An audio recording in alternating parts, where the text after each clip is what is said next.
Congratulations, you're probably in your warm down now, probably walking again. So just for a moment too, as you're walking, just take in the environment you're in. I don't care if there are a bunch of buildings or there's people going by or there's cars or it's raining or it's snowing or it's sunny or you're by the beach or in the desert, in a forest. I don't care where you are. Take in your environment and feel how alive you feel inside. See, a big part of life is celebrating the magic moments. I have a belief that at the end of your life, you're not going to remember everything. You'll remember certain moments. You know, you may achieve a lot of things, but it's the moments that make you fulfilled. So as you're walking along, think about this moment. What do you love about this moment, this morning, this afternoon, today? What's been great already? What can you be proud of already? What are you excited about? What could you be excited about if you wanted to be? What are you grateful for? Who do you love? Who loves you? Maybe there's some moments that have happened this week that have been special to you. Maybe a special hug from your son or daughter or somebody you love deeply. Maybe there was an exciting look you gave somebody or they gave back to you and it was like, ooh, I like that. That's a nice moment. Maybe it's a moment where you came up with an idea this week. Or maybe it's a moment you weren't going to do something and you pushed yourself. I don't know. What was a magic moment for you? A great phone call, a great conversation, a great meal, a great movie, you know, a piece of music that touched you. As you're walking for this minute or so, just think about some magic moments. Some moments from your life, some moments from this week. You don't have to worry about the right moment, any moment. Just stack them. Flood yourself with the good feelings that come from the juice of your life.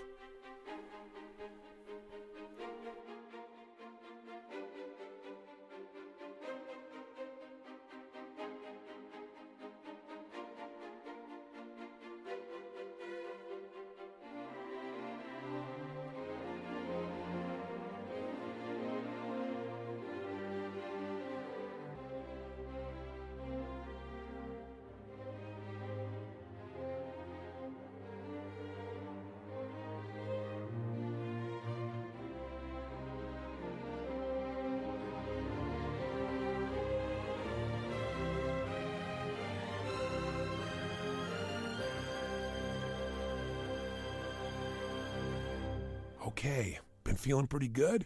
As you finally start to wrap up, now what I want you to do is very simply is this. Set up your day to be a total victory. Take a look at the day that's coming before you. Now, if this was the end of your day, think of tomorrow. See, today is another unique opportunity. Remember, as I said before, our days are built. We create them. Our lives are built by our days and the ways we handle them.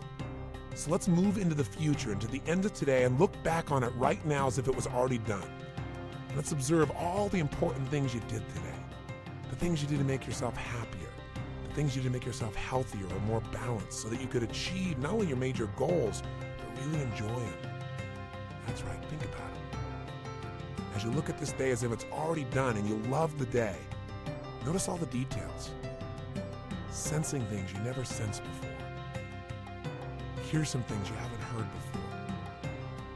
Become so much more sensitive to the heartbeat of life and responding with your new emotions, with your new resources. See some of the meetings you're going to have today, but see them as already done. See the person smiling. See the deal made. See the person happy. See some of the laughter that's going to come out of this day. The smiles. And as we did before, it's time to turn up the juice. Feel this day as a victory. Feel this as a day that was well lived. What do you see? What do you feel? What happened today? Feel grateful and feel excited for the day you spent, another day alive. Feel grateful for this heart that's been beating without you having to tell it to. The ears that get to hear these wonderful conversations. The eyes that allow you to see the smiles, the opportunities, the challenges, the fun, all of it. The skin that surrounds your body that you can touch things and food and people. The taste of life. Take it all in. Feel the day as magnificent. And as we finish the CD and we start your day, let's turn up the energy in your body. Let's turn up the beauty. Imagine there's this dial right in the middle of your chest and it's got 5 clicks to it. Number 5 is you are vibrating with so much joy, so much passion, so much happiness, so much strength. You cannot wait to make this day happen. Click on number 1. Feeling the beauty of this day. What a beautiful opportunity you have to feel this energy of life. to actually create the energy dial in your body, right here in the middle of your chest, and click it to number 2, when you start feeling yourself building and becoming stronger. Each number you turn it to, feel a little stronger, a little more energy, a little more excitement, a little more happiness about your life, a little bit more like you're taking charge. Feel it. Enjoy it. Even stronger. Turn up the dial to number 3. Feel it gently growing. Notice your body's beginning to feel more healthy, even more than before. Feel your breath in your body. Feeling the energy dial going up, turn it to number 4. Stronger now than ever before. Like there's magic in your life. There's magic in your body. Like anything you want to make happen, you can really create it right now. Like it's building, like your health is radiating to every pore of your body, your mind, your emotion, your skin. Notice your breath is strong. It's full, it's complete. Feel it. Feel it. Now number 5, feel like you're vibrating with this. Like this day is a gift. Your life is a gift. It's an opportunity to give, to share, to grow, to enjoy. Value every moment of your life, every person in it today. Knowing that everything that happens for a reason and a purpose, and it serves you. All you gotta do is feel the magic. Feel that magic and love this day. Know that this day, my friend, is going to be magnificent. So as you turn off this session, know that this will be another day in which you live with passion. Enjoy, and God bless.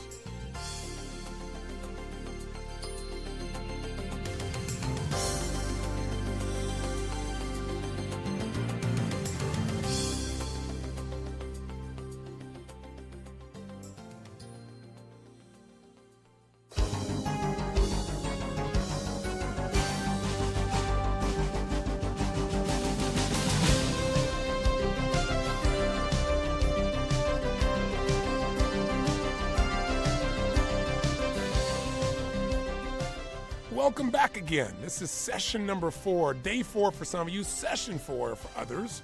This day is about a subject that affects everything else in your life. And this whole series, Get the Edge, has been designed to focus on the majors of life. As I said earlier, most people major in minor things. They put all their attention on things that don't matter, and they make them more important than they really are and get stressed out. But there's certain things in your life that if you focus on them, your life soars in terms of your fulfillment and your joy and your relationships and your health and your vitality, every aspect. And there's certain areas of your life that if you don't focus on these areas, you get pain.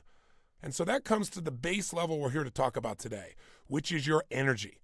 See, when you talk about your physical body, your vitality, your health, I don't care what it is you want in your life, whether you want to improve your relationships or your finances or your emotions or your career. None of that matters if you don't take care of your body. And that's what we're going to focus on in this session.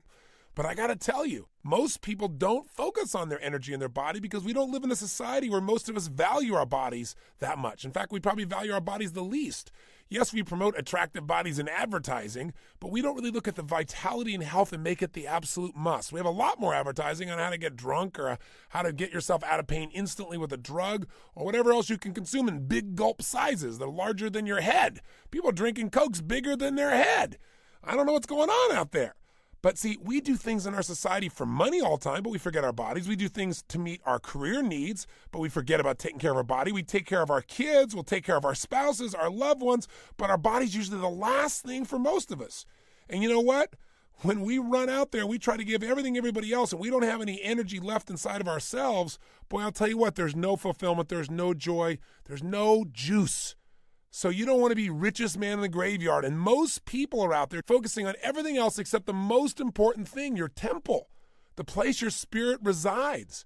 And most people are digging their grave with their teeth because they don't understand the little changes in their body are making huge changes in how they feel and how they experience their life. So my goal for this particular tape is to show you how to increase that energy. Because no matter who you are, increased energy means a greater quality of life. It means the edge. There's no question about it. You look at people of charisma, it's energy. You look at people who have the ability to get things done, it's not just that they got so much willpower, they got the energy. It's there at the end of the day, not just at the beginning of the day. And I want you to have that. And there's some simple changes you can make that will not require your entire life to change, that can create an explosion in that energy. Also, if you're overweight and you want to change, and you've tried dieting, and you've tried exercising till you can't breathe, there's a reason why those diets and that exercise doesn't work. It has to do with this thing called acid, where most people are exercising to a level that their body can't take. And so their body retains fluids and it retains fat in order to protect the body from these acids, as you're going to learn in this tape. So if you're looking to lose 5 or 10 or 15 or 20 or 50 pounds, this is the ticket, and it's different than things you've heard before. What I love about this is it's profound knowledge. What makes it profound is it's simple, and the more simple, the more usable. But I also don't want something that's simple that isn't based on science. And when you start to understand the acid-alkaline balance in your body and how it affects your energy, how it affects the flow of oxygen, how it affects the amount of fat your body retains, how it can even affect cholesterol, you'll be fascinated by the process because it really opens the door to a lot of answers we don't have. What's ironic is there's so much research on nutrition, a lot of it gets lost through the shuffle for years. The original research that I'm aware of anyway about acid-alkaline was done by Dr. Neil Solomon almost 20 years ago at Johns Hopkins University.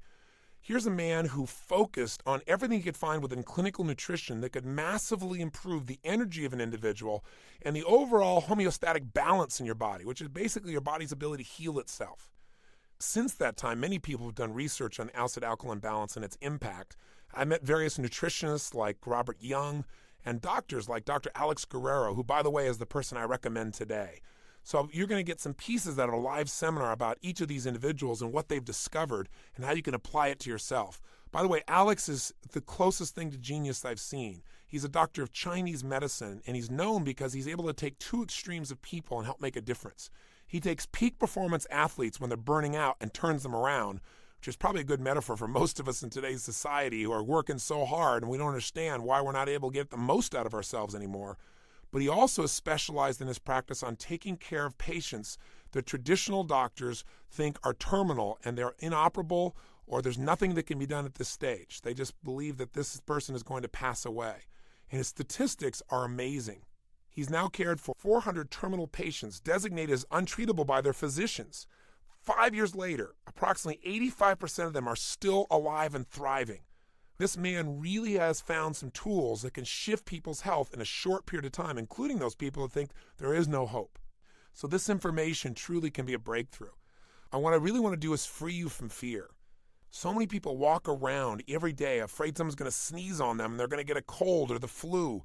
I mean, at one stage, I used to do 275 days a year, literally traveling and doing programs, and I've never missed a program in my life in 25 years. And I don't say that to beat on my chest. I say because I want you to know that you couldn't be more exposed to germs than I am, because I've been virtually everywhere on earth, involved with tens of thousands of people on an ongoing basis, and I don't break down. How do you explain that? Well, you could say, well, that's your belief system, but there's more than just beliefs involved in your physiology, in your health, and I'm certainly exposed to germs everywhere. The reason is that germs are not enough to describe disease. 10 people can be exposed to the same germ. Not everybody gets ill, as you well know. And as you'll hear as we go to the live seminar, you're going to find that even today at Harvard University, they teach that no one specific germ is an absolute guarantee of having one specific disease. There are so many environmental factors, the amount of stress or emotion that's going on in your life, your genetic tendencies, and the things you do to keep your body in balance before you're exposed to such germs or viruses. We've got to be responsible if we're going to get out of fear, get into energy, if we're going to get out of excess fat and into fitness, if we're going to have the kind of joy. So let's go to a live seminar now where you get a chance to listen in, and let's see if we can figure out why do most people become so fearful about their health, and what are some simple common sense approaches we can take that can free us of the fear and, more importantly, put us in charge. Listen in right now.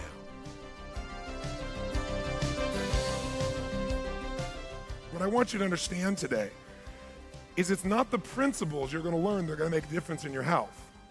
It's the beliefs you're going to develop about what's most important. And by the way, I said your money, your spirituality, your children. What's the other obvious area you don't want to give up to an expert? Which one? Your health. You can't allow someone to make you believe that your health is such a complex task that only some expert can know what to do. Because I got to tell you something. The ratio of results that these experts are producing in our culture are not very pretty. In the United States, which is a good example, a good barometer of most of the states represented or the countries represented in this room, 1 in every 2 people now die of what? Heart disease. 1 out of 3 from cancer. I mean, think about that. That's staggering. Look around the room and imagine half the people here are going to die from a heart attack. That isn't necessarily true to this room. In fact, our job is to make sure that isn't true in this room, but statistically, that's accurate. Then look at the ones that are left, 1 out of 3 are going to have cancer. Now, there is no excuse for that because those things are completely lifestyle driven. But what we keep doing is treating the effect rather than dealing with the real cause, dealing where the source of the problem is. That paradigm of treating symptoms is an old paradigm and it doesn't work. And even doctors today know it. That's why today you see more and more doctors are in a position where they're looking at things from a totally different holistic point of view. In fact, today, when most people still think germs are the cause of disease, if you read the #1 textbook from Harvard Medical School, it makes it clear that germs are not the source of disease. That you can have all these germs in your body and not have the disease. And you can have disease and those germs aren't available. The germs are a sign of life. That the biggest problem is if you create an environment that's polluted, germs are going to magnify. They're going to go crazy and they're going to start feeding and creating their own waste. And their tearing down of the body and waste happens only because you create an environment where that's possible. If you got tons of mosquitoes and you go kill them all, which is the allopathic medicine's approach, right? Pathology is the study of what? Study of disease. Now, if you wanted to be rich, would you study poor people? If you wanted to be healthy, would you want to study people that are ill? That's the way that we've operated from. It's a backwards way of trying to figure out how to get healthy. Because it's not about health, it's about maintaining or dealing with a problem after it's occurred. And very often the way we do that is based upon this concept of the body as a mechanism rather than the body as something that really is driven by the mind and spirit. So today is about let's open our minds to a different set of beliefs and let's be careful about one thing. Most truth in life goes through 3 phases because there are convictions in society.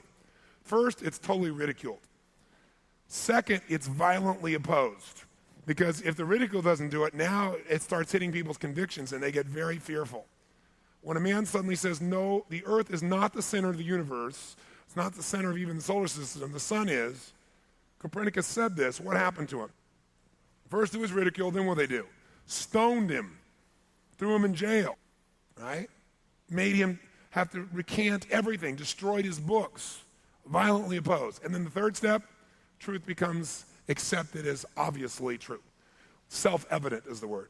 All truth goes through those 3 phases. So for us as people, if we want to grow, we want to get ourselves open to as many things as possible first. And the reason I tell you that again is your philosophy of health is going to affect your health more than any specific thing you're going to eat or do. Because your philosophy of health is going to determine the choices you make, the way you deal with dis-ease in your body. It's going to determine really the choices you make, and the choices you make are going to determine your physical and emotional and future destiny. So be careful about convictions today. Now, the metaphor I've used throughout the years, the simple one is look at the example of going to New York City when there's a trash strike. If you've ever been there, it's happened 3 or 4 times. Trash will pile up in the city by about the 3rd week so high on the street, it's unbelievable. And they have rats everywhere when this occurs. How intelligent would it be for you to come along and go, look at this trash all these rats brought. You know the trash was there first for the rats to come. But when we think about disease, most of us look around and look for something to blame. Whenever it looks like something's the cause, take a deeper look. It may just be a correlation. And if you respond to that as your principle, you'll live in fear, and worse, you won't change things to make it better. So what I want to give you then is a good example. Let's look at the most modern example of this, which is the flu. Let's think about the flu for a second.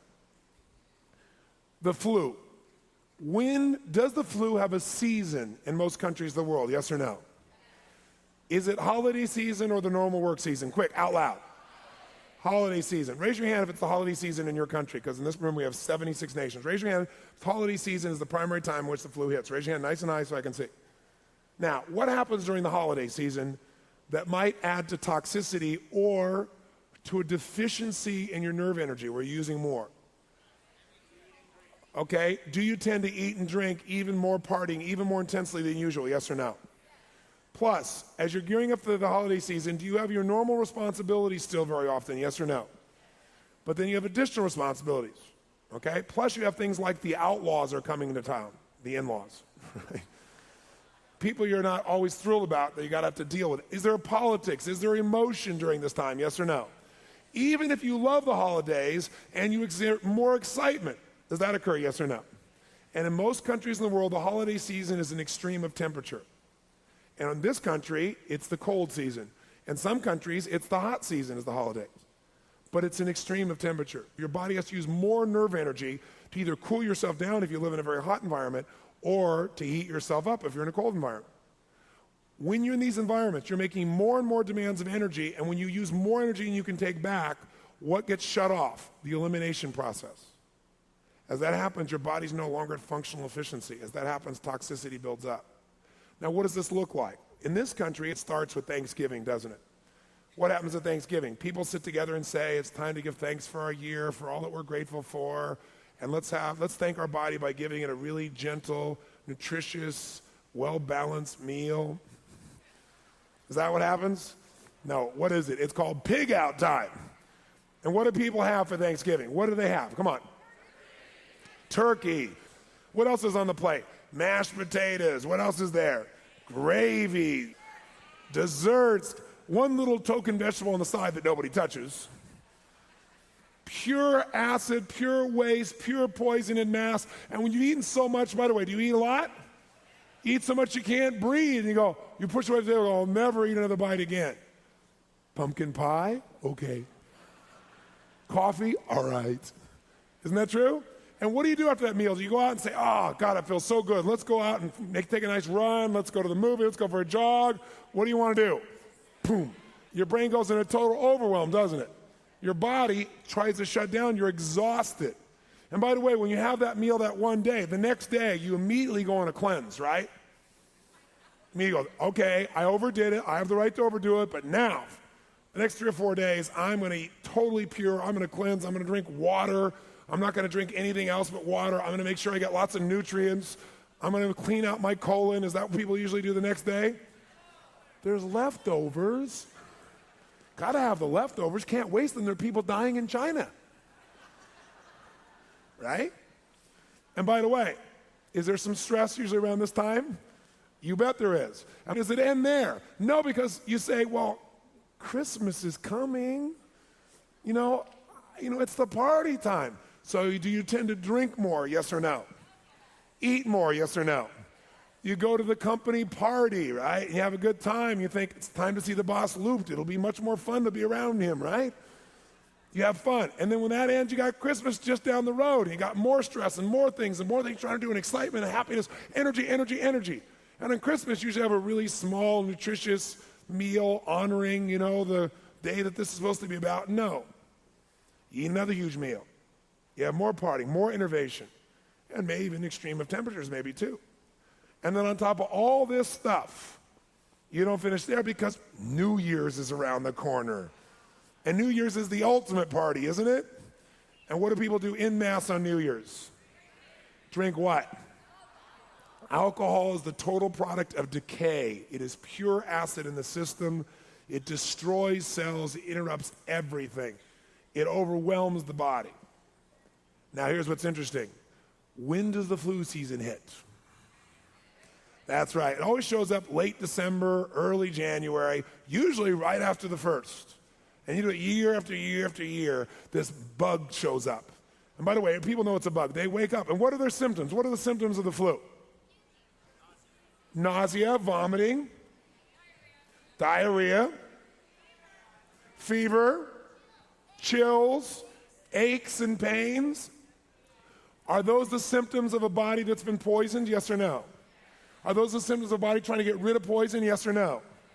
But when we look for the cause of this to deal with it, we look because we've been conditioned that it must be a germ. So we look for the germ. We look for the flu virus. Not even a germ anymore, not a bacteria, something that actually is alive. We look for a virus. Doctors in this room, correct me, doctors, if I'm wrong. A virus has never been proven to be alive. None, ever. Everything that's alive has several points. It consumes things on its own. It eliminates things, and it has its own free movement. No virus has ever been proven to see that. To see a virus, you have to have an electron microscope. They judge them by shapes. You're seeing now modern medical schools are actually talking about viruses may just be pieces of spent cells. We see them in a particular area, and we think it's the cause. It's no more the cause than the rats are the cause. You got to get this waste out. You must cleanse and detoxify your body. If you don't, you're going to pay a severe price. It's uncomfortable. When it's uncomfortable, go, I paid this price because I did stupid things. I didn't love my body. I put things in that didn't belong, or I innervated myself. I need to rest, I need to drink fluids, and I need to get this out of my system, and I'll be fine.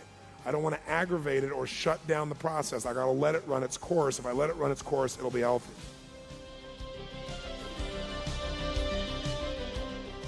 So I just wanted you to listen in on this seminar because I wanted you to realize you don't have to live in fear.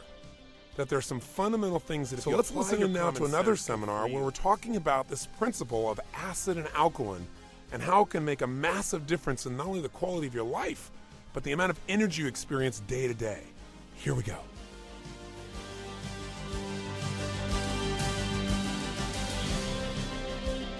Thank you. Well, I came back.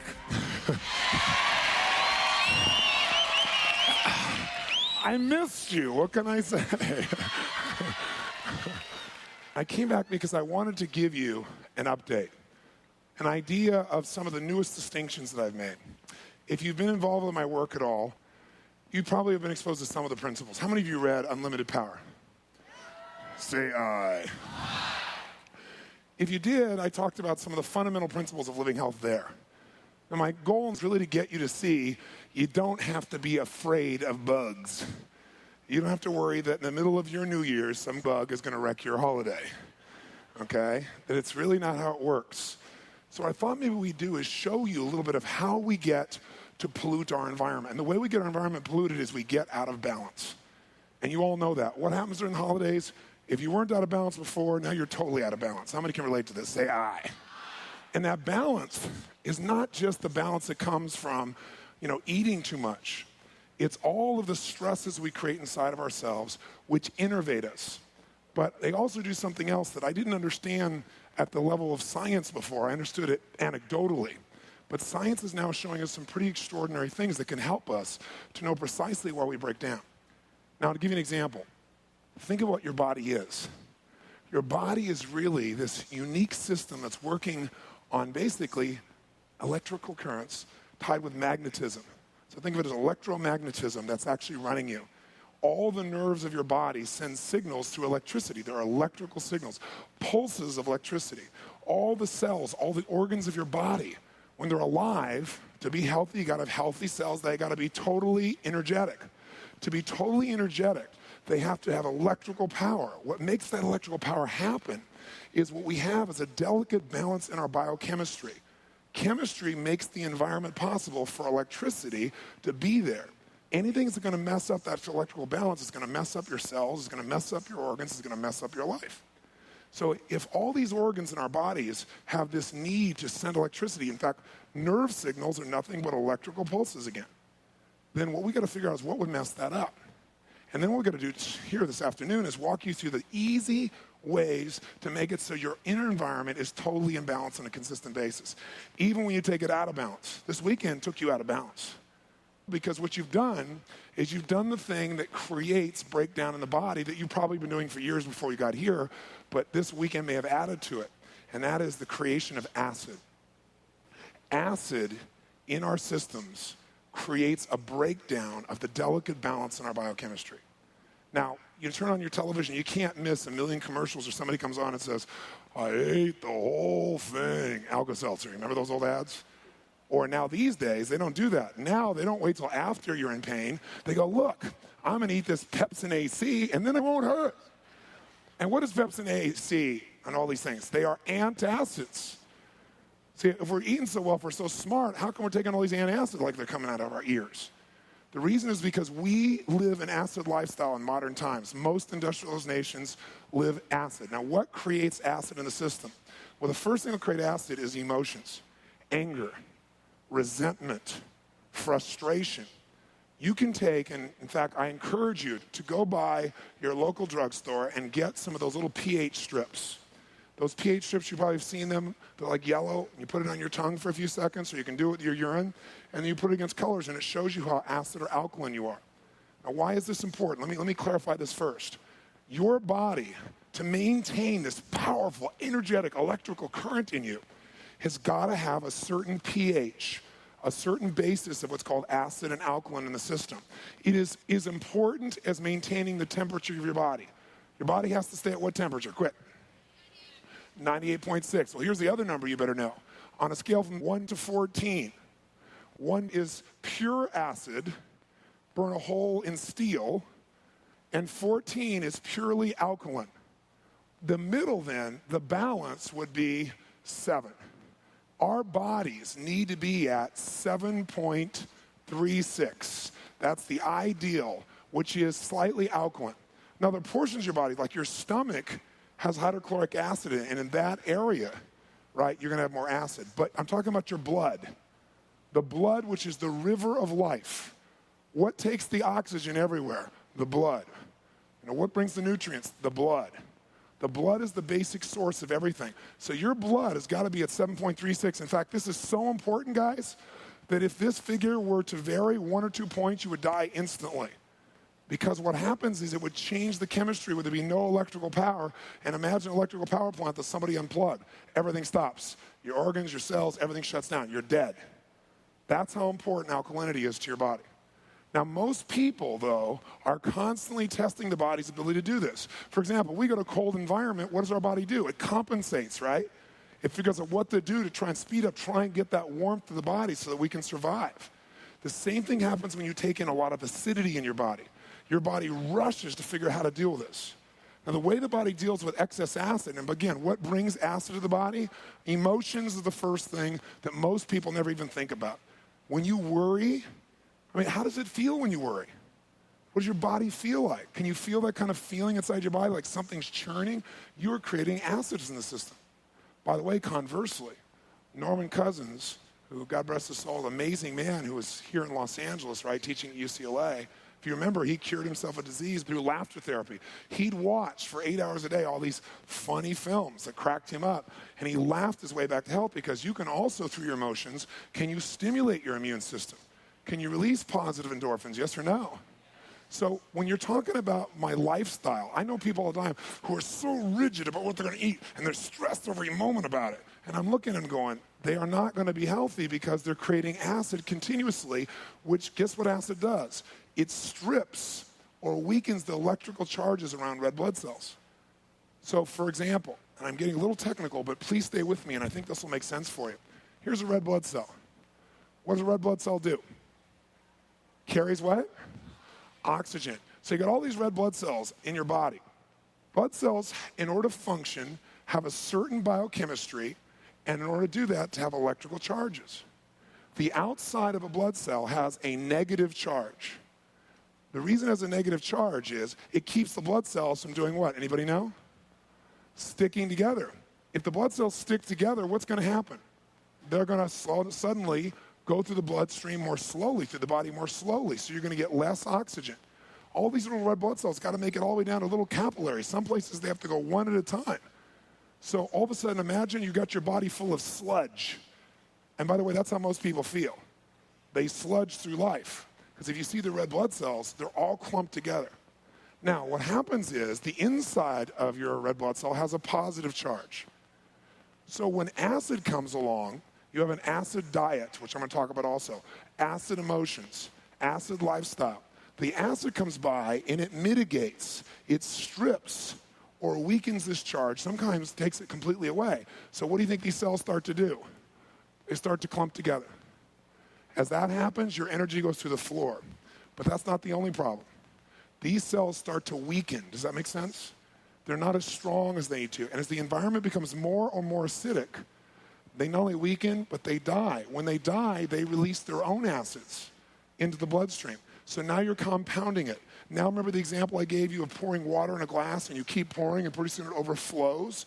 Well, when you keep pouring acid in the system and it starts destroying cells more rapidly than your body's used to, all that acid builds up to the point where now the environment is really polluted. And what got worse, you basically have negative momentum. It gets worse and worse and worse and worse. Till pretty soon you don't know why you have all these aches and pains. Aches and pains are acid. It's a lack of oxygen and acid. And you can find it in any part of your body. So what we've got to do is we've got to maintain this balance. You know what your body does? Your body's intelligent. It's ready for this. It's designed for this. Except it's not really designed for what we do to it. Our bodies were not designed for us to be able to process every food the way we do in modern times. And to take in the things that we drink and eat that have no basis in nature whatsoever. So we're putting all this acid in. So the body does, it says, my God, we have an emergency here. We've got to solve this. So the body uses stores of alkalinity to neutralize the acid. You have alkaline reserves, they're called. So the body knows how to do that. But here's the problem. If you keep putting more acid in than the body can deal with, pretty soon, what do you think happens to your reserves? They go down. Pretty soon you don't have any reserves. Now you're in a dangerous situation. Now you're going to start having a major dis-ease start to affect your body. What makes it bad, what tears the process down, other than your initial genetic weakness, is the acid. And whether your genetic weakness is affected or not, is acids go to the weakest part of the body. And so they weaken something that's already in trouble. Is this making sense to you? Okay? It's such an important understanding. So, guess where the body now goes to survive? It takes these acids out of the bloodstream and into the fats of the body, because that takes it away, the acid away from the vital organs of the body. Because if it gets in the vital organs, you got real problems. Now, what if your genetic tendency is not to hold much fat? People that are fat tend to actually be a little bit more healthy very often if their arteries aren't clogged, because they can deal with more of the acid than somebody who's skinny, interestingly enough. And you can see this in people's blood if you study it. So what happens, it goes into fat. Now, by the way, picture this. This is the average person that I see. Let's say a woman is an example. She really is committed to her body. The culture has created these anchors that women focus even more on it than men do. Unfairly, by the way. So this woman really wants to make this change. So she really does a really good diet. She really makes all these shifts. And she says, I gotta exercise. But she's so stressed about it, she's creating an immense amount of what? Right? Secondly, when she exercises to extreme because she's sick and tired of being overweight. Now I'm gonna get a trainer and I'm gonna kick butt. I'm gonna do whatever I can. So she produces massive exercise with massive amounts of lactic what? Probably exercises anaerobically, more than likely. Can you over-exercise, yes or no? Oh, yes. And so now all this additional acid's in her body. And she says, wait a second, it can't be my metabolism because I'm not eating a bunch and I'm working out like a maniac. I'll tell you what it is. You're not over fat, you're over acid. You will not let go of the fat no matter how much you exercise, no matter how much you eat right, if you do not create an environment that is more alkaline. You can't. It's a survival tool. Now, I was with the gentleman who introduced this concept to me. I was with a group of doctors from all over the world, from Russia, from Korea, from all over the place. And I went through a week with him studying people's blood. And I just did it as an amateur. I'm not a doctor. There's nothing I can use, but I like to understand this stuff with precision. I'm a maniac for that. And while I was there, a group of his patients came in. He's a microbiologist, right? And they came in one after another, and we saw the before and after of their blood after they began to what I'm going to ask you to do, which is alkalize and energize your body. We're going to make sure you get a lot more alkalinity in your diet and in your fluids so that your body can deal with this and not have to pull from your reserves. While we're there, he started showing us what happens here in this situation. He shows us examples. You know how when people get older, very often they shrink? Do you ever wonder why that happens? Do you think it's like, oh, it's just our way back into the ground? We came out of it, went our way up? No. The reason is because when a person lives an acid lifestyle, after you go through your reserves and after you store in the fat, guess what's next? It needs calcium. And so it leaches it from your bones continuously. And so your bones get weaker and weaker and you get more and more compressed. It's like stealing bone mass almost as a metaphor. It's not exactly how it is from your body. There's no reason for you to shrink, just to give you a clue. Okay? The only reason you shrink is because your bones are weak because you're so acidic and your body is leaching from it. And you'll begin to break down in all kinds of other ways too. Your muscles get flabby because acid eats it away. And there are other elements also that affect this to give you an idea. But here's what was really fascinating. I saw so many changes in people that were so dramatic it would sound like, you know, a religious revival. But they're in this doctor's office and all these other doctors studying it. And one woman, which was really neat because she's been studied since she was 14 years old by the NIH, the National Institutes of Health, which is the place that you get the definitive answers in the United States anyway. And so the National Institutes of Health studied her and her entire family, but her personally since she was 14, this woman. She's now 37 years old. The reason her family's been studied is because they have hypercholesterol. There's no one in her family with less than 450 in cholesterol. Yeah, if you're not familiar with it, around 200 would be reasonable. 450 is off the chart. I mean, you're a walking heart attack, basically, right? So, and by the way, that's what's happened. Her father died at 43. Her mother died at 41. Her sister died at 39. She's 37. And the NIH and the University of Utah both have studied her, but the NIH since 14, and they've tried to use their family as an example, and they tried every diet they could on them, every kind of treatment you can imagine. They put them on low cholesterol, no cholesterol diets, and their cholesterol still rises or stays the same. They've never been able to reduce it. This woman has been doing what I'm going to show you today, alkalizing and energizing, practicing everything I was teaching before, but adding the focus of alkalinity to her diet. Drinking a green type of drink that brings more alkalinity into the body. She's dropped 50 pounds in the last 6 weeks. She's never been able to lose weight. Why? She had so much what in her body quick. So her body's hanging on to it. Now the body's alkaline, it's just let going like crazy, and she's not working out half as hard or anything like that. But the second thing is she's lost already 190 points off her cholesterol in 6 weeks. Nowhere in her entire, deserves a hand, I agree. Let's give her a hand. All right? What's cool about this is it's, documented by the NIH, because sometimes individual researchers do their thing and people go, so it's really outstanding to be able to see that. So why would her cholesterol go down though? Cholesterol, you don't need any more cholesterol. Your body, as most of us know, makes cholesterol.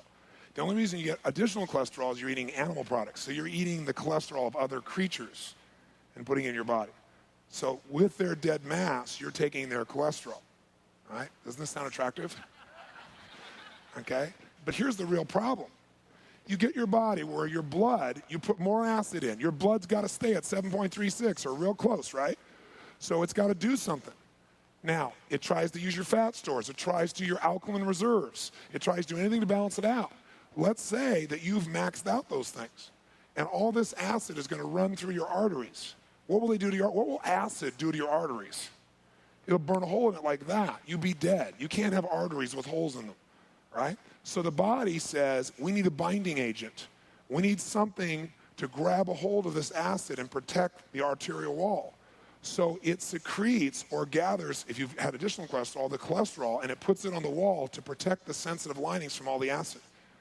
And by the way, there's no downside to that if you were to then change your diet. But if you keep being acid, the body keeps adding cholesterol till pretty soon there's no room for the blood to go through. But it's like, do I die now or do I got a chance of survival? Does this make sense? Now let me tell you, I'm telling you this and why I found out about this, because I've lived a pretty energetic lifestyle for most of my life, prided myself that I can rock the house, whether it's 2,000 people or whether it's 20,000, for as long as the day can go by. And I did it because years ago I made a huge shift in my life, which is this dietary approach that I'm describing to you, and this lifestyle approach. And I freed myself of the fear, which took away some of the acid by itself. Right? You heard earlier I described I was always afraid early in my life I was going to die of cancer. That'll create some nice acid for you. So what happened for me is I started to get to the point where I was using much more of my mind for the energy as opposed to my body. Can anybody relate to that? It's like it's more mental energy and like will. Like I get on stage and crank, but it wasn't like I feel now. It's just like that just feels effortless. It was more like, am I going to do one more song? Kind of like a lot of you were thinking over this weekend, right? So what happened was I had this mindset of, I'm an Adonis and I'm humble about it. I've got this energy, I'm going to kick butt, take names. And what happened for me is it started like by the end of a program, I was wiped. But you know how things happen gradually? So you don't quite notice? It's kind of like, the old metaphor, you put the frog in warm water and you turn up the water slowly, it'll boil to death. The old metaphor. You put it in boiling water, it jumps right out. Well, most of us, our challenges come so slowly that we adjust each stage and we don't realize what we've lost. And it's like I feel when I do the Living Health Seminar, I'm almost like trying to tell someone what a rose smells like who's never really smelled one. Because most people have never given themselves the gift of that kind of dynamic energy. They've never had it because no one taught them how to have that. And that's my real goal in being here. I want you to realize, I want you to experience that nothing tastes as good as fit, healthy, and vital feels. Nothing.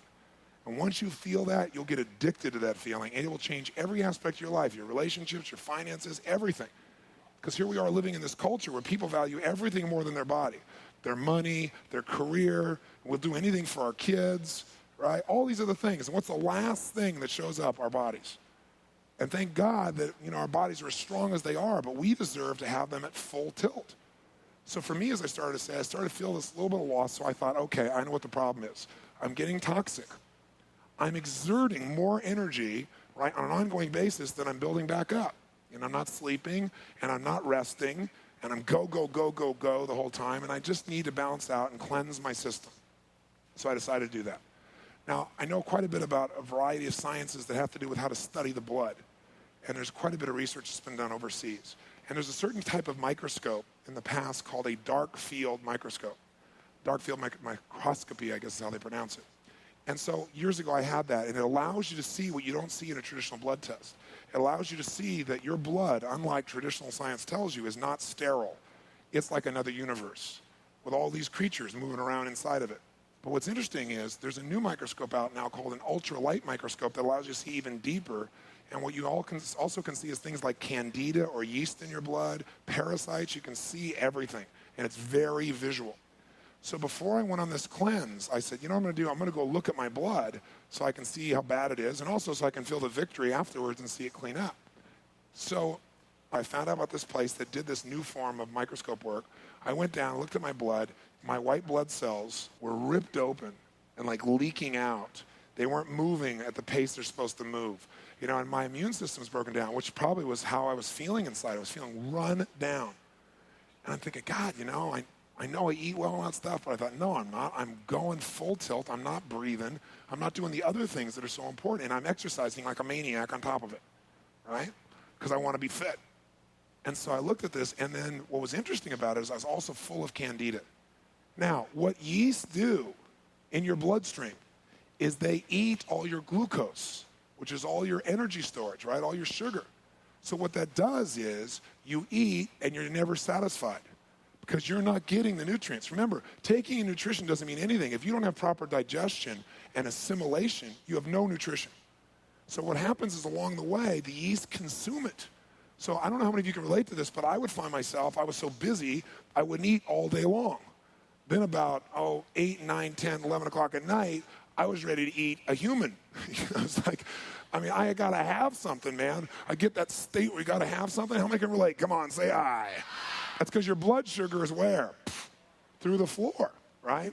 So I'd find that, and it created a lot of stress, and it created my energy being super high, and then boom, I'd hit a crash point, man, and I would crash if I didn't go do something. So all of a sudden, I look at this thing, and I can see why. It's eating it all up. And by the way, you know what yeast does once it eats all your sugar? If you don't give it enough sugar, which it demands, your cravings for sugar are the little creatures inside of you demanding it. If you got a lot of acid addictions right now, as acid addictions are like cigarettes or alcohol or coffee, where you got to have it, and you get yourself alkaline, this is not a willpower thing. You won't go through the headaches and all that crap people do. That headaches is all the acid that's released back into your body now as you start to cleanse. It's in the cells, in the fat, and when you stop giving acid, the body goes, all right, we got a chance to get rid of this stuff. Put it in the blood and let's get it out. When it puts it back in the blood, you get this headache, and you're detoxifying, it's called. I'm going to show you how you can detoxify without all the pain, which is really wonderful, by having enough alkalinity to deal with those things. That sound good? It's really important, really important. So anyway, the point of the matter is, I look at my blood, and I got candida in there, so no wonder my energy's not as high. Sure, I'm living well, supposedly. Now, what caused the candida? That's the part I want to understand. Because look at me, I eat really well, I really do. I thought, well, you know, candida is feeding on sugar. I don't eat sugar, but, you know, I'm vegetarian. And I see a lot of vegetarians. The meat eaters always look at them and go, I don't want to look like that. Well, that's because they're eating tofu and drinking milk and eating cheese and eating all that crap that's horrible for them. But also, they eat all kinds of carbohydrates that convert into sugar. And sugar, ultimately, taken in mass, becomes acid in the system. It has an acid ash. So does protein. Has an acid ash. Well, what's left to eat? You know, don't tell me you're going to talk to me about veggies, are you? We're not getting there, are we? Yep. But I also want to show you how you can have like a big salad, drink a green drink, and get most of your alkalinity from that so you can still have the foods you have, maybe in hopefully a little bit smaller quantity because you won't desire it as much as you become more alkaline and more balanced. The point of the matter is I started looking at this and going, boy, I know what it is it's pastas, it's the carbs, and I always had fruit from breakfast till noon. I've taught people that for years. I'm dead wrong about that. And the reason I'm dead wrong about that, and I didn't know, and it served me well because fruit cleansed me, it was great, gave me energy. What I didn't realize was we live in a society where most of our food is processed. And as we're eating all this processed food, we're getting so much acid that eating a bunch of fruit on top of it adds that much more sugar and creates more candida. How many follow that? okay? So I'm not saying fruit's not good. I'm saying you don't want to consume excess amounts of it, especially if you've got a diet that has lots of other carbs in it, because you're creating an environment. Now follow me, we'll come full circle now.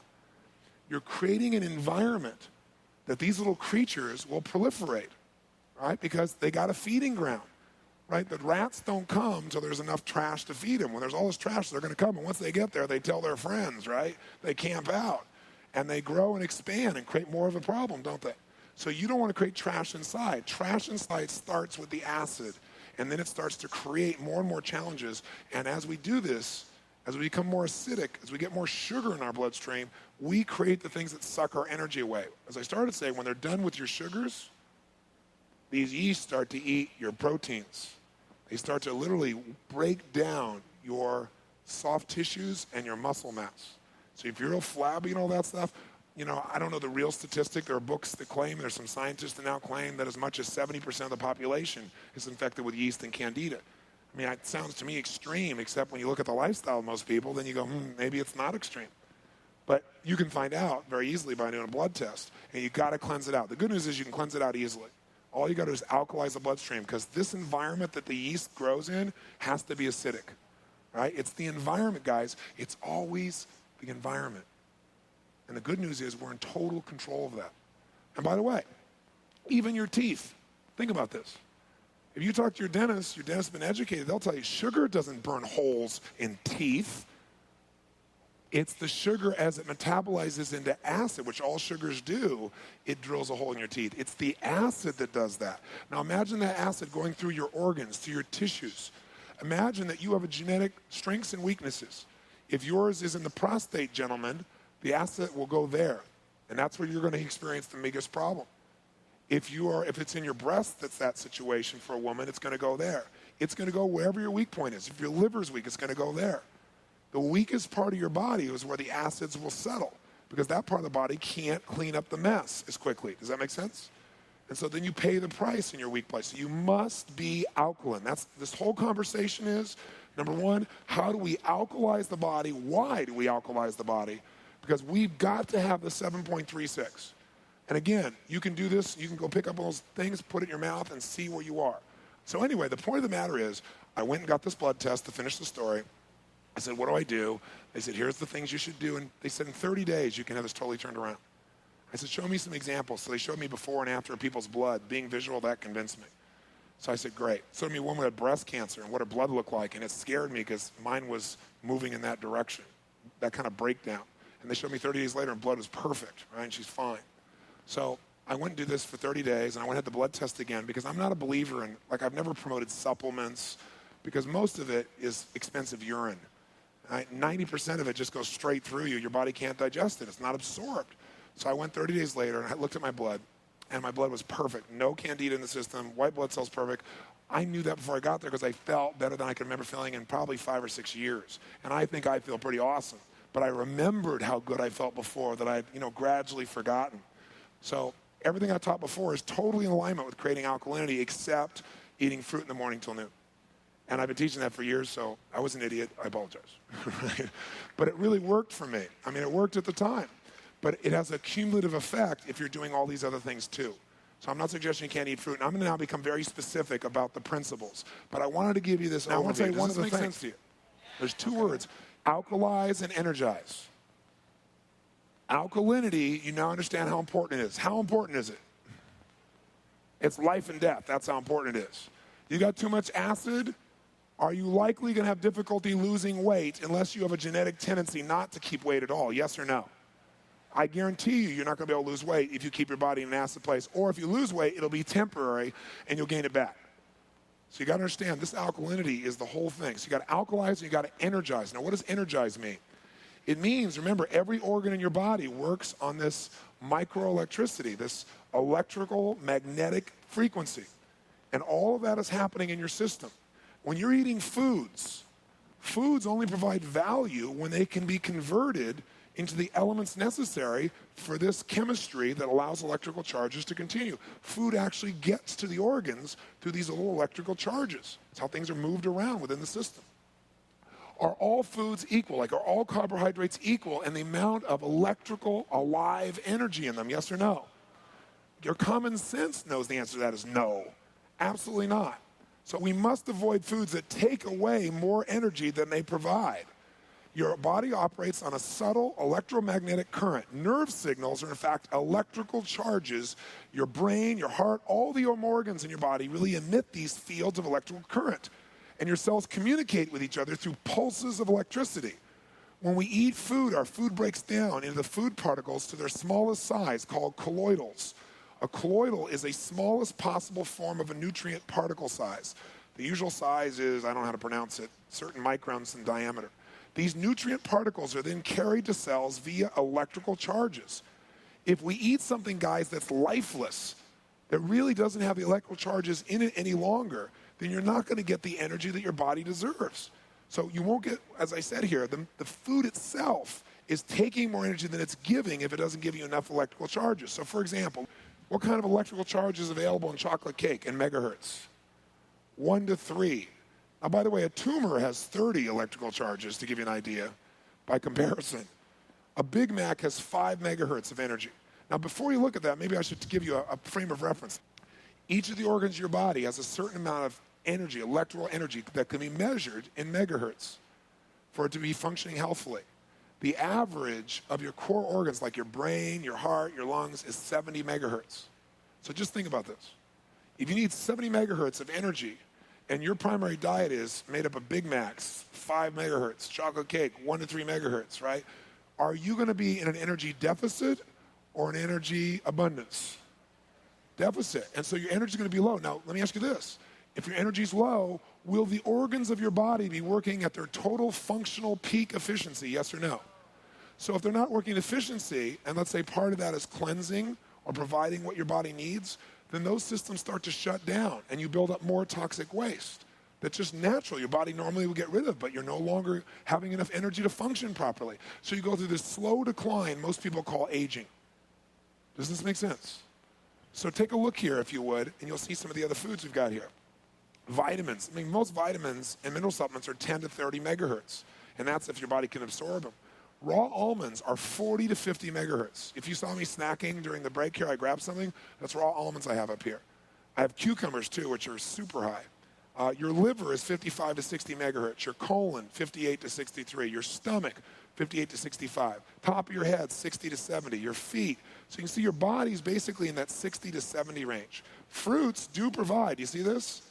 They provide a lot of energy. They're alive. Green vegetables are the highest, 70 to 90 megahertz. Plus, green vegetables, ladies and gentlemen, are extremely what? Anybody know? Alkaline.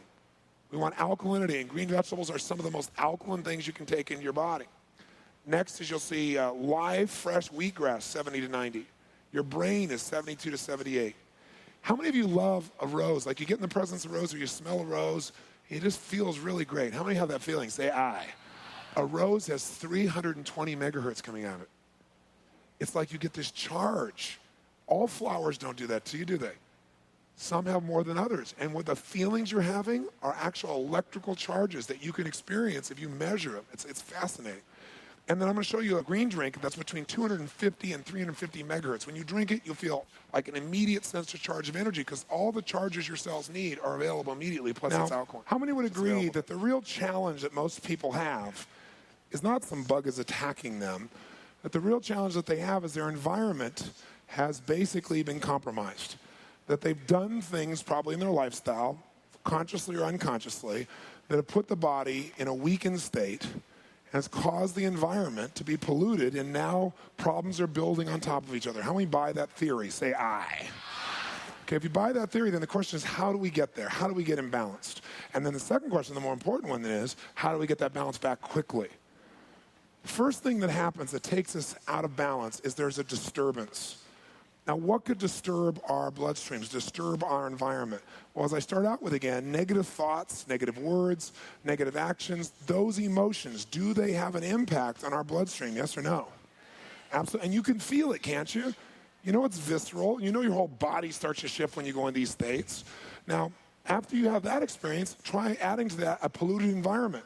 Do you think breathing, I should say, all the smog in the air makes you alkaline or acid? What would your common sense say? Totally makes you acidic. Okay? Now, LA's air is a lot better than it was before. Most of the country is getting better, fortunately, but it still affects us.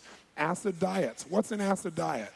A diet that's made up of animal proteins is acid.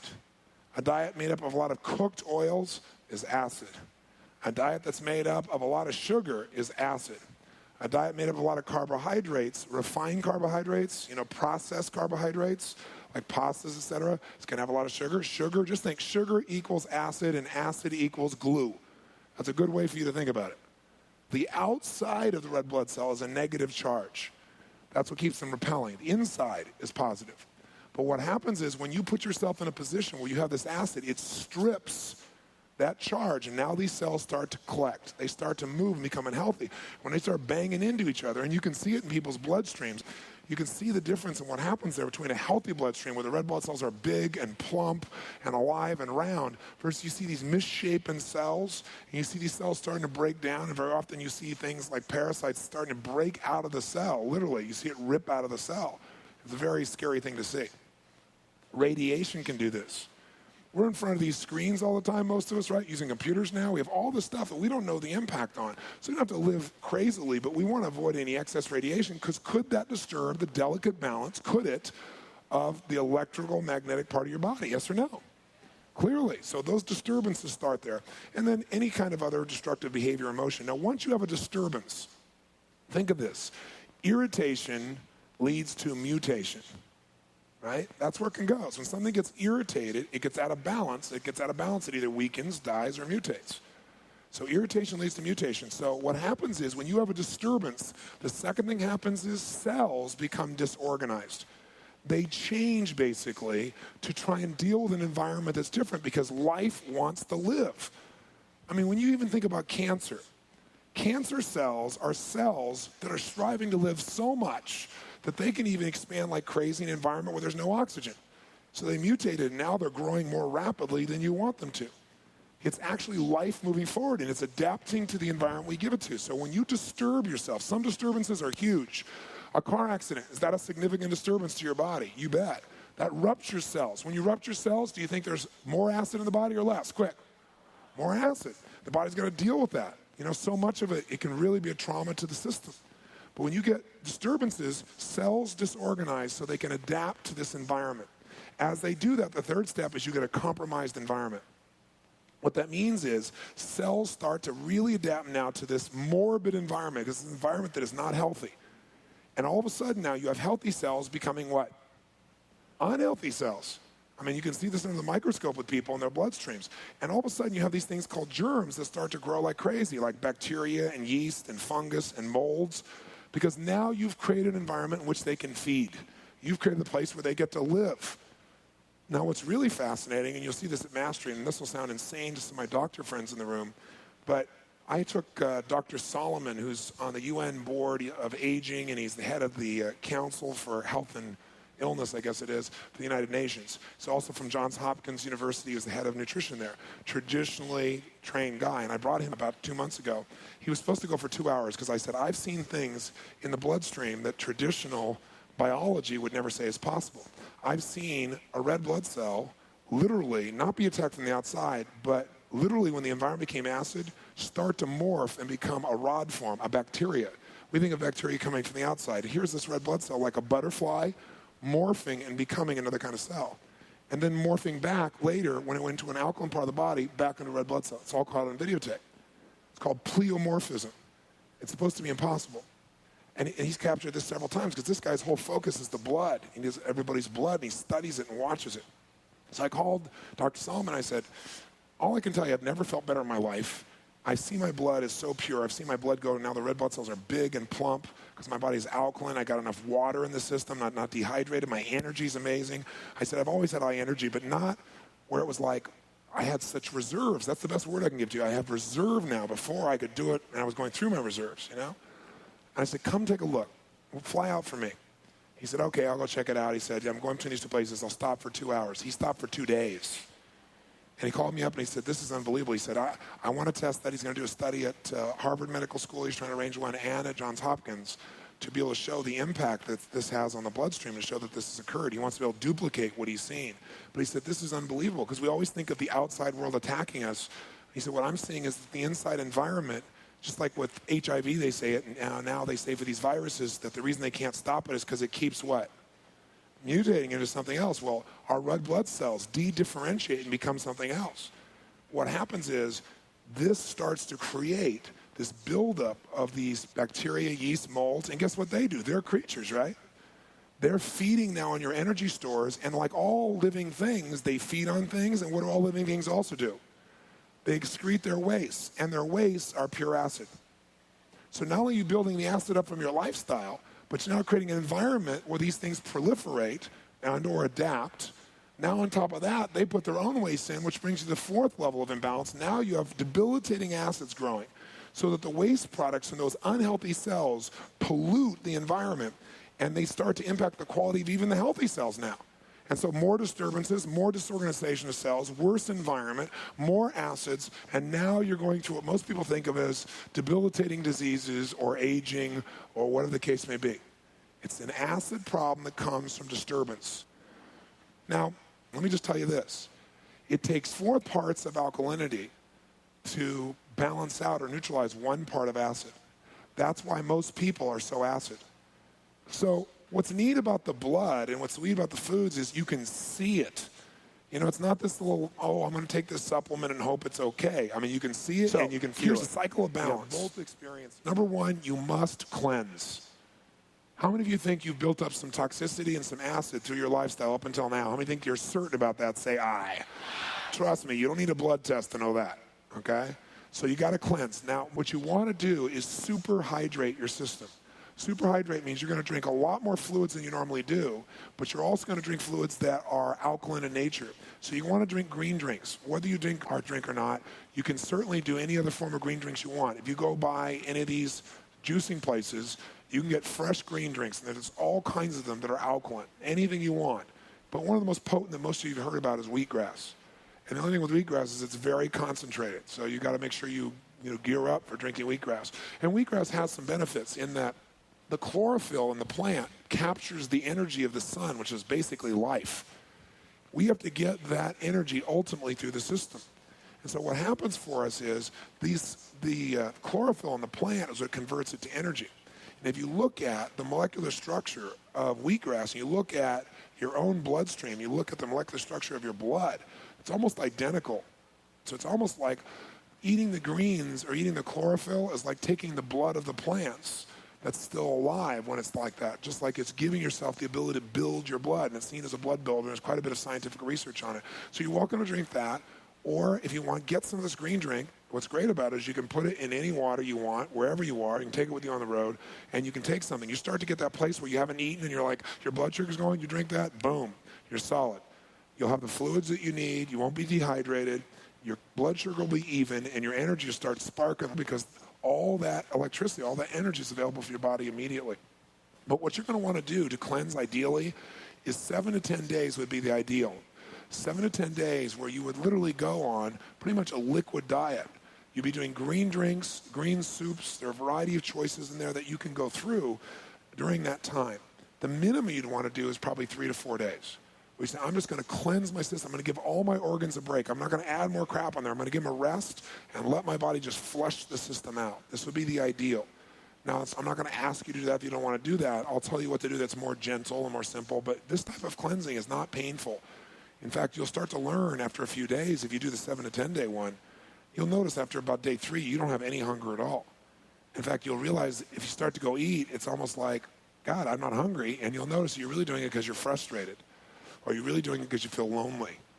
Or are you really doing it because there's some other emotion you're trying to feel? And since you're not eating, you won't eat, and you'll notice it, and it'll help you to break the emotional patterns that are controlling you as well. If you wanted to absolutely give your body the ultimate gift, it would be to go on a cleanse. So you want to drink at least 3 liters of this type of green drink a day. 3 liters. Like for me, did they put one? Well, you can see this is what I drink the whole time I'm here, if you haven't noticed. This is it. All weekend long, I'm drinking this. By the way, the green drink doesn't taste bad. It doesn't taste good either. It's kind of neutral, But this size is 1.5 liters. So you're gonna want at least 2 of these a day. I drink one of these in the morning, first thing, total energy. That's what I did this morning. I put the green drink in, shake it up, ready to rock and roll. I'll tell you what else I do. I drink one of these, or at least half, before I eat something. What do you think that does? Hunger is gone. You don't overeat. You also feel more alkaline, so some of the things you'd normally be addicted to, you'll find that addiction starts disappearing really fast. So, we want to cleanse. How many understand what we want to do here? Say I. What's the key word to cleansing? We don't want to hurt our bodies. We want to super what? And by the way, in a cleanse, you would ideally not bring any other food in, right? This super hydration is not just 7 to 10 days. This is every day for me. Does that make sense? If I'm really super hydrating, then for me, I'm drinking 3 of these, okay, to give you an idea. Maybe even 4 sometimes, which I thought would be impossible. But I'll tell you what, if you do that for just 3 or 4 days, if you guys did nothing out of this day, you said, that Robbins, he's a nice guy, he's a little crazy, but I'll do this for 3 or 4 days. By the 4th day, you won't believe how good you feel. I mean, aches and pains and stuff you have will be gone because you have so much alkalinity in your system, your body will have a buffer to deal with that stuff. It's fantastic, absolutely fantastic. Okay, so we cleanse. Second thing we do to get back in balance is we interrupt the destructive pattern that's creating the problem. So that pattern might be the way you're using your emotions. You go, you know what? I learned all this stuff this weekend. I'm not going to indulge in this anger stuff. I'm doing anger. And I'm doing depression. Let me breathe. Let me change. And you make a shift. Maybe the pattern is you keep eating like hell. Well, you got to break the pattern. Because if we cleanse and then you go back and start doing the same stuff, eventually you'll be back in an acid state again. Does that make sense? Now, by doing all this alkalinity on a regular basis, you start to balance it. But remember, you don't want to build up any more acid than you need to. Then the third step is we need to provide the body what it really needs. Once we take control of those patterns, provide it what it needs. And there's a metaphor that says every man needs a good woman. In fact, every woman needs a good woman. Like a good mom. Okay? All right? And what woman stands for is you got to give the body what it needs, which number 1 is what? Water. Number 2 is oxygen. Does that sound familiar? Number 3 is minerals. And again, it's not only minerals, but you'll find, how many of you know of a genetic weakness that you have either by your family history or by yourself, like a heart or lungs or something of that nature? How many are familiar with that? Well, if you know a genetic weakness, you want to provide those minerals or needs directly there, and you can do your own research. You've got A for woman is alkalize, and N is provide the nutrition and diet. What that'll allow you to do is put your body back in balance. When it's in balance, your biochemistry is where it needs to be. The electrical charges are there. The cells are vibrant. They're alive. There's lots of what? Energy. And you start feeling good, being good. You think differently. You feel differently. Your skin changes. Everything shifts in your life when you put yourself back in balance. So how do you get in balance? Number 1 is what? Cleanse. Number 2 is break the pattern by taking control. And number 3 is provide what it is you need. Now, here's what we've done so far. We've freed ourselves, if we're intelligent at this stage, from fear. Because we understand things don't just attack us. We've got to create an environment that feeds it. How many buy that? Say aye. 2, we've identified specifically the foundation of this, which is getting out of balance because we create disturbances or we get an environment that disturbs our cells. They disorganize. They get an environment now that's compromised. They mutate. They respond. Those beings or those creatures create their own waste products, and those acids then continue the cycle till we get more and more unhealthy. We know to get balanced, we got to what? What's the first step? What? Cleanse. I want you to remember that because the way we're going to live is one that's a cleansing lifestyle, not a clogging lifestyle. All right, we're going to have that as part of our mindset. Second thing we're going to do is going to take control by interrupting patterns that don't serve us. And third thing is we're going to provide the body with the core nutrients it needs, a good woman.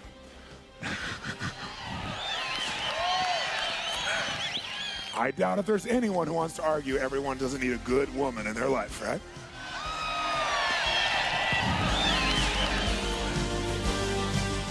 All right, back to me personally now.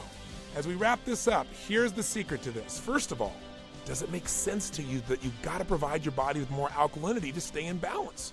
Sure it does, because we all live stressful lifestyles, acid lifestyles. And you've got to remember that if you're going to live an acid lifestyle by the way you eat or by your stress, the way you're living, remember it takes 4 parts of alkalinity to balance out 1 part of acid. If you'll just create this balance in your life by drinking more water, by drinking a green drink or wheatgrass, giving yourself enough greens, the changes can be miraculous. I've seen it in my own health and energy and the people that I care about and the people I meet every day. It's such a simple change. All it is making a simple addition to your life, yet the improvements in your life are so radical, it's almost hard to imagine. I'll give you a really good example. I had a young man who was sent to me by the Make-A-Wish Foundation. His name is Sean. And Sean came to me because, as often, the Make-A-Wish Foundation will say, this is a person's last wish. He'd like to meet you.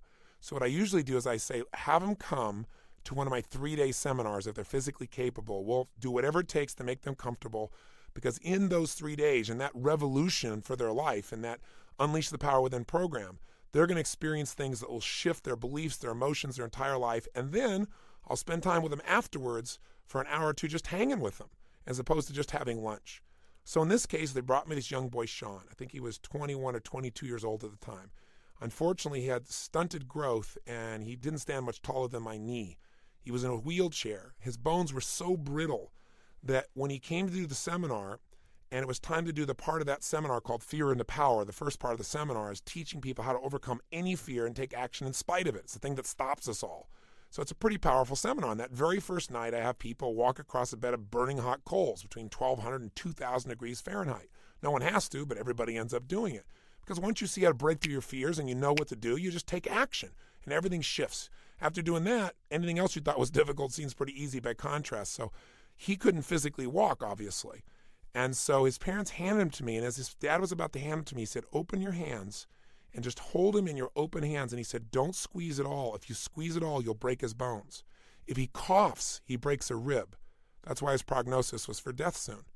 His bones were that brittle, if you can imagine. So I held him in my hands, and I put myself in state, and I walked across the fire holding him. It was really a beautiful experience. He cried afterwards. It was amazing. So then he attends the rest of the seminar, and he begins to develop some stronger beliefs on what's possible. So I sat down with him after the third day, and we sat down for lunch. I said, tell me what you believe about all this. He said, well, I believe there's got to be an answer, but no one's been able to give me one. I said, well, I'm not a doctor, and I can't tell you what to do. But I know a couple of experts that understand acid-alkaline, and I explained to them the very principles that you've learned here. And I said, I got to believe that if your bones are so brittle that they're breaking when you cough or sneeze, you got to have an enormously acidic body. Now, some of that can be genetic, I'm sure, but I believe if you talk to some of these people, they might be able to make you at least more comfortable, and who knows, it might save your life. If you're interested in doing it, I said, I'll send you, I'll pay for the flight, and you can go check it out for yourself. And I'm not telling you have to do this, just decide if it makes any sense to you, and if you do, use it. If you don't, don't. So I sent him to see one of these experts, and he ended up staying there for 3 days with this person. He changed his entire diet. Now, again, his prognosis was terminal. I spoke to his mother, and I spoke to him, and he was feeling better and better each day. Well, that could be anecdotal, obviously. Interestingly enough, within 6 months, he was still not only alive, but he was stronger than ever. He was able to cough or sneeze without any fear. Within 12 months, and if you saw him today, he showed up at one of my seminars to surprise me one day. I hadn't seen him in a year. And he rolled up, he was still in his wheelchair, but he said, let me show you what I can do now. He got out of his wheelchair and did push-ups. He pulled up his stomach and showed me he had a six-pack on his stomach. He's now lecturing all across the country. He's been written up in various newspapers as this wonder kid, and he's telling everybody what you can do to transform your body is by understanding how to give your body what it needs. His prognosis is no longer death. Here's a young man who literally has his life back. Now, your situation is probably nowhere near as extreme as that. Maybe it's a lowered sense of energy. Maybe it's you just want to really get those last 5 or 10 or 15 pounds off. You got to give yourself every advantage you can. That's what Get the Edge is about. So what do you got to do? Let's remind yourself. Just make sure you take action when we turn off this tape. You don't go, that's an interesting principle. Well, I should think about that. No. Make sure you start cleansing right away. Start drinking plenty of water. I'll give you a ratio. Half your body weight in ounces. If you're 200 pounds, that's 100 ounces in a day. You go, you got to be kidding. You're going to drown me, Robbins. No, we're going to cleanse you, and we're going to get that liquid in your body so the acid gets out. If you want to, another way to do this again is to get green drinks. They're so alkaline. So you can go get yourself something like wheatgrass, which doesn't taste pleasant at first, but that's because your body's acid. Once you start drinking it for a while, your body won't be as acid. It'll actually have a sweet taste to it. Or you can call us for our green drink. And if you do that, you can get a green drink. You can mix in water. You can take it on the road. You don't have to worry about finding wheatgrass. And it's just as effective, in some cases more, because there's more than one type of green in it. It's been specially formulated by Dr. Alex Guerrero, the man I told you about, who has such extraordinary results with people like Shaquille O'Neal and a lot of other peak performance athletes and teams. But he also uses the same process of alkalinity to get people healthy who have been diagnosed as terminally ill. So if you're interested in drinking that green drink, give us a call. You can reach us at 1-877-GO-4-GREEN. That's GO4-GREEN. Or the real number, for those who can't remember, Go for Green, is simple.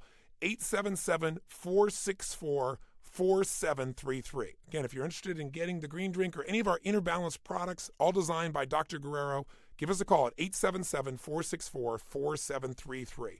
But you can do it on your own. You don't have to do it with us. There are many ways to get your body in balance. Do whatever makes sense to you, but do something so you can get started right away. Remember, don't ever leave the sight of understanding or of setting a goal without doing something towards its attainment. It's time for you to have more energy, isn't it? Isn't it time for you to get your life at the highest level of energy possible?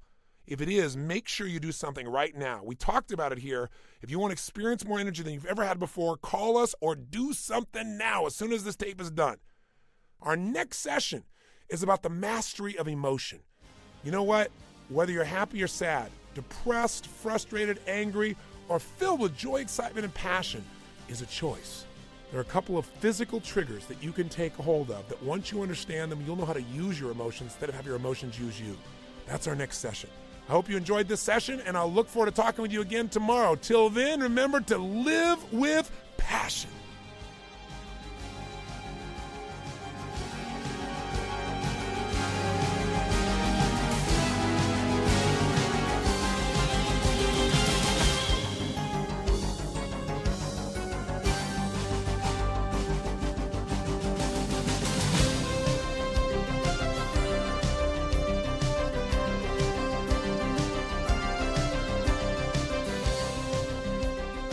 Welcome to day number 5, or session 5, depending upon how you're going through this program.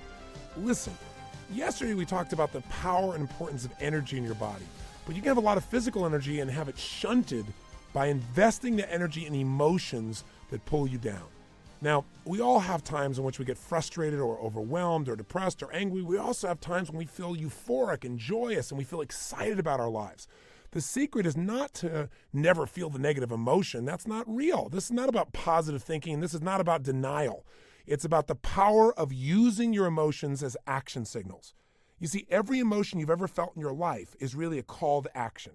And what I want to show you in this tape is how to make that happen. Now think about something for a moment. What is more important to you than the way you feel? Is there anything? You know, in my business seminars for years, I've asked people, I said, tell me anything you want in this world. And people say things like, I want more money. I want a better relationship. I want to know that the world has been better because I was here. And invariably, when I ask people, whenever they say I want these things, or they say I want to be fed because I've kept them there too long in the session, the bottom line is they'll say, well, if I had some food, I would feel better. Or if, I made more money, I would feel like I had more power or more control or more freedom or more security. Or if I was in a better relationship, I'd feel more love. But in reality, they don't really want the relationship then. They don't want the money. They don't even want the food. They just want to feel better. They want to change the way they feel. They want to change the emotional content of their life in that moment. And I think it's real important for us that we take a new look at emotions, that we see that some of the emotions that we consider sometimes to be negative, the emotions that we think are most painful, may in fact be our best friends. They may be giving us signals that we need to make changes. If we heed these signals and if we utilize them, we can change the quality of our experience and our life immediately. So just remember, emotions are the ultimate power. They start wars. They cause us to get married. They cause us to get divorced, to create children. They can even make us ill or they can make us healthy. In essence, the history of your life, the history of this world is the history of emotion. Emotions are the core that call us to action and change our entire lives. So where do they come from? What's their real purpose? What are some of the most intense emotions that we experience day to day that shape our destiny and that most of us never really learn to master? And then how can we master them and how can we utilize those to increase the quality of our life? Those are, in essence, the questions I want us to answer together today. Let's start with a simpler question, though. How do you deal with your emotions right now? I'm curious, because I found that people deal with emotions in one of basically 4 patterns. Either one, they avoid them. They literally try to not feel. They try to not have to feel, let's say, the feeling of rejection. And there's a problem with that. What would you guess it is? Well, yeah, if you're always trying to avoid rejection, you're never going to succeed. Because anything in life that requires you to deal with other human beings on a massive scale, where you're taking a step forward and you're trying to create change, exposes you to a point where somebody may disagree with you. They may reject you. See, the ultimate fear of rejection keeps people out of relationships. They never get to have the feeling they do want, which is love or intimacy or a feeling of connectedness, because their fear of rejection keeps them out of it. So you can't ever avoid completely negative emotions. They're part of life, and they cause us to grow. Some people don't try to avoid emotions. Instead, they go into the I'm going to endure it phase. Or worse, I'll endure it but deny it. Those people usually try and disassociate from their feelings. They try to say, well, it doesn't feel that bad. But meanwhile, they keep stoking the fire inside themselves by thinking about how horrible things are, or how someone has taken advantage of them, or how they do everything right but things still turn up wrong, and why is it this always happened to them? In other words, they never change their internal conversation. They never change their internal focus or their physiology. They keep feeling like heck, but they try to pretend like it's not there, deny it or disassociate it. And inevitably, this erupts, because the more you don't listen to the messages of your emotions, the more intense they get. They keep hammering on the door louder and louder to try to get through to you. And all of a sudden, you feel worse and worse and worse. Or the third thing I see people do is they use it for competition. You got it bad, let me tell you how bad I feel. It's really going to make your life better. And I hear people do it all the time. Yeah, my work's so horrible, let me tell you how terrible things are. You think that's bad, I'll show you terrible. And sure enough, people get in a match to see how bad they can make each other feel about their own lives. You want to stay out of that place. Hopefully you go with a fourth way of dealing emotions, and that is to learn from them and utilize them. Now, where do they come from? Do they just attack us like a virus where all of a sudden we feel something? Or as we all know, they come from other people, right? For example, if you feel loving, it's because of what somebody else did. They came over and told you they loved you, or they hugged you, or they touched you a certain way, or they kissed you, and that's what made you feel love. Is that really true? When somebody touches you and you feel loved, the reality is you feel loved because you choose at that moment to create those feelings within yourself. You allow yourself to have those sensations. You have some rules, some criteria that say when XYZ happens, then I get to feel loved. And then at that moment, when all those criteria are met, somebody hugs you, kisses you, says they love you, etc., you then in your own body create these sensations that you call love. You release those sensations. You put yourself in that physiology at that moment. Conversely, if you feel bad, if you feel angry, if you feel overwhelmed, depressed, frustrated, lonely, all of these emotions are also created by only one person, you. By what you choose to focus on, or to be even more specific, by the meaning that you attach to any experience in life. Let's repeat that so we remember it. How you feel at any moment of time is really the result of the meaning that you've given to your experience. In other words, let's say a man opens a door for a woman. How does that woman feel about that? Well, the answer has nothing to do with the actual event, but rather her interpretation of the event, what she chooses to label that event as meaning. Some women feel demeaned by the process. How dare you, you male chauvinist pig? You can imagine how some guys look back and go, what is the matter with her? Because what it meant for him was respect.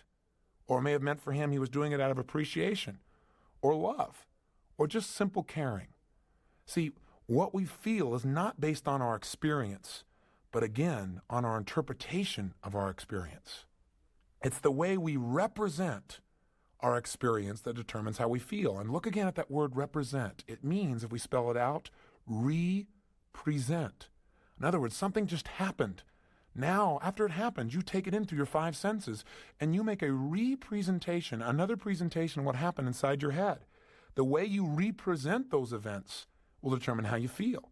So again, in this case, this woman took the simple act of a man opening the door with a smile on his face and she represented it inside of her head as he's trying to take advantage of me. He's trying to make me less than him. He's trying to dominate me in some way.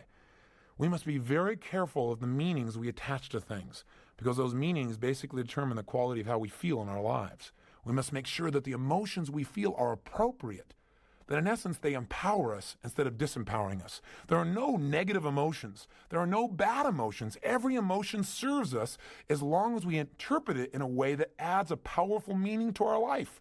Something that moves us forward instead of backwards. Why don't you just analyze the difference between two emotions for me just by experiencing them if you would.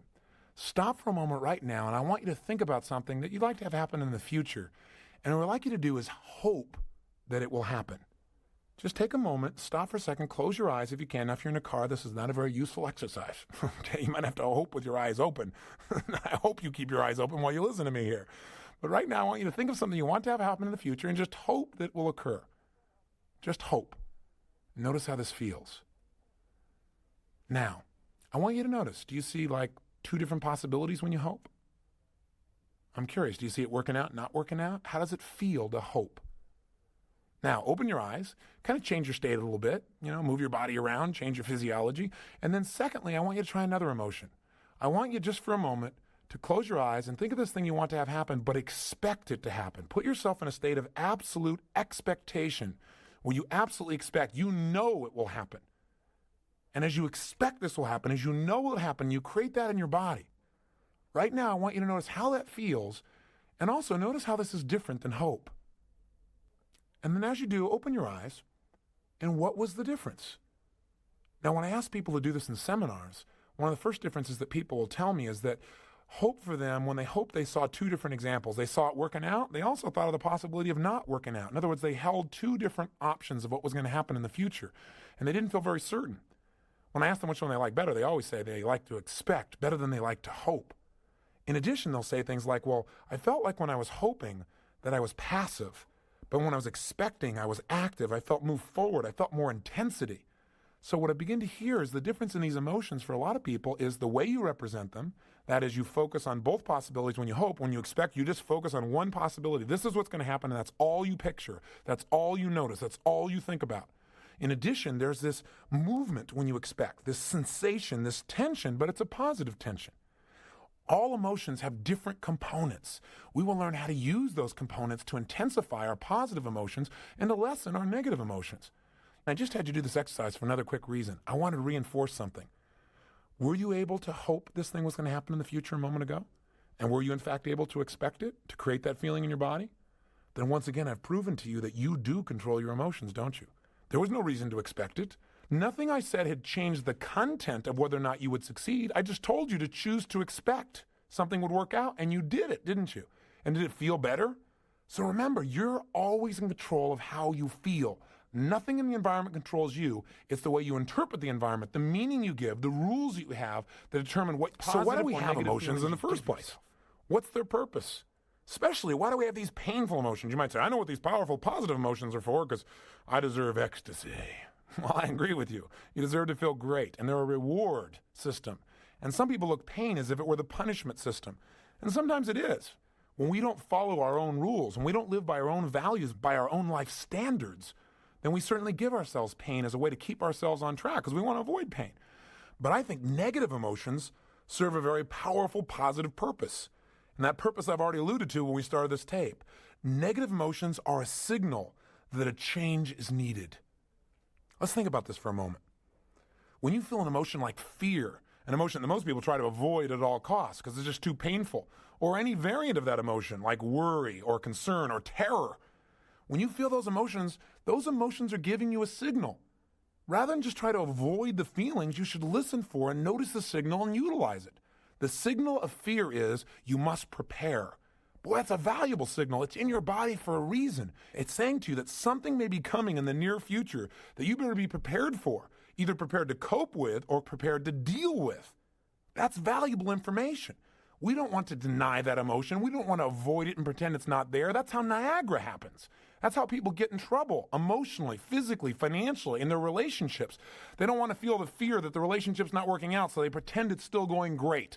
Until one day they find themselves 5 feet from Niagara Falls in a boat with no oars and going, oh shoot, it's too late. They take an emotional fall, a relationship fall. Make sure that these emotions serve you. And the way to make them serve you, I think, is to realize that every emotion has a message for you. And what you want to do is not make it wrong, not avoid it, not freak out about it, not make yourself wrong for feeling it, but to do 6 things. Number 1, identify what the emotion is. 2, acknowledge and appreciate the message it's offering you. 3, get incredibly curious about what it's offering you. In other words, how could you use this to make your life better? Is this really what you want? And do you need to change the way you're looking at the world? Do you need to change the way you're acting? Do you need to change the way you're communicating?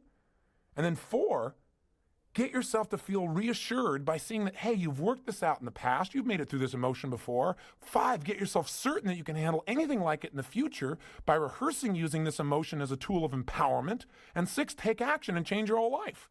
Those 6 tools that I just whipped through real fast are in essence what we're going to learn to utilize, not just in changing how we feel, but using how we feel, even those negative feelings, to make our life better. Now, I want to mention something. In working with people in Date with Destiny seminars, I've learned an incredible amount about human emotion. In order to attend the class, people have to fill out like an 18, 19, 20-page questionnaire, as it turns out to be for most people, describing every emotion that you feel in your life and what triggers it. What do you value most about each of those situations? If there's any one thing I've learned by going through all of these forms, is that human beings seem to have unlimited ways of describing negative emotions. I get to read about how people get to be frustrated and insecure and lonely and bored and sad and angry and impatient and annoyed and anxious and unsure and guilty and unworthy and depressed and disrespected and humiliated. Can you believe I do this for a living? I can't believe this. But the good side is this. I get to also read about how they get to have joy, love, success, abundance, contribution, flexibility, creativity, power, impact, curiosity, wonder, beauty, spirituality, respect, sincerity, integrity, kindness, confidence, ecstasy, you name it. We have lots of pleasure we can have in our lives too. The challenge is that most people, though, spend more time in the negative. They spend more time trying to avoid those negative emotions instead of using them. So what I've tried to do is to sit down and say, okay, there are all these different ways of describing emotion. The question is, do enough of them fall into a group of categories that we could chunk them down? In other words, you might say, well, I'm really feeling concerned or worried or anxious or scared or terrified, but that really all is just forms of fear, right? So what I'd like to do in this session, at least, just for the sake of our conversation and for our ability to deal with our emotions, is to take and create a model for each other. A model that I've created where basically I fit all emotions into 10 categories.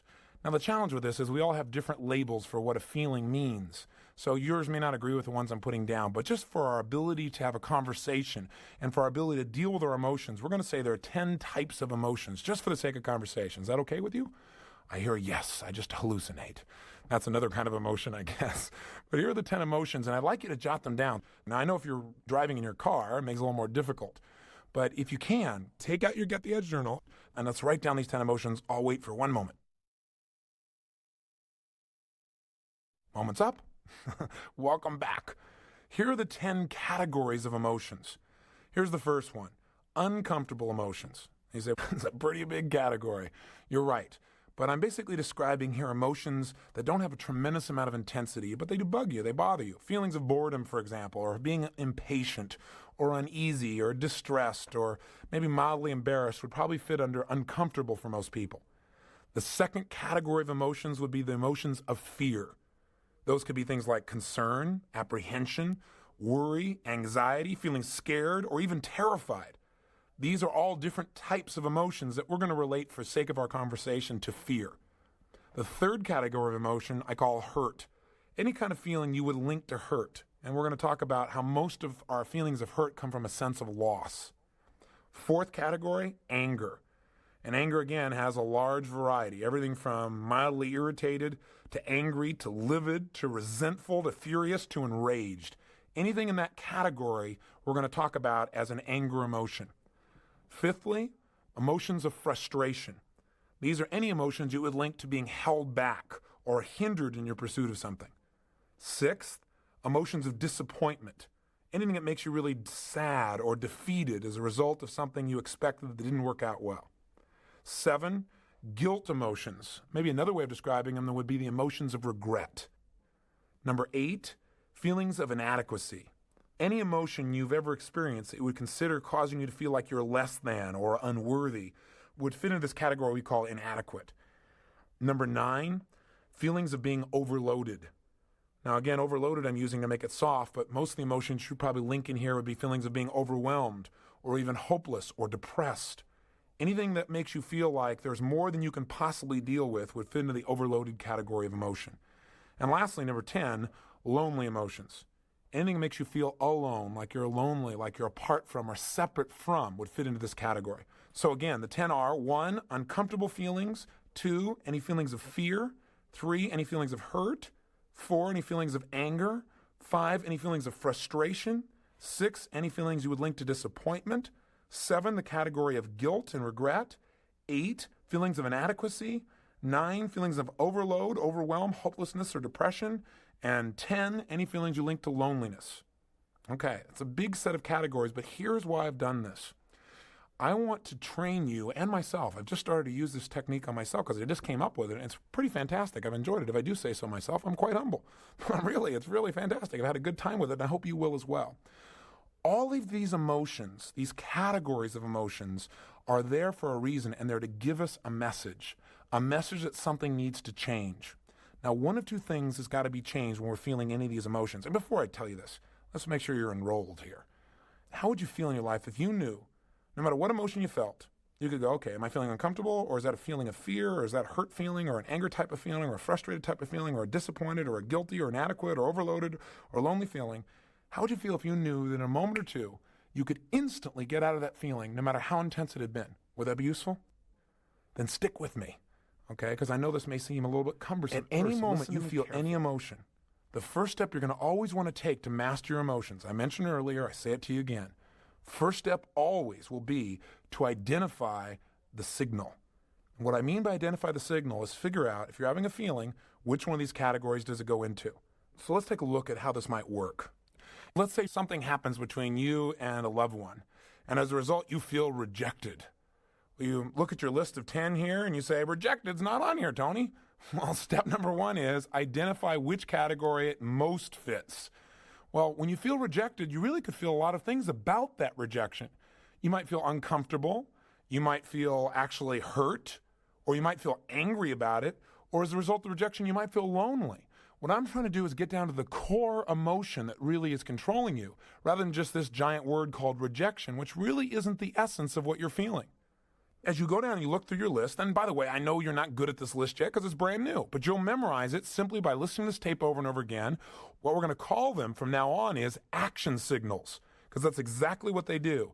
They are signals for you to take action, to reevaluate the way you're perceiving something or the way you're proceeding, the way you're communicating your feelings to other people, or the way you're behaving around other people or situations. In other words, they're going to tell us we got to make a change in order to get what we really want. And that's what these action signals are all about. They're not negative, they're not bad, they're there to serve us. But for now, let's come back to the example. We said step number one then always is identify the signal. That simply means where does it fit in here? So in this example, we've said that rejection really was just uncomfortable for you. Maybe what happened is you turned to kiss your husband or wife and they were busy reading or writing or something and they didn't really reciprocate. You felt, kind of uncomfortable about that. You didn't feel lonely. You didn't feel hurt. You didn't feel angry. You just felt a little uncomfortable. The signal of being uncomfortable is calling to your attention a message. And the message of uncomfortable feelings is, one, realize you need to change your state. That right now, no matter what happens in the state you're in, you're not going to appreciate it. You're not going to be resourceful in understanding what things really mean. Say, for example, you're feeling in a state of being uncomfortable about that, you're going to start hallucinating. Well, gosh, my husband or wife, they weren't really loving to me. Does that mean that they're not interested in me anymore? Does that mean that, that our relationship's not as strong? We tend to hallucinate when we get in an unresourceful state. So when you feel uncomfortable, first message from that signal is, hey, change your state. Second, clarify what you want. Immediately, you got to clarify what you want. That's what this signal is trying to tell you. Says, yeah, don't just be uncomfortable. What do you want? If you want your husband or wife to be closer to you, get clear that's what you want. And step three, immediately take action in that direction.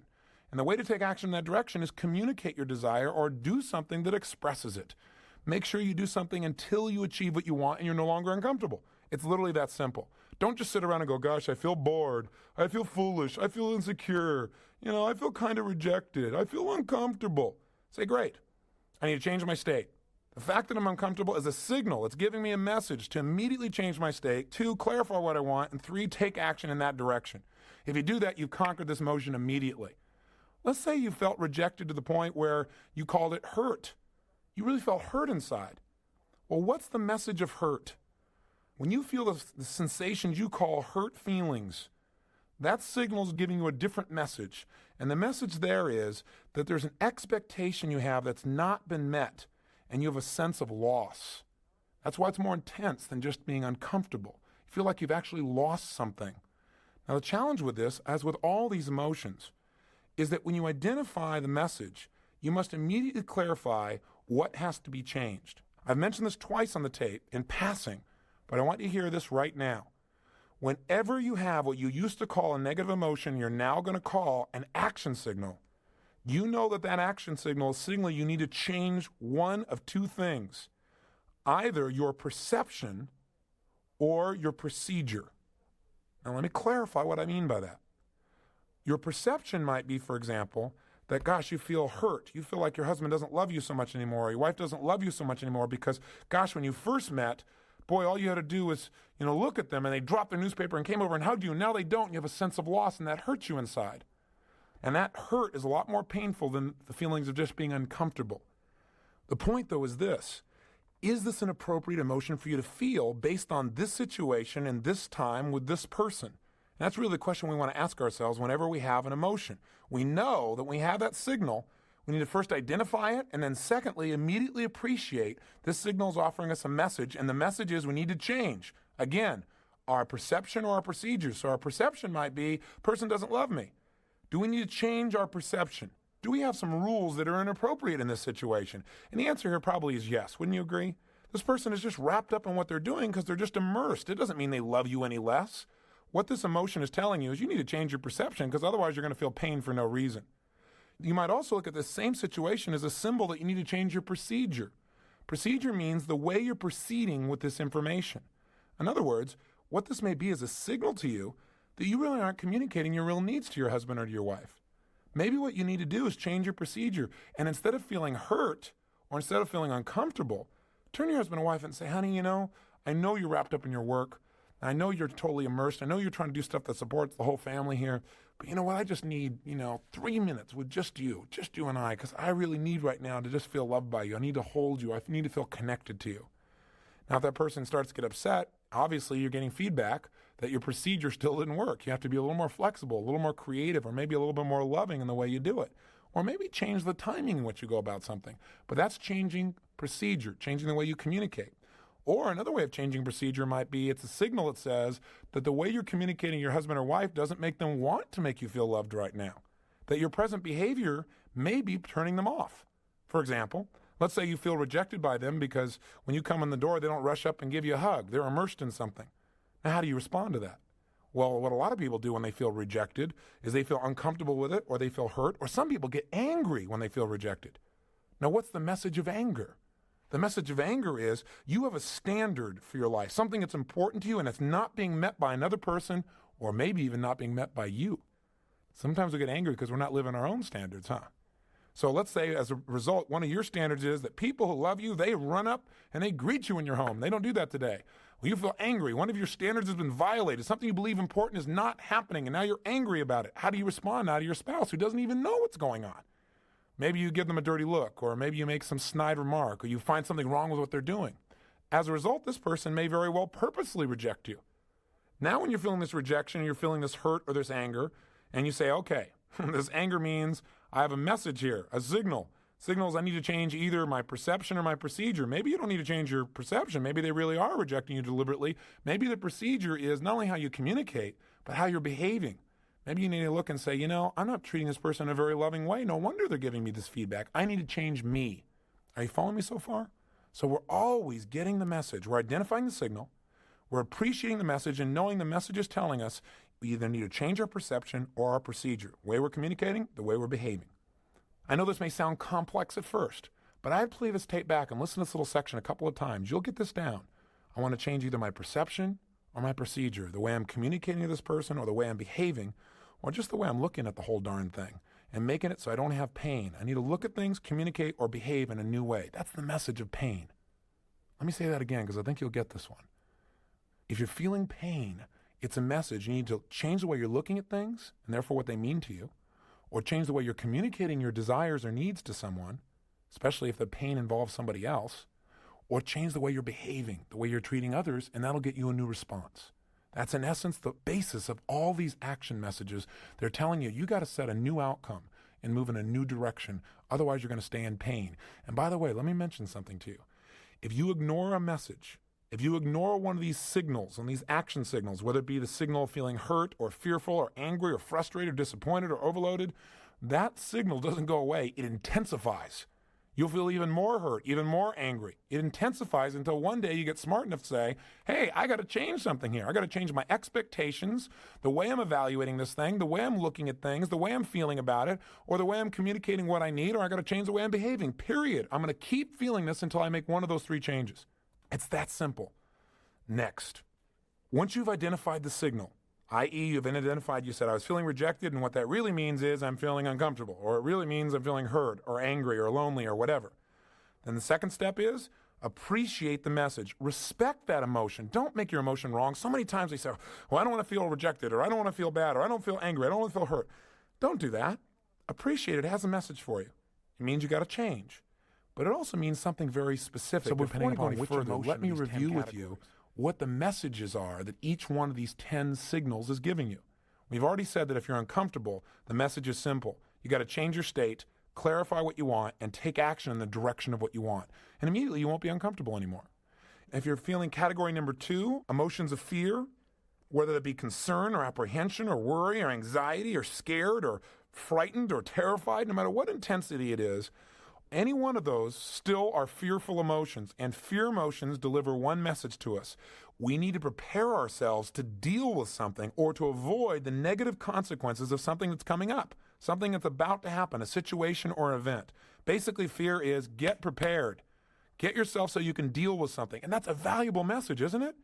Now, the problem is what most of us do is we get fearful and we don't take the message. We either try to deny the fear and act like we're real strong, and all it does is get stronger and stronger, or worse, we just surrender the fear and we don't get the message. All we do is we get caught up in the emotion and we get more and more scared and we amplify it. And we start thinking of the worst that can happen rather than figuring out, okay, what do I need to do to be prepared, to avoid the negative consequences and make this work? For example, people have fear of failure. That's a valuable fear. It's saying get prepared so you won't fail. You might have a fear because the IRS is coming to visit you and you get a little note in the mail. You get this feeling of anxiety. That's probably a useful fear, right? It's probably saying to you, hey, you better go get all your paperwork in order. If you didn't have that message, if it wasn't painful enough, you might slough it off. They might show up and it may cost you a lot of money, not because you weren't accurate or honest, because you weren't prepared. Same thing happens if somebody asks you to give a speech and you get a little fear inside. Maybe it grows into anxiety. The more intense it gets, the more we tend to surrender to the emotion rather than get the message. That's why we may want to convert fear and say, well, I'm a little concerned. And what I'm concerned about is I need to prepare for this speech so I do the best possible job and I'll feel confident instead of fearful. Now, again, with each of these emotions, we want to hear the message and see is the message appropriate. You may already be prepared. You may be as prepared as you can get. There's a limit to what you can do, right? There's a point where you have to have some faith. At that point, you might just have to say, you know what? This is a message I need to change my perceptions, not my procedures. I'm prepared by my procedures. I know what to do. I know how to do it. But I got to stop focusing on this thing being the worst possible situation. I just need to decide to become confident now, to focus on it working instead of it not working. The third category of emotions, those of hurt feelings, give us a signal and a message that says you have an expectation that's not been met and you have a feeling of loss. I.e., you expected somebody to keep their word and they didn't. That hurt your feelings. Or you expected someone never to share something that you told them privately and they told somebody else. And now you feel hurt. You feel a sense of loss of intimacy with them or loss of trust. And that sense of loss is what creates that feeling of hurt inside of us. What do we need to do? It tells us immediately that we have to evaluate, is there really a loss here? Again, do we need to change our perception? Maybe you just didn't communicate to this person that when you told them this, you wanted them to keep this information private. Maybe you haven't lost anything. Maybe you just have to change your way of communicating your needs, or again, change your behavior. The next category is anger. That's the fourth category. And again, emotions like irritation or feeling livid or furious or enraged or resentful, all of these fit into this category. Any of these emotions are simply signals giving you a message, and the message here is that an important rule that you have in your life has been violated by someone else or maybe even by you. See, when we think something's really important and somebody violates that rule, we get upset about it. How we deal with that upset will determine a great deal how much pain or pleasure we really experience in our lives and how close we get to other people or how much we push them away from us. In other words, if somebody violates your standards, that's the message. What you're supposed to do with that message is real simple. Communicate that you have a standard. Communicate that you know it's only your rule. It isn't necessarily their rule, but you need their help. So if we use the earlier example where you shared something in confidence with someone, but you didn't tell them it was in confidence, you expected them to know that, and you didn't just feel hurt, you felt angry about it, then the bottom line is instead of beating that person up, you need to go to that person and communicate in a different way, right? Change the way you're communicating, change your procedure, and say, I know you didn't understand this to be private, but this is really important to me, and you need to deal with it as quickly as possible. Anger is usually an outgrowth of hurt. In other words, when you're hurt, you have a feeling of loss. Something you expected didn't work out. When you're angry, it's because it's something you think is really important that wasn't handled, or you've got a lot of hurts that have built up and you've not expressed them, you've not communicated them. So anger is usually a signal that something you believe is really important has been violated by someone or yourself, or that you've had a lot of hurts that you've not expressed that have built up until their anger. How do you deal with it? Change your perception. Maybe this person wasn't trying to hurt you at all. Change your procedure. Communicate better what your real needs are, or change your behavior. Tell people up front, hey, this is private. Promise me you won't share this with anybody because it's real important to me. Either way, you'll get out of your anger quickly. It's simply a signal that says you need to clarify with other people what your rules are and get them to agree to meet them, or you need to compromise them possibly.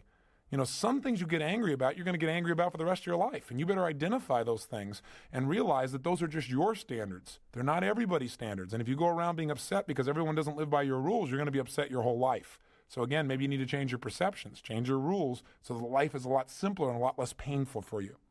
The fifth category of emotions, frustration.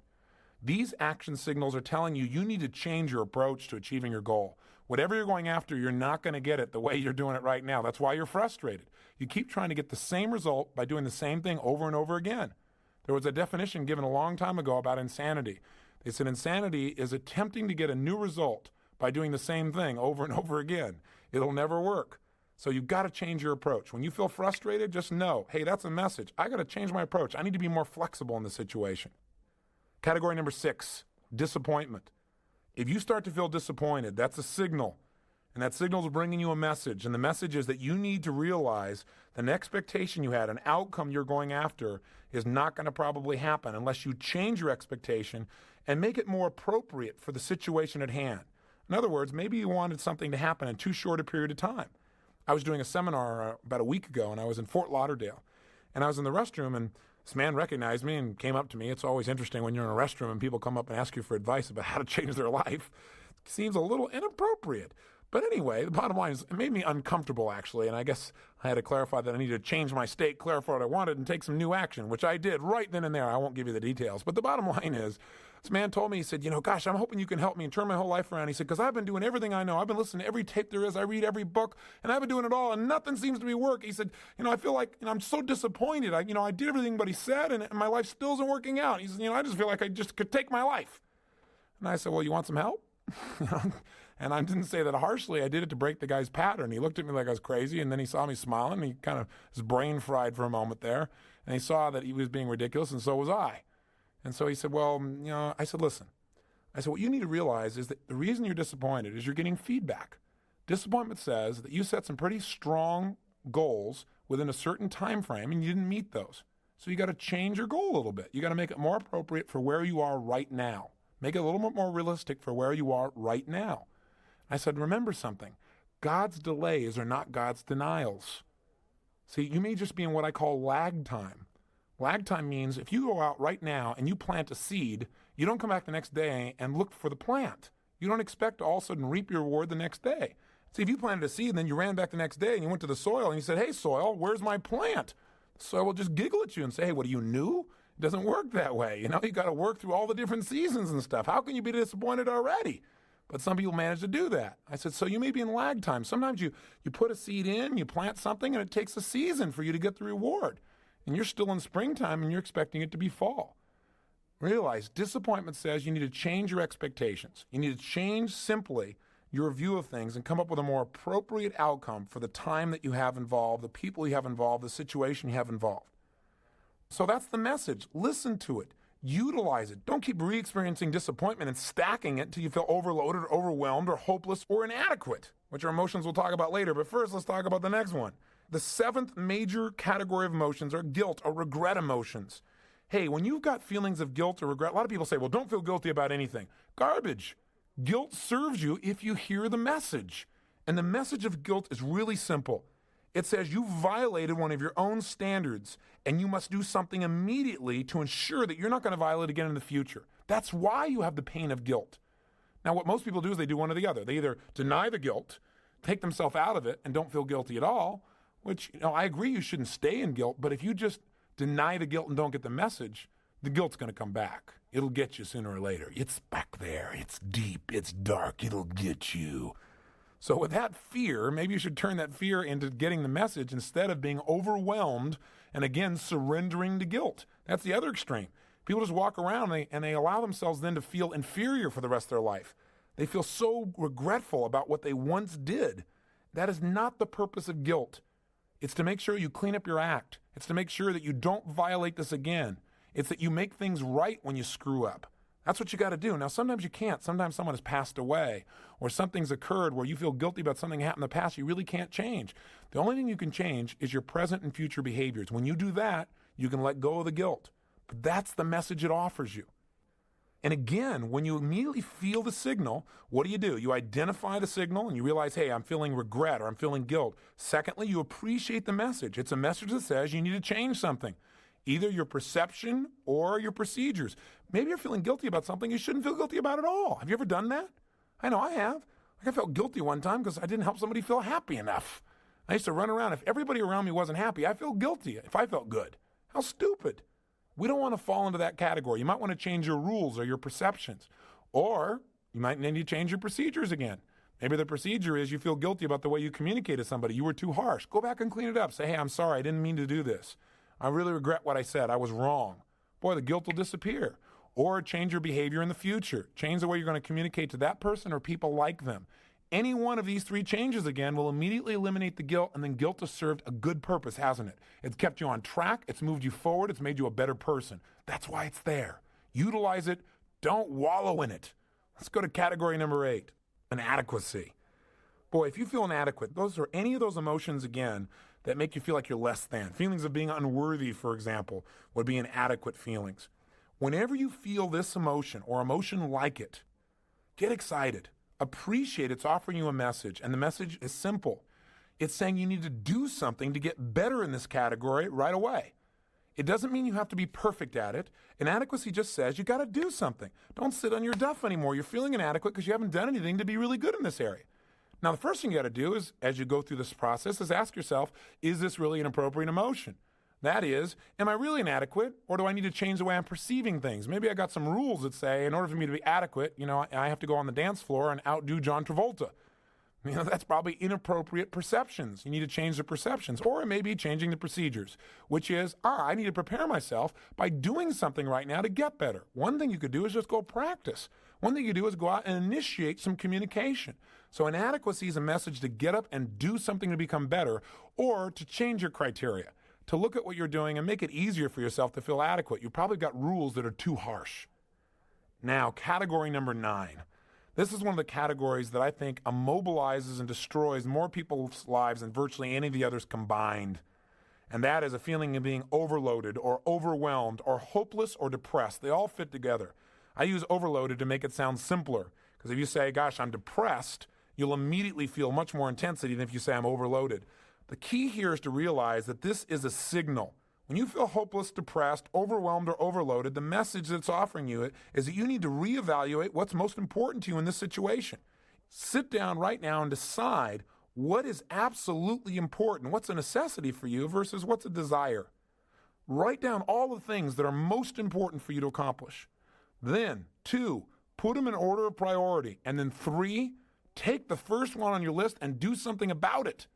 It's the same thing with depression, the same thing for being hopeless. Sit down and saying, okay, instead of saying it's hopeless, I need to change my state, number 1. That's always the message of all these emotions. Number 2, I got to clarify what's most important to me. Write it all out. 3, what's the order of the importance? And 4, what's the first thing on my list? Let me go handle that. The minute you go handle anything, and you deal with one simple issue, your brain can handle it, and as soon as you handle that situation, you will feel like you're in control of your world. You will not feel overloaded. You will not feel overwhelmed. You will feel like there's hope, and you won't feel depressed. Your self-esteem grows when you do something to take control of events instead of having events take control of you. And all you have to do to take control of events is chunk them down. Pick one thing and master it. Go to number 2 and master it. The message is simple. You're trying to do too much in too short a period of time. You're looking at the whole world and expecting everything to be perfect overnight, and you're feeling like you can't handle it all. Chunk it down. Here's the final category. Category 10, feeling lonely. Have you ever felt really lonely? Gosh, I don't think there's anybody alive who hasn't. But what does it mean when you feel lonely? What is the message that you should get from that signal? I think the message is really simple. What we really need at that moment, the message is telling us we need a certain connection with people. The challenge with that message is a lot of times people take the word connection or the idea of the need for a connection with another human being and they make it into a sexual connection or instant intimacy. And then they feel frustrated because even when they have that, they still feel lonely. What we really need to do is identify what kind of connection. Maybe you do need an intimate connection. Maybe you just need some basic friendship or someone to listen to or somebody to laugh with or someone to talk to. It's real important when we feel lonely just say, hey, this is really neat. What's great about being lonely is it says I really care about people. I love to be with people. And I need to find out in what way I want to be with somebody right now. And then take an action immediately to go in the direction we want. In other words, all 10 of these emotions are a message to our brain to say, hey, what you're doing right now isn't working, and you need to change it. You either change your perception, change what criteria you're using, your way of looking at things that makes you feel this way because your perception is not appropriate, or change the way you're communicating. You're not communicating things in a way where people know your needs, or just change your behavior. What you're doing isn't working. Change your approach. So whether it be fear, where you're saying, hey, what you're doing is you're not prepared enough, get more prepared, or change your perception. You are prepared. You're just making a criteria for yourself. You have to have too much to feel prepared. You're feeling fearful because your criteria are too intense. Your rules are too hard to meet. Change it and look at it and see that you really are prepared. Or there'd be something like regret, where again your brain is saying, hey, something you did isn't working. You broke your own rules in a way that doesn't work for you. Either you really didn't break your rules, your perception's unfair, or you broke your rules and you need to change it. You need to do something so that you will never again break these rules. You'll never again go through this kind of pain because it's not appropriate. That's in essence how we want to deal with these 10 emotions. And what you want to do is get to know these 10, review them over and over again so that when, hey, you have an emotion and you say, my gosh, I'm feeling jealous. First step, identify the signal. Which of these 10 categories does it fall into? Well, gosh, jealous, what is that? Do I am feeling angry feelings or am I feeling fearful feelings about the jealousy? You might say, well, I'm really feeling angry. Well, then there's a standard that I have that's been violated. First step, do I need to change my perception or my procedures? As I respect the emotion, what is the meaning I should take from this? What's the message? Well, maybe, the fact that they said hello to this other person, maybe I need to change my perception. Maybe that's not so bad. Maybe I shouldn't feel jealous about that. Maybe that's an unfair rule, an unfair way of looking at things. Or maybe I need to communicate my needs. That it wasn't just a conversation, it's giving that person a kiss like that doesn't meet my rules. And I need to communicate that to that person so they know, so that they can respect my values, so they can respect what my needs are. Or maybe I can change my behavior, and when I start to feel jealous, instead I can just go and share more intimate feelings, more loving feelings to this person I was jealous of, and maybe they'll change the whole. So now that we understand the messages, the 10 messages, and again, I know you'll need to review this, let's take a look at the 6 steps. I've given you the first 2, and I've repeated them over and over again so that you'll remember them. What's step 1? You feel an emotion. I don't care what it is. Let's say you say, I feel destroyed. Number 1, immediately identify the signal. What is destroyed? Is that uncomfortable? No, it's more than that. Is it fear? No. Is it hurt? Yeah, it feels really hurt. That's what it is. So you identify what it is. 2, appreciate the message. Saying I got to change something. Okay, do I need to change my perception? Or do I need to change my communication to my needs? Or do I need to behave differently?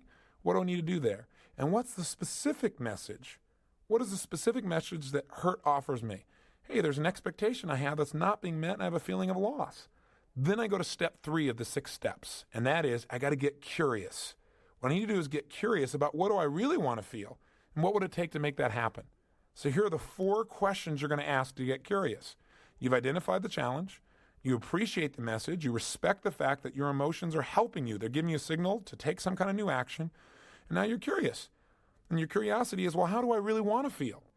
Let's say you were feeling destroyed, which is really just hurt. How do you want to feel? Well, I want to feel confident, or I want to feel loved, or I want to feel connected. As soon as you identify what you want to feel, you're moving in the direction you want to go. All these emotions are telling you is you need to refocus on what you want and take some new action. So ask yourself, what do you want? How do I want to feel? Second question that you want to ask from a curious state of mind is, what would I have to believe in order to feel this way right now? So you might say, well, what I want to feel is close friendship instead of pain. And so the next question you ask is, what would I have to believe in order to feel that way? Well, I'd have to believe that nothing could ever violate my sense of friendship with this person, that they really do care about me, that that feeling is really there. Third question, what am I willing to do to handle this right now so I can feel this way? Well, I'm willing to believe that. I'm willing to trust. I'm willing to have that faith. I'm willing to communicate to that person that I love them no matter what. I'm willing to ask them, what does it take for us to really have friendship here and not to be in a position where I feel destroyed by the way somebody communicates? And the fourth question is, what's great about this, or what can I learn from this? You might want to ask yourself, well, one of the things I learned is that I contributed to these feelings by my rules, by the way I looked at things, or by my intensity. So what can I learn from this so in the future I never have to go through these feelings again? Again, if you can get curious about your emotions and what created them and what you can learn from them and how you can make sure you don't have to go through the pain again, then sure enough, you can accelerate your growth in life, experience a lot more pleasure and a lot less pain. Step 4, you get confident. How do you get confident? You reassure yourself that you can handle these emotions right now by remembering times when you've handled it in the past. Are you following me on this? Have you ever felt jealous before and then you got over it? Can you remember a specific time? Or have you ever felt destroyed, really hurt, but you got over it? Go back and remember a specific time when you really felt hurt and somehow you got over it. You didn't think you could, but maybe you communicated to the person, or maybe you changed your state, or you asked yourself a good question like, what else could this mean? Maybe this person isn't trying to destroy me. They're not trying to hurt me. Maybe they're just stressed out. Maybe it's not even about me. Maybe people are doing the best they can with the resources they have. Remember a time when you're able to deal with the emotion, and that'll make you confident you can deal with it right now. Step 5, get certain. And what I mean by that is, to be certain you can handle this, stop right now in your mind and imagine coming up with different ways of handling this emotion. Come up with 3 or 4 different ways where that jealousy comes up and you communicate it to somebody else in a way where they're hearing you. And if one doesn't work, you try another one. You rehearse it in your mind several times, where you see yourself, okay, one time expressing it by saying, I know I'm wrong and I have this misperception. Another time you say it with a smile and say, I'm a little crazy at times, but this is how I felt here. Another time you do it by giving the person a hug and whispering, I need your help. See, you look at many different ways of communicating something, so you deal with the emotion and you rehearse it till pretty soon you feel confident. Gosh, I got lots of ways of expressing my emotion in a way that empowers me in my relationships rather than disempowers me. And finally, step 6, get excited and take action. Do something right away that reinforces that you can handle this emotion. Go make that communication to the person you need to so you don't stay stuck in any emotion. Go express your emotion in some way that reinforces that what you've rehearsed inside your mind and what you got curious about, the new distinctions you made, really do work for you. That really you can change the way you feel, and you're doing it right now. 6 simple steps, 10 emotions that you can recognize. Now, how do you get good at anything? The answer is pretty simple. Practice. I hate that word practice, though. I'd rather say do it, because practice implies maybe you're not very good at it. The way you get good at something is you do it. And every time you do it, you try and do it even better. You don't ever practice. You're always going for it full out, having fun with it as well. And the best way to deal with emotion, as you remember, is kill the monster while it's little. Make sure you deal with those anger emotions when they're at the level of a little bit irritated, not when they're in rage. If you handle them at the level of a little irritation, they're a lot easier to deal with.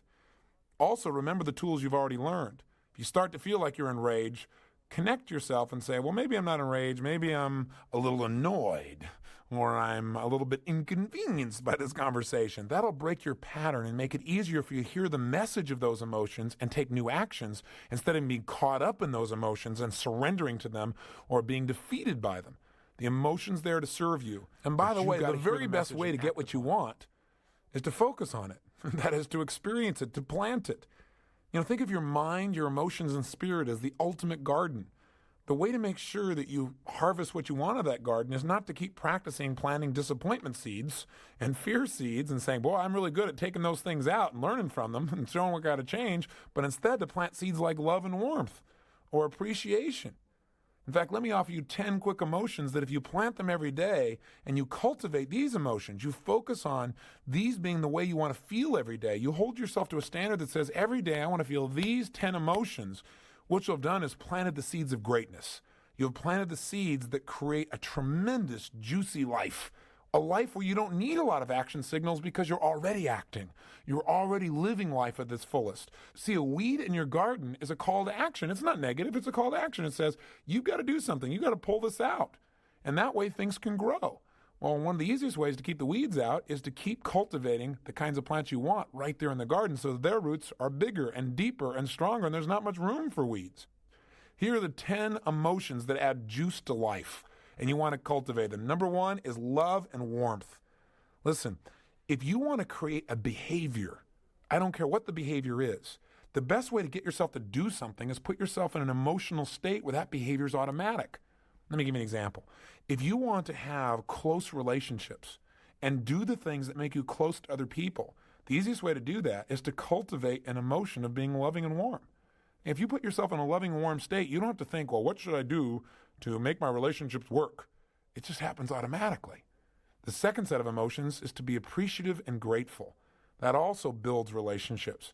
If you're always feeling loving and warm and appreciative and grateful, then you're going to do whatever's necessary. You're not going to even think about it. You're going to do more than's necessary to nurture the people around you, and you'll have that deep feeling of caring. Third emotion is curiosity. Gosh, if you really want to grow in your life, learn to be curious like a child. Children know how to wonder, and that's why they're so darn happy. That's why they're never bored. So you want the cure to boredom? Be curious. And if you wanted to get yourself, let's say, to study more, and you're in school, and you're trying to push yourself to study, that's a hard behavior to create. But if you're curious, studying's automatic, isn't it? You don't have to work at it. Cultivate the emotion of curiosity, and life becomes an unending study of joy. 4, get excited and passionate every day. See, excitement and passion add juice to anything. I think it was Benjamin Disraeli who said, man is truly only great when he acts from his passions. Passion adds to life enjoyment. It can turn anything that seems to be a challenge into a tremendous opportunity. We want to make sure we add that passion and excitement each day, and the way we do that, the way we have the love, the warmth, the appreciation, the gratefulness, the curiosity, the excitement, and the passion, guess how we get that? We decide to feel it. See, I teach people in my Date with Destiny to create what I call a code of conduct.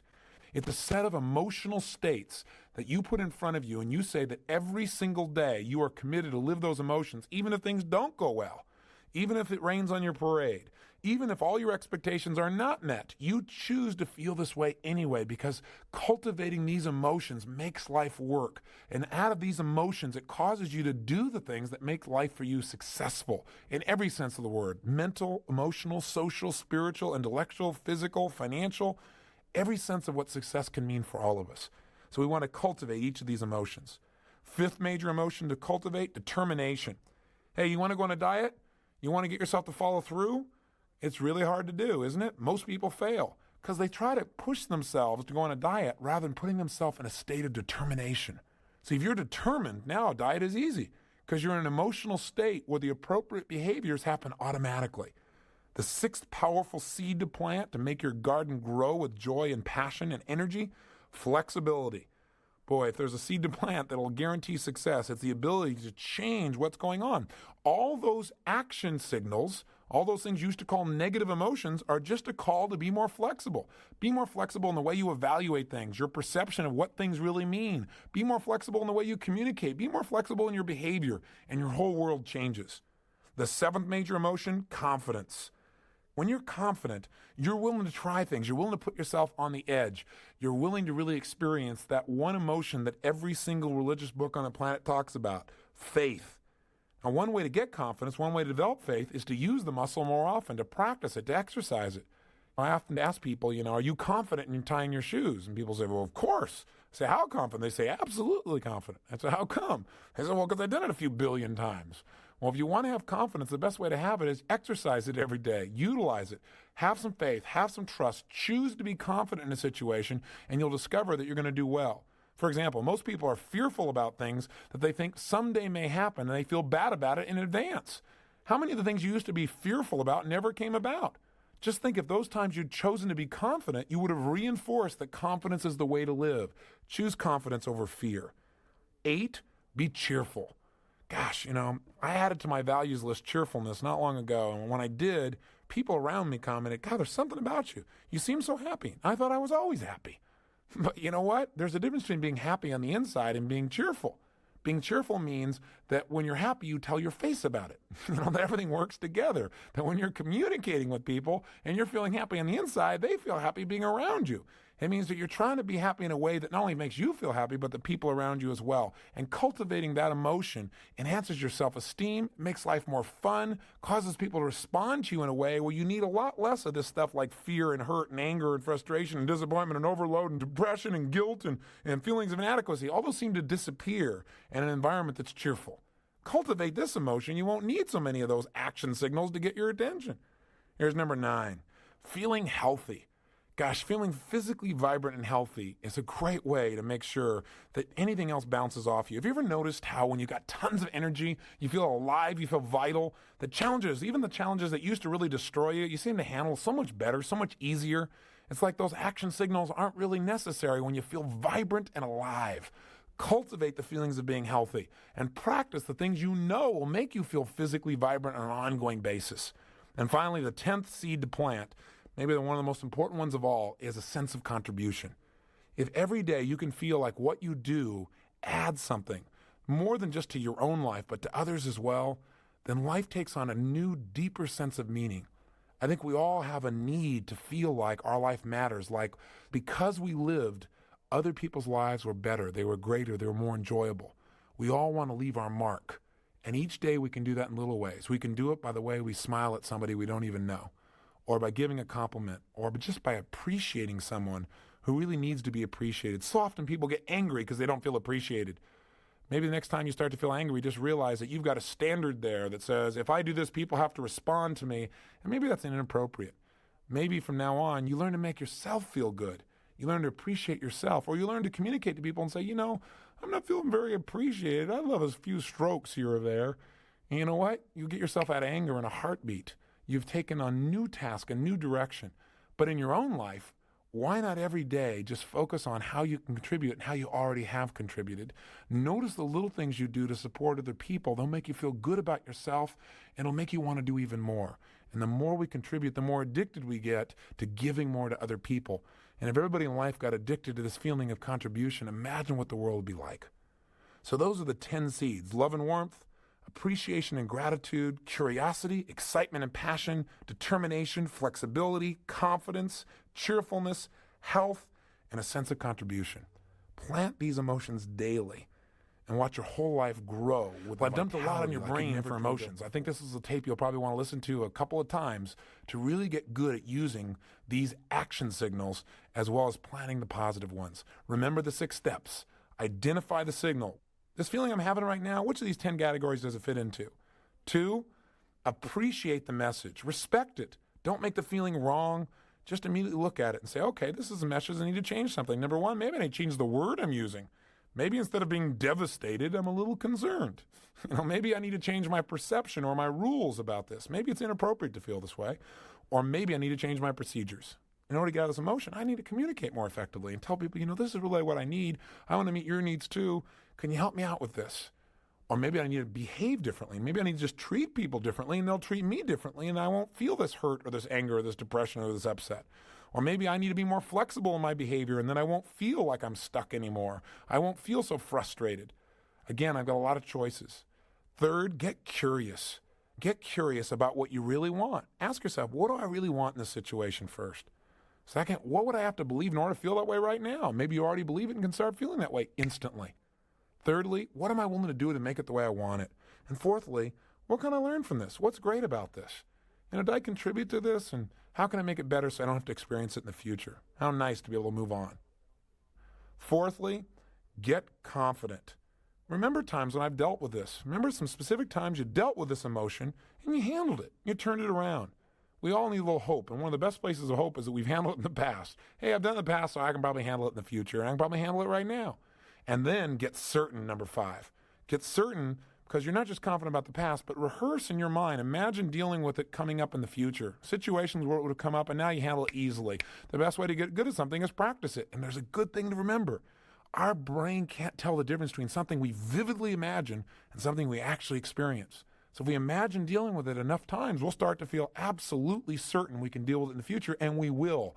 That mental program will be in place. And finally, get excited and take action. Go out immediately and use your new feeling and take some kind of action that supports you in expanding your sense of freedom, your sense of love, your sense of appreciation, gratitude, curiosity, or whatever emotions you want to feel more of. And finally, I'd say this to you. If you remembered nothing else from this tape but this one thing, it's probably the most important thing for you to remember about emotions. Every feeling you have, good or bad, is not based on the actual reality of life, but rather your interpretation as to what things mean. And remember, nothing in life has any meaning except the meaning you give it. So if you don't like the way you're feeling, change the meaning. And the way to do that is ask one question. And again, if you remembered nothing else from this tape, remember this right now. Whenever you start to feel bad, ask yourself this question: what else could this mean? You start to feel like somebody's hurt you. What else could this mean? Maybe they didn't mean to hurt me. Maybe what this means is that they're just frustrated in their own life. They're just confused. They don't know what's going on. They're scared. I wonder what's going on with them that makes them treat people this way. What else could this mean? Whenever we get absolutely certain we know exactly what things mean, we tend to create some pain for ourselves. So if you start to feel like you're in pain, what else could this mean? Maybe what this means is I need to be more flexible. Maybe this means I'm about to learn something. Maybe the fact that I'm frustrated means I'm about to have a breakthrough. Maybe the fact that right now I feel a little overwhelmed is because I'm about to grow and expand. And when I learn how to deal with this, I'll be able to deal with almost anything. What else could this mean? See, you and I at any moment can choose a new meaning and therefore choose a new way of feeling and a new way of behaving. And you know what? We're never going to know the absolute meaning of anything. If somebody passes away, you really cared about them and they die. You can feel really bad. You can feel disappointed. You can feel frustrated. You can feel angry. You can feel hurt. You can feel sad.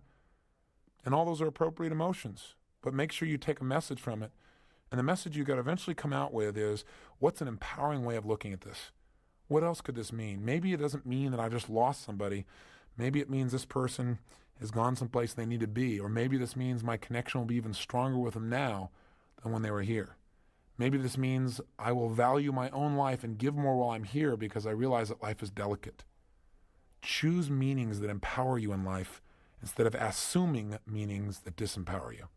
It's a final message to remember. Now, let's use these 6 steps and these 10 emotions. Over the next 2 days, just concentrate directly on any feeling that comes up that feels disempowering, that feels negative, and immediately as it comes up, identify it, recognize that it's valuable, that it's giving you input, you need to change something. Find out if you should change what it means to you or if you should change your procedures, your communication, or your behavior. Immediately then get curious. Hey, how do I really want to feel? What would I have to believe in order for me to feel that way now? What am I willing to do to make it the way I want it? And what can I learn from this? Then immediately remember times when you've handled it before and get yourself confident. Get certain by rehearsing dealing with that situation in the future, and then go use it. Go do it right away. I want you to do that for the next 2 days deliberately. Then just carry your list around, and whenever it seems appropriate, over the next month, just glance at it when you're having an emotion, when you're having a feeling that doesn't feel good, and run yourself through the process. But do it deliberately and consciously for the next 2 days so you develop a habit in your head. Second assignment, make a list of all things you can do to make yourself feel good. Now, do you understand what I'm saying here? Just a list of anything you could do at any moment in time that makes you feel good. Because I think most of us have never sat down and said, gosh, how many different ways do I have to feel good? Most of us only have a few ways consciously to do it. Smoke, drink, eat, make love might be a positive one, exercise, maybe go watch TV or a movie. But maybe you want to expand your list. And I did this recently for myself, and it was fantastic. I came up with 62 things that I can do to make myself feel good at any moment in time, no matter where I am. It was pretty darn exciting. I'd never realized I had that level of choice. And once I brought it to my conscious awareness, I have that list and I feel like, wow, there's so many ways to feel good. I can do it any moment, no matter what's happening around me. And by having that many choices, I could throw out some of the old ones, like eating as a way to feel good. Maybe eating just becomes fuel then, because you got so many other better ways to feel good. I just realized how powerful music is for me in terms of changing my state. I was in my car and I have a stacking CD disc player, and in there I have classical music and I have pop music and rock music. I go from listening to Aida and Bocelli to Blink-182 or Lenny Kravitz. Or all the ranges of emotions that can change them in a moment or two. I go from being excited and ready to exercise to just being deep in emotion. All that within a few moments using music. And you know what? There's no negative side effects, except maybe the volume I use every now and then. But other than that, it's not there. So what are all the ways you can make yourself feel good that have no negative side effects? Make a list and then put them in an order of what you'd be willing to use in any environment. Like, for example, taking the right kind of breath to just change the way I feel is a fantastic gift I can give myself, and I can do it anywhere, anytime, anyhow, even if there's not music around. So make a list for yourself. It'll expand your world. It'll expand your emotional choices and how to trigger yourself. Thirdly, look at these 10 emotions that you used to think of as disempowering. We keep calling them action signals. But the truth is, if you could avoid them altogether, and if you didn't need them to give you action signals, you were already acting, that would be the preference, wouldn't it? Or if you never got into the deepest part of those emotions, In other words, if you felt, mildly annoyed instead of absolutely frustrated, that'd certainly be to your advantage. So you might want to develop a belief, a singular global belief that really helps you to not have to feel these feelings very often at all. I'll give you an example. I've done this for a lot of these feelings for me. If you look at an emotion like, for example, feeling lonely, a lot of people are afraid of being lonely, or they're afraid of being abandoned. I've always told people, I'm never afraid of being abandoned. You could never abandon me because I just follow you, and go after you. So I have a belief that says no one could abandon me, because if I really care about somebody, I can always make that relationship work. Or another one might be if a person is feeling like they're depressed or they're overwhelmed, a belief that I have is this too shall pass, and that the best is yet to come. See, if you adopted that belief and you started to feel certain that the best is always yet to come, think how that might change your life. It might not only wipe out feelings of hopelessness or depression or overwhelm, but it also may cultivate that feeling of excitement and passion for life, maybe more of that gratitude as well. And a final one that many of you are familiar that I offer, if you really start to feel disappointed, just remind yourself that, hey, there's always a way. If you're committed, you can still turn this thing around if you adjust your approach. Maybe an antidote to feeling angry towards someone or hurt by them would be to remember that people always do the best they can with the resources they have. And lastly, just remember, nothing in life has any meaning except the meaning you give it. If you don't like the way you feel, choose to create a new meaning. Have fun with your emotions. Play with them. Learn from the ones that used to be painful. And choose to live and enjoy and experience the ones that create for you tremendous pleasure. And by the way, our next session is on finances, on money. And money is driven by our emotions. How you feel determines whether you spend or don't spend, whether you save, whether you give up. It's still an emotional device. That's why we want to cover our emotions first. So until tomorrow, my friends, smile big, enjoy your life, convert pain into pleasure, and most of all, live with passion.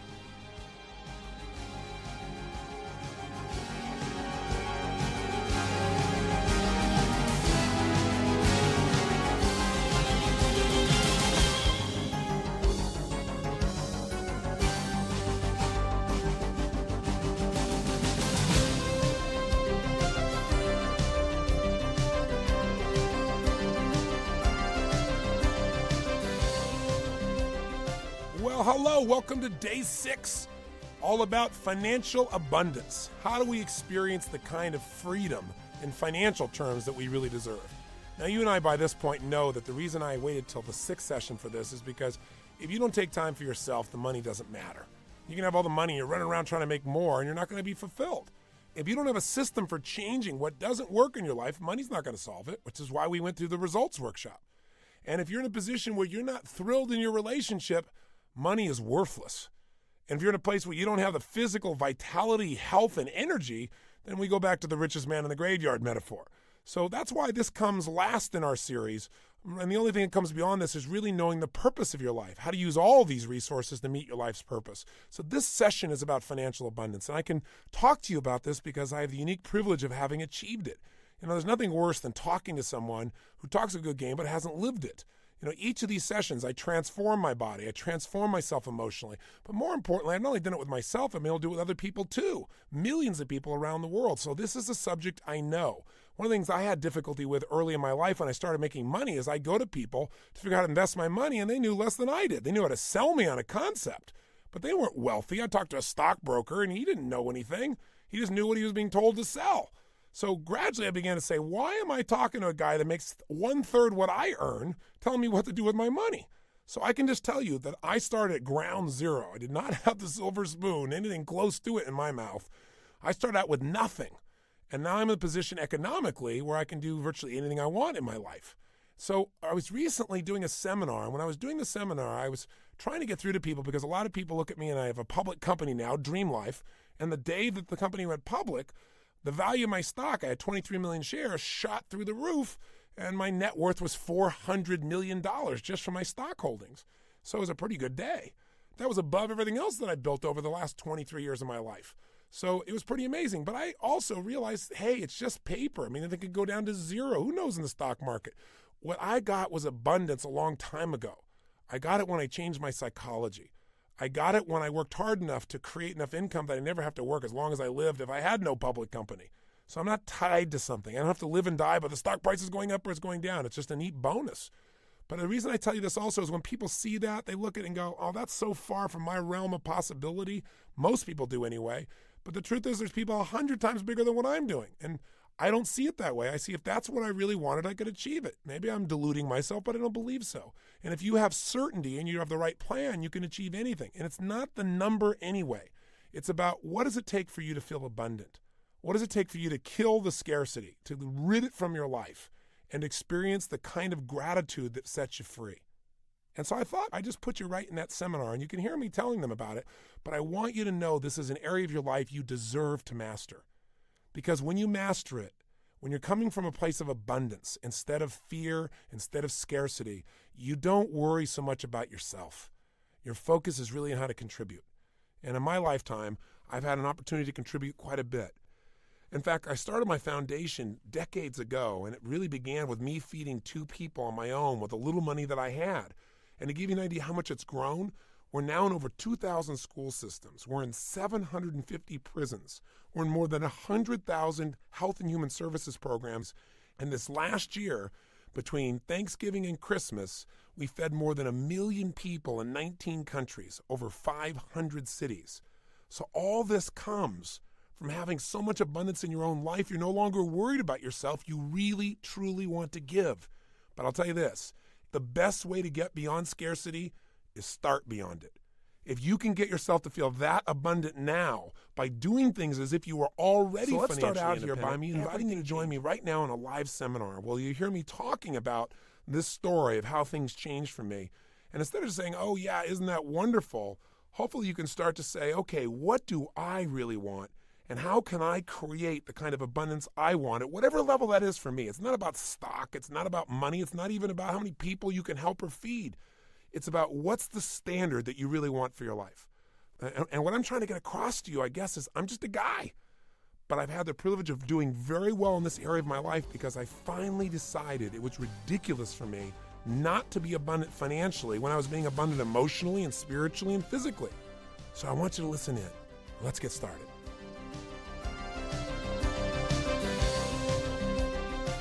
I was talking to my staff earlier today, and I was telling myself I really need to get across to people that this is real, that this really works.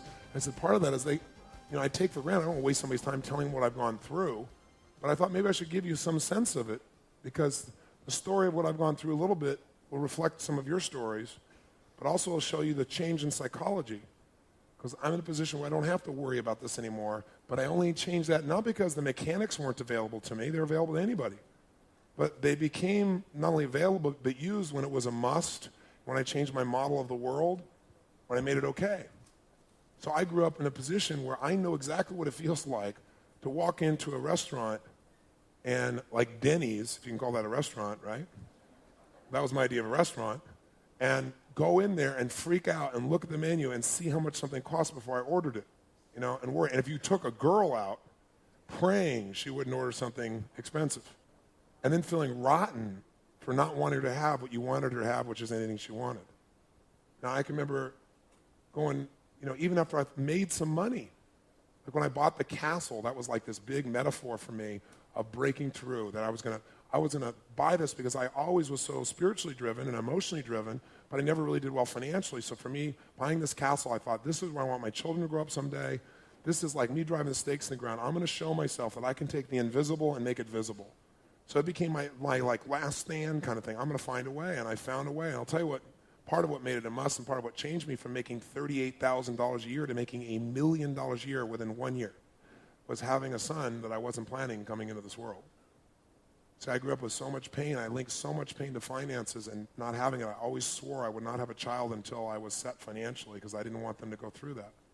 I didn't want them to go through hearing father after father leave and your mother say things to them that you wouldn't want to ever have said to you, in the sense of worthlessness, in the sense of frustration and fear and humiliation. I didn't want a son or daughter to be born to me and to go to school and have pants that were way too high because they grew too fast and your family couldn't afford to buy pants. And to have kids say things that are just silly but feel so cruel when you're a little kid. High water becomes your nickname, and you're embarrassed and humiliated. and devastated, and you feel it's so unfair. You see other kids can go and do all these things and you can't. They make fun of you for it, and you didn't do anything. And then you don't want to be mad at your family. It's not your family's fault. Or being in a position where you got to go to the thrift store to buy a suit so you can take a girl to a dance, and the suit is about 30 years old, out of style. Not having enough money to take the person to dinner, so you make excuses not to take the girl to dinner. Getting older and being on your own and trying to figure out how to eat because you had no money at all. And going into a grocery store and eating food in the grocery store as I walked around, stealing it basically. Not basically, that's what it was stealing. I just didn't take it out of the store, I took it out of the store inside me. Somehow I rationalized that wasn't stealing. I left the package in the store. And I kid about it now. I mean, I used to just cry. Values conflict, sir? How do you think I felt? Honestly, being one of my highest values, and I'm stealing to survive. I'm eating somebody's food in the store, walking around, also freaked out I'm going to get caught. I remember more than once when somebody come by, and I knew people in the store because I grew up. I used to go in these stores. I used to shop every day for my family. My mom never went to the grocery store. I shopped every day for our meals and came home and made them. A lot of people I knew. I got something in my mouth. Hi, Tony. Just freaking inside. Just freaking inside. Not having any money for a car, working as a janitor, taking buses for 2 hours to get there so I could work for 2 or 3 hours in the middle of the night, jump back on the buses, go home and go to high school. Living in somebody's laundry room. Finally getting a car and having that car be an old Volkswagen, 1960 Volkswagen, with no reverse.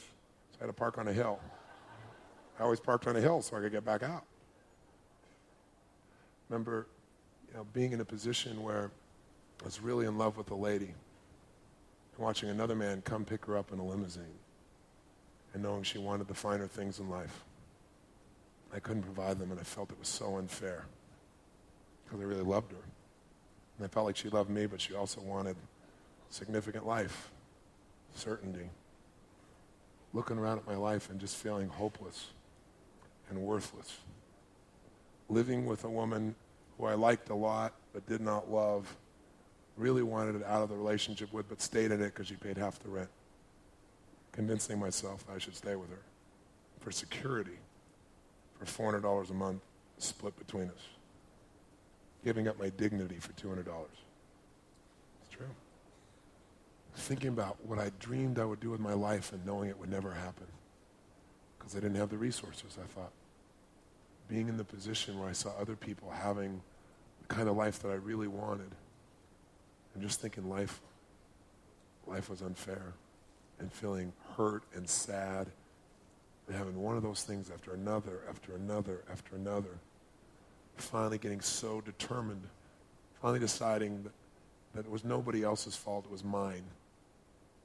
Finally deciding this would change absolutely now, no matter what. Finally looking at an empty chair, knowing I could not pay my rent, knowing I couldn't answer my phone because I owed everybody money in town, every kind of bill collector, knowing my electricity is about to be turned off, and hearing this song by Neil Diamond saying, I am, I said, and no one heard, not even the chair, and looking at an empty chair and thinking that is so true. That I wasn't even supporting myself, much less changing the world, much less doing what I was put here for. I was so busy trying to survive that I wasn't doing anything to make the world better. And I got hungry. Not for food, for meaning. I got hungry enough that I stopped blaming everybody else, and I decided this was going to change. It was going to change right now, no matter what. And I went for a run on the beach, and I gained 38 pounds because I didn't want to make it that it was that bad. It wasn't that bad. I was still young. It wasn't my fault. It's my mother's fault. She threw me out. That's everybody else's fault. So I hated the way I felt. I hated the woman I was with. I hated my life. So the fastest way to change the way you feel is eat. Because I didn't want to do drugs because I linked pain to that. So I gained my 38 pounds. But on that day, I'll tell you what, man, I decided I am much more than what I'm demonstrating mentally and emotionally and spiritually and physically and financially. And one day I changed my life, and I went on this run 38 pounds, bouncing back and forth, full tilt, man, with every ounce of myself. Song in my ears from a group called Heart, called Barracuda. And I pushed myself as hard as I'd ever pushed myself in my entire life. Total intensity. And I came back and wrote down everything in my life I would no longer settle for ever again. Settling for less than I believe in, settling for a life of survival, being in a relationship that I don't love, being fat, being broke, hiding from people, lying. That is not who I am. And I wrote down everything in my life I was totally committed to. So I wasn't just going to solve a problem. That was sickening enough. I was going to create the life that I knew was here. Somewhere inside yourself, knowing you deserve more, so do your children, so the people around you. Life deserves to see more of you show up. And not lying to yourself and saying it's okay. Not saying it's a terrible feeling or it sucks. Saying what it really is. It's disgusting, it's vulgar, it's humiliating, it's horrible. Because it's with that, when you get that kind of truth with yourself, you'll find the drive to change anything, because then it'll be a total must. And when it's a must, you'll find a million ways to do it. And when you find the million ways and you start doing a few, pretty soon you're proud of yourself and you got momentum. And I did. I remember thinking, my God, if I could ever make $2,000 in a month. And then I did it, and it was like, God, if you could make $5,000 in a month, I mean $60,000 in a year. And then it was like, wow, 10,000. And then I made $10,000 in a day, and I was 19 years old. I was like, yes. I'm going to have pants long enough.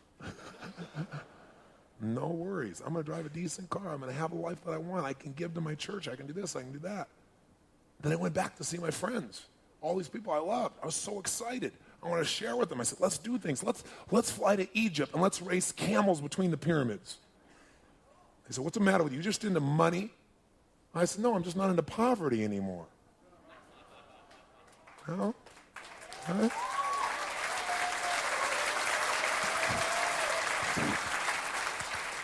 I said, I've worked really hard. I've added massive value. I've done this and this and this. I've helped people's lives this way and that way, and I actually got paid for it. I actually do what I love, and because I do what I love so well, I can actually go out and do these other things too and have a great life. But what I got was, I thought if I had money growing up, I saw that not having money meant pain, no love, arguments with my parents, all this loss, all this separation, not being one of the cool kids, not even having a bicycle till an uncle goes and finds an old one and shines it up and paints it for me and makes it and gives me my first bicycle. And he didn't have a whole lot of money, but he had an unbelievable heart.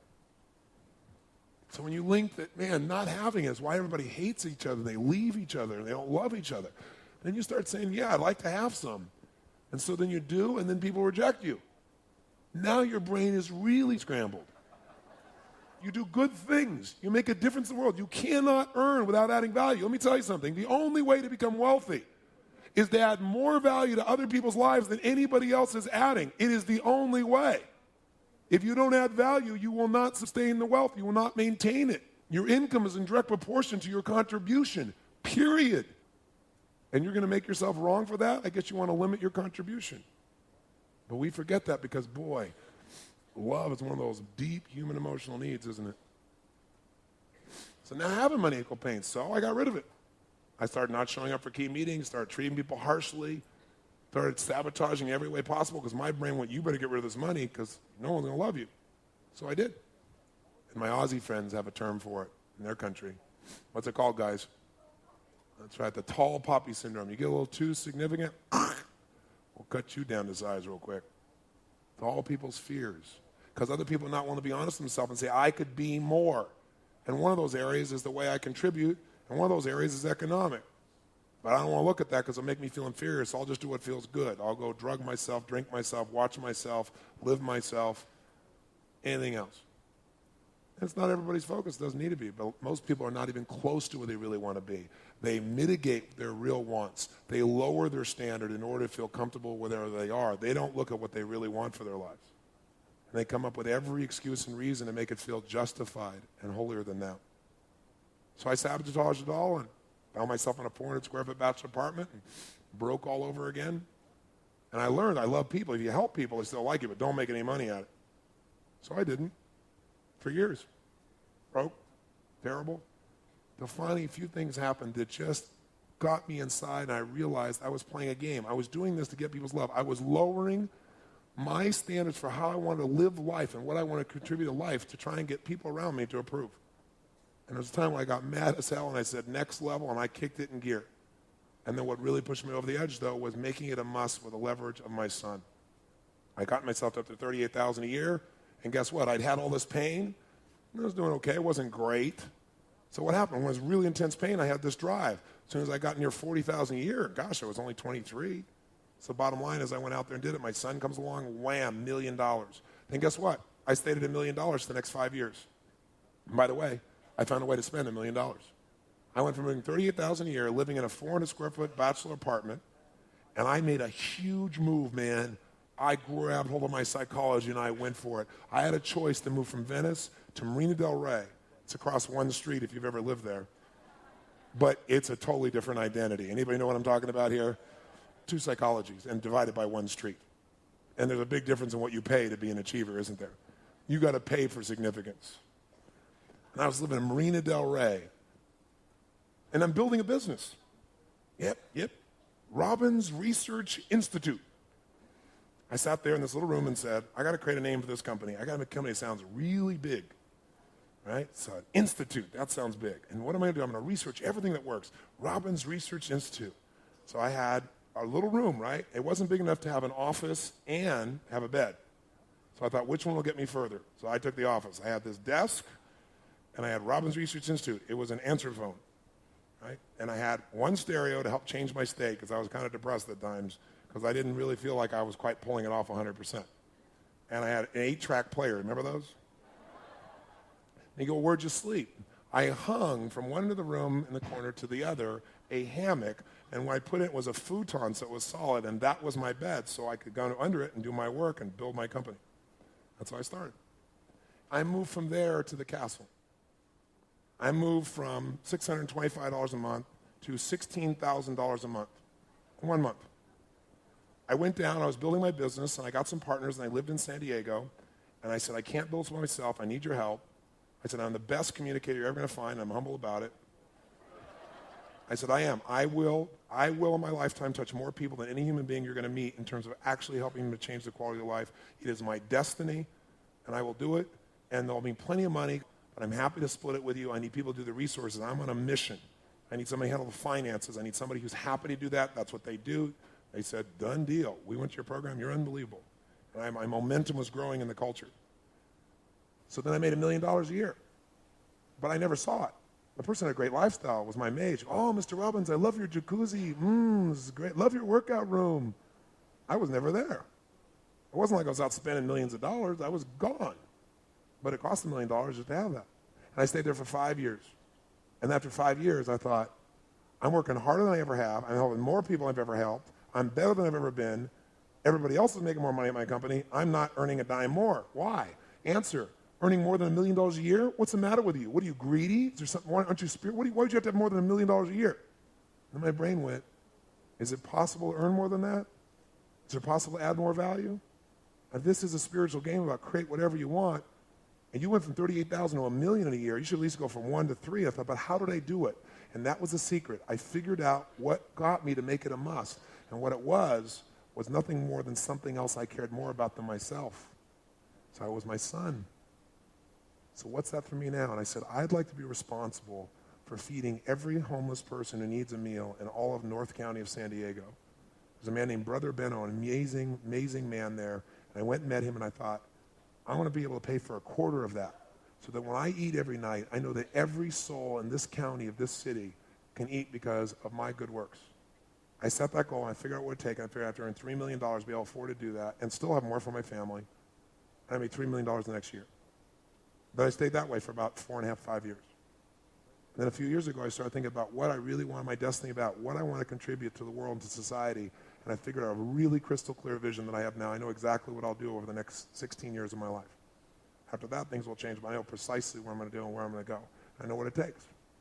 So now I make between $7 and $10 million a year, personally, of which, by the way, 10% of it comes from seminars. this whole company, all that I do here, and yet this is 80% of my time. Not a brilliant decision financially, but an unbelievably rewarding decision emotionally. Right? Thank you very much. Thank you very much. Thank you very much. Thank you. Thank you very much. Thank you. Oh, that's awesome. Thank you. Thank you very much. Thank you. Thank you. Thank you very much. Okay.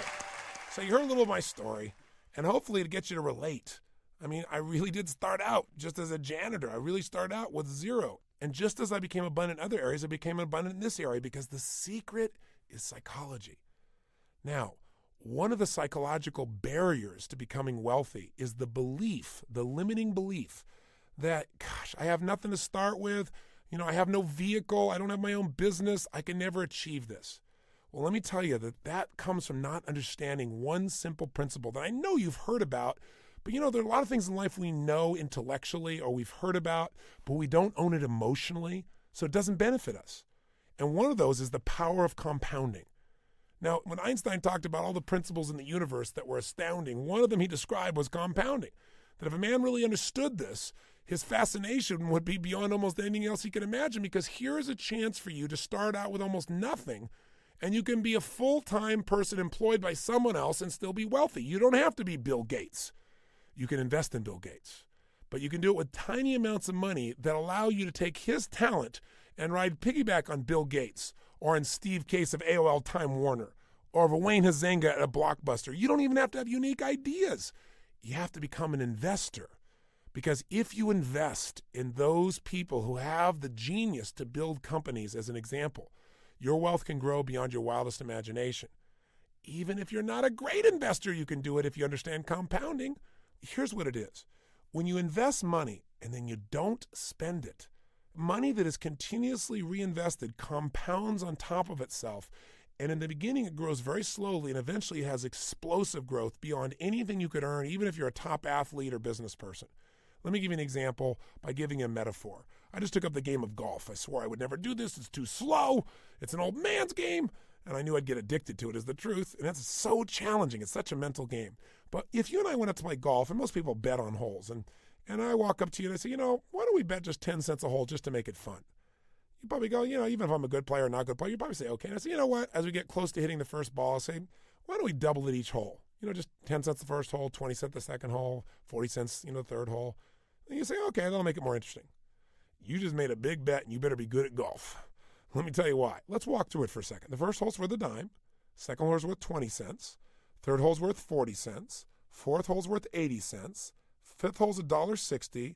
Sixth hole is $3.20. Now, if you play golf, you know there's only 18 holes. So we're 6 holes into it. We're a third the way into it. It's only $3. So what's the most it could cost us? Probably $12, right? Well, let's continue. If the sixth hole is $3.20 and we double it, then the seventh hole is $6.40. The eighth hole is $12.80. The ninth hole is $25.60. Now, there are 18 holes. We're halfway there. Are we a little higher than you pictured in your mind when we started? Yeah, but you're going, oh, what's the worst? $100, $50, $75? Oh, no. The 10th hole is $51.20. The 11th hole is $102.40. The 12th hole is $204 what? 80. Come on, you can follow this in your head. The 13th hole is $409.60. The 14th hole is $819.20. The 15th hole is $1,600, $1,638.40 to be exact. You know what it is on the 18th hole? $13,107.20. We go from 1,000 to 13,000 in 3 holes. Now, if I could show you this on a graph, if I was with you visually, I could show you investing on a graph. It's 10 cents, 20 cents. If you went across horizontally, it looks like the grass is growing. It's so slow. But when you get to about the 15th hole, it starts to explode off the charts, where instead of seeing grass, you see mountains showing up on the graph. And what happens is it grows geometrically. So what happens for most people is they start investing and they say, oh, it's such a small amount. I'm only getting 10 or 12% or even 20%, but it means nothing. You know, I'm not making enough money. I'm only starting out with, you know, $100 a month. Let me give you a reality check. If you just put away $5 a day, $5 you spend on other stuff, That's $150 a month. And you invested that at a 15% annual return, and you didn't take out your profit. In other words, when you made a return, you reinvested it. And you do that for 30 years. You say 30 years is a long time. Well, of course it is. But you're talking about $150 a month. You're never going to notice it. $150 20 years from now is nothing, right? Think about it. So if you did that for 30 years, that's worth $1,051,000. You had another 10 years, guess what that's still worth now? Now it's worth $4.7 million. Now, obviously, you could invest more than $150 a month if you were committed. So you say, what if I could save a lot? What if I could go and do something like $250 a month? Well, $250 a month, to give you an idea, is worth $7.8 million in that same 40-year period of time. So that's the power of compounding. If you're starting with nothing, you can make this happen. Let's go back to the example in golf. Remember I said it's worth $13,000 on the 18th hole? Well, remember on the 15th hole, it's only worth $1,600. There's a big difference between $1,600 and $13,000. What if you waited 3 holes to start? What if you said, oh, I got time, I don't have that much money, I get a little more money, then I'll start betting dimes. I'll wait to the 3rd hole to start doing it. Then the most you can make is $1,600 instead of $13,000. The lesson I want you to get is no matter how little you're starting with, you must get started now. I don't care what it is. You've got to put that money aside, and you've got to make sure you invest. And I'll give you one more good example. If you want to make sure you can take care of your child's education, all you'd have to do, even with today's sky-high prices for traditional education, is put away $100 a month beginning at your child's birth. And if you just reinvest that at a 15% rate of return, which many people today are looking at returns, as you well know, of 40, 50, 60% or more. But if you kept it at 15 as the average through the years, then you'd have $110,000 by the time your child turns 19. Now, if you don't ever add another dime, you don't keep adding $100 a month, you don't add anything, you just keep reinvesting it. If they don't touch that money, like you put it in trust, by the time they reach age 50, they'd have $9.6 million from that $100 a month you did till they were 19. Think about that. By the time they're 60, they'd have $39.2 million, and 60 is young. If you want to wait till 70 to touch it, they'd have $158 million. Now you say, well, 50, 60, 70, I don't know, that's old. Well, many of you listening are older than that. But I want to tell you something. A woman today who reaches the age of 50 can expect to see her 92nd birthday. If you reach the age of 50 without cancer, without heart disease, you're going to live to be 92. That's what the statistics say. Men, it's not as good for you. I'll just leave it at that. In contemporary America, 8 in 10 people now sail past their 65th birthday. That's an amazing statistic. Now, especially when you realize that in 1900, the year 1900, the average life expectancy for an American was 47.3 years old. 47. In 1998, the average life expectancy was 76.6 years. We virtually doubled the life expectancy of a human being in 1 century. Now, that was before we had the kind of technology we have today where we're decoding our entire DNA as a species. I mean, if you think about that and you think about where we're going, our life expectancy will explode beyond what it is now. So the question is not whether you're going to live a long time, at least not if you're going to practice what you've learned in this program, but also, what are you going to do when you get there? What are you going to do to enjoy your life, and how are you going to support yourself? So handling your finances is so critical, and compounding is the ticket. And don't kid yourself and say you have no money. If you say, well, I have so little money, I'll take 10% and invest later on, you're wrong. If you're not willing to take a dime out of a dollar, you're not going to take 100,000 out of a million. It won't happen. And so the question people always ask is, well, where do I start? And the answer is you must start with a minimum of 10% of what you earn being invested and not touching it, reinvesting and compounding it. I've never met a person, when you go to our Wealth Mastery program, we help you figure out exactly where you are today financially, because most people don't really know. And then we have you describe exactly what you want to do at many levels, short-term, mid-term, long-term. And we have you come up with your ultimate dreams, and you'll find out your dreams are possible. They're totally achievable.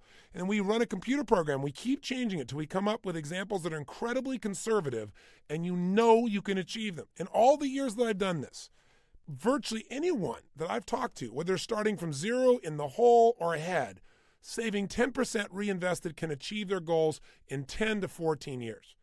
It's extraordinary because of the power of compounding. In the beginning, you go, this will never happen. It's like the 10 cents a hole. And then all of a sudden, bam, bam, bam, you have this huge growth. I'll give you another example. I was reading in People magazine about a man named Ted Johnson.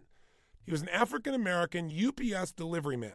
He grew up in the South, and he just recently passed away in his 90s. So you can imagine, in the South, when he was growing up in his youth, he wasn't exactly treated as an equal.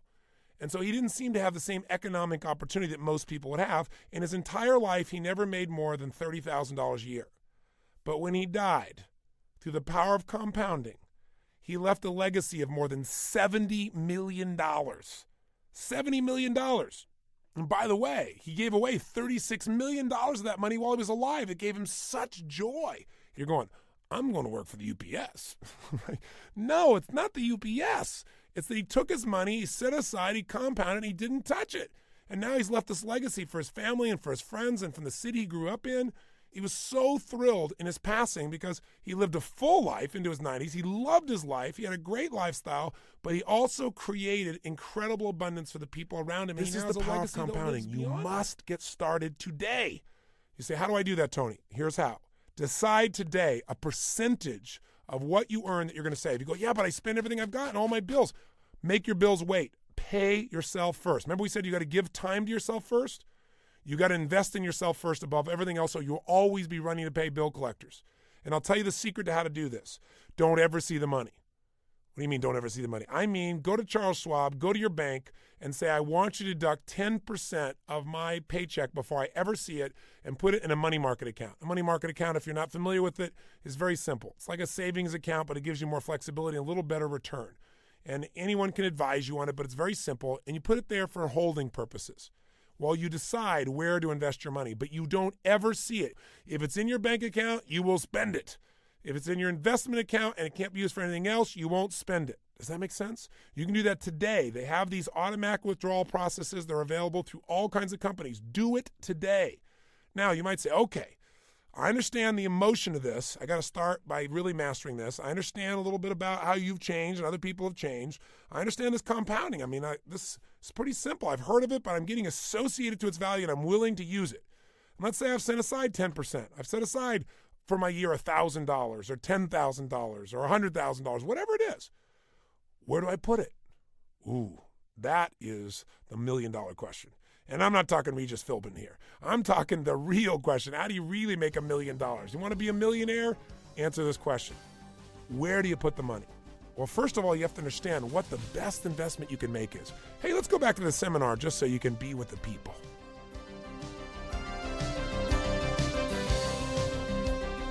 Stocks are the fastest way traditionally for someone to be able to grow their critical mass. They also provide a great deal of flexibility. Why? If you want to get out of a piece of real estate, how fast can you do that? Who knows? If you want to get out of a stock, if you made a mistake and you do need to get out of a stock, can you? Yes or no? Absolutely. Give you an idea, since World War II, the finest investment you can make through time has been what then? Stocks. They've delivered nearly a 12% rate of compounded return for nearly 50 years. Is that a pretty good track record? Half a century? What has happened in the last half century? Recessions, wars, famines. I mean, you name it. The world has changed more in the last 50 years than probably any time in human history. So it gives you an idea of all the value structure. So I'll give you an example here. Rip Van Winkle in the Wall Street Wizard. If at the end of 1927, a modern Rip Van Winkle had gone to sleep for 60 years on $20,000 worth of corporate bonds, paying 5% compounded, which is what they've averaged, he would have awakened with $373,584, enough for him to afford a nice condo, a Volvo, and a haircut. Whereas if he'd invested in stocks, which returned 9.8% per year during that time, he'd have $5,459,720. Since Rip was asleep, neither the crash of 29 nor the ripple of 87 would have scared him out of the market. Now, by the way, how much money did people lose in 1987 in the stock market crash in the United States? How much did they lose? Nothing unless they what? Sold. It's those people who got seduced in here when, oh my God, the sky is falling, sold down here. And by the way, did the market return?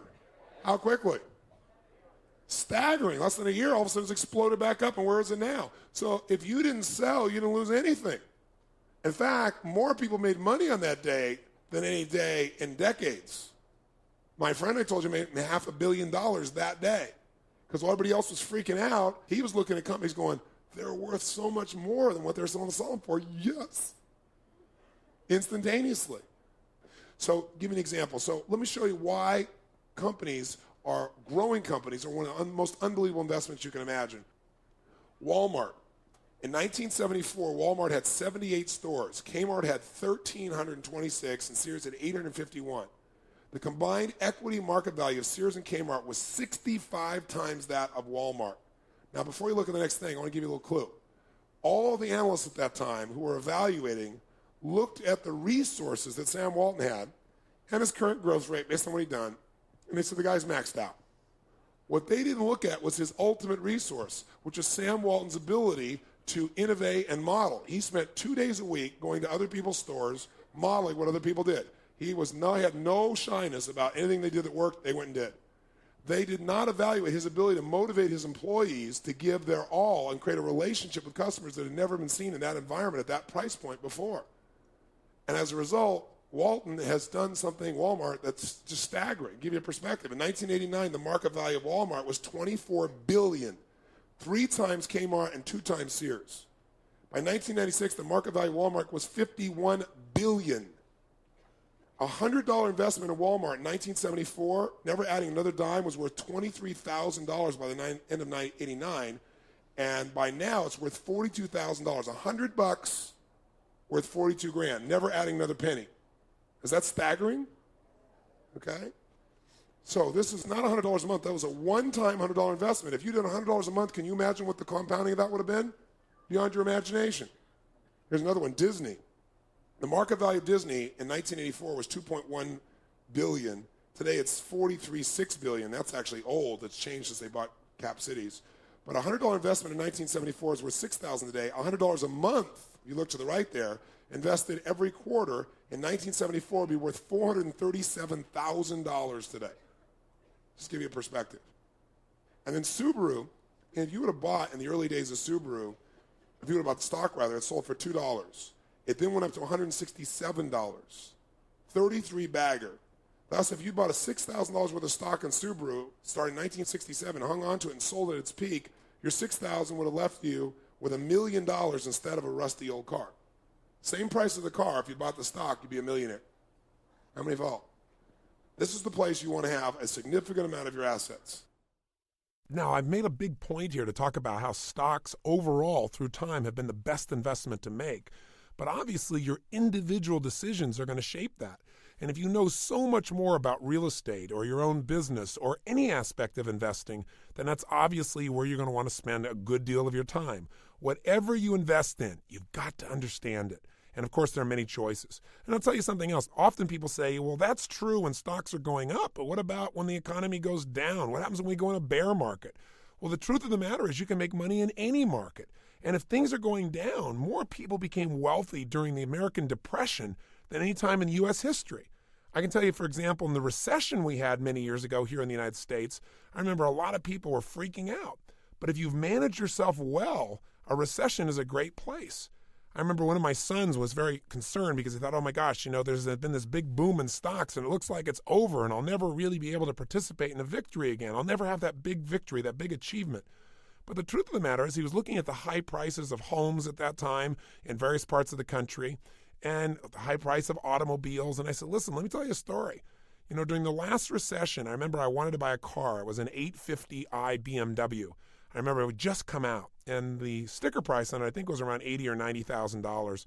But the price to get one in California when they first came out, there was such a waiting list that it was $110,000. People were buying the cars and then reselling them and marking them up. And I thought, this is insane. I'm not going to spend this kind of money for a car. Literally, less than 60 days after these cars were so hot and everybody wanted them, the recession came. All of a sudden, the economy tightened for the short term. And those same cars were just sitting in the lot. No one was buying them. I eventually got that car for just above $40,000. Now, this is 2 months later.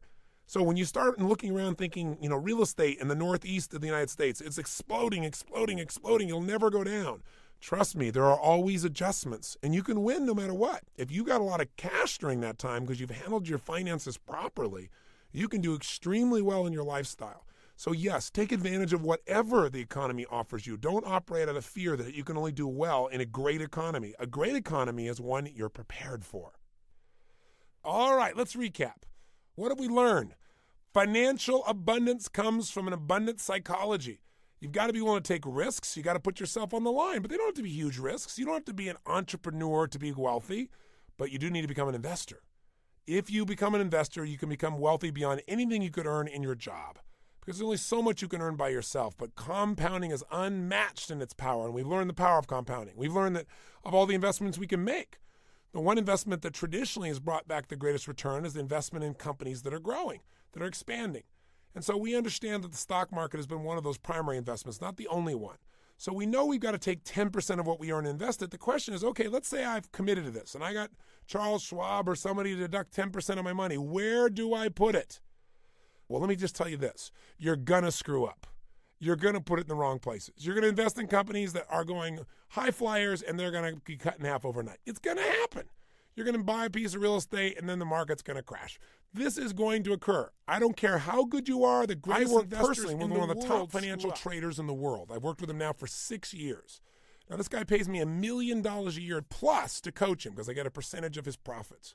Anyway, I turn him around. I help him create a system. And part of what I did with him is focus on where he was putting his money. Asset allocation. And I learned this from Sir John Templeton, a different investor, probably one of the greatest investors in history. Sir John was one of the first international investors. Way before you ever heard of somebody like Warren Buffett or Peter Lynch, there was Sir John. And Sir John is a genius. And I went with him, and I sat down with him one time, and I said, what is the secret to investing? He said, do it. I said, that's pretty simple. He said, but also I'll tell you this, Tony. Everyone makes mistakes. He knew the man I worked with. He said, he's not even right half the time. I said, you're right. He said, but he has the right asset allocation. He said, you're going to be wrong a good deal of the time. But the most important thing that's going to determine your success or failure long term, more than any individual decision you make, is going to be your philosophy towards investing. What he taught me was you got to think of your money as having 3 buckets. So let's say, for example, you're saving 10% a year. And if you made $100,000, to keep the numbers simple, that means you'd have $10,000. You're going to need to put a percentage of that in a bucket we call the security bucket, a percentage of that in a bucket we call the growth bucket.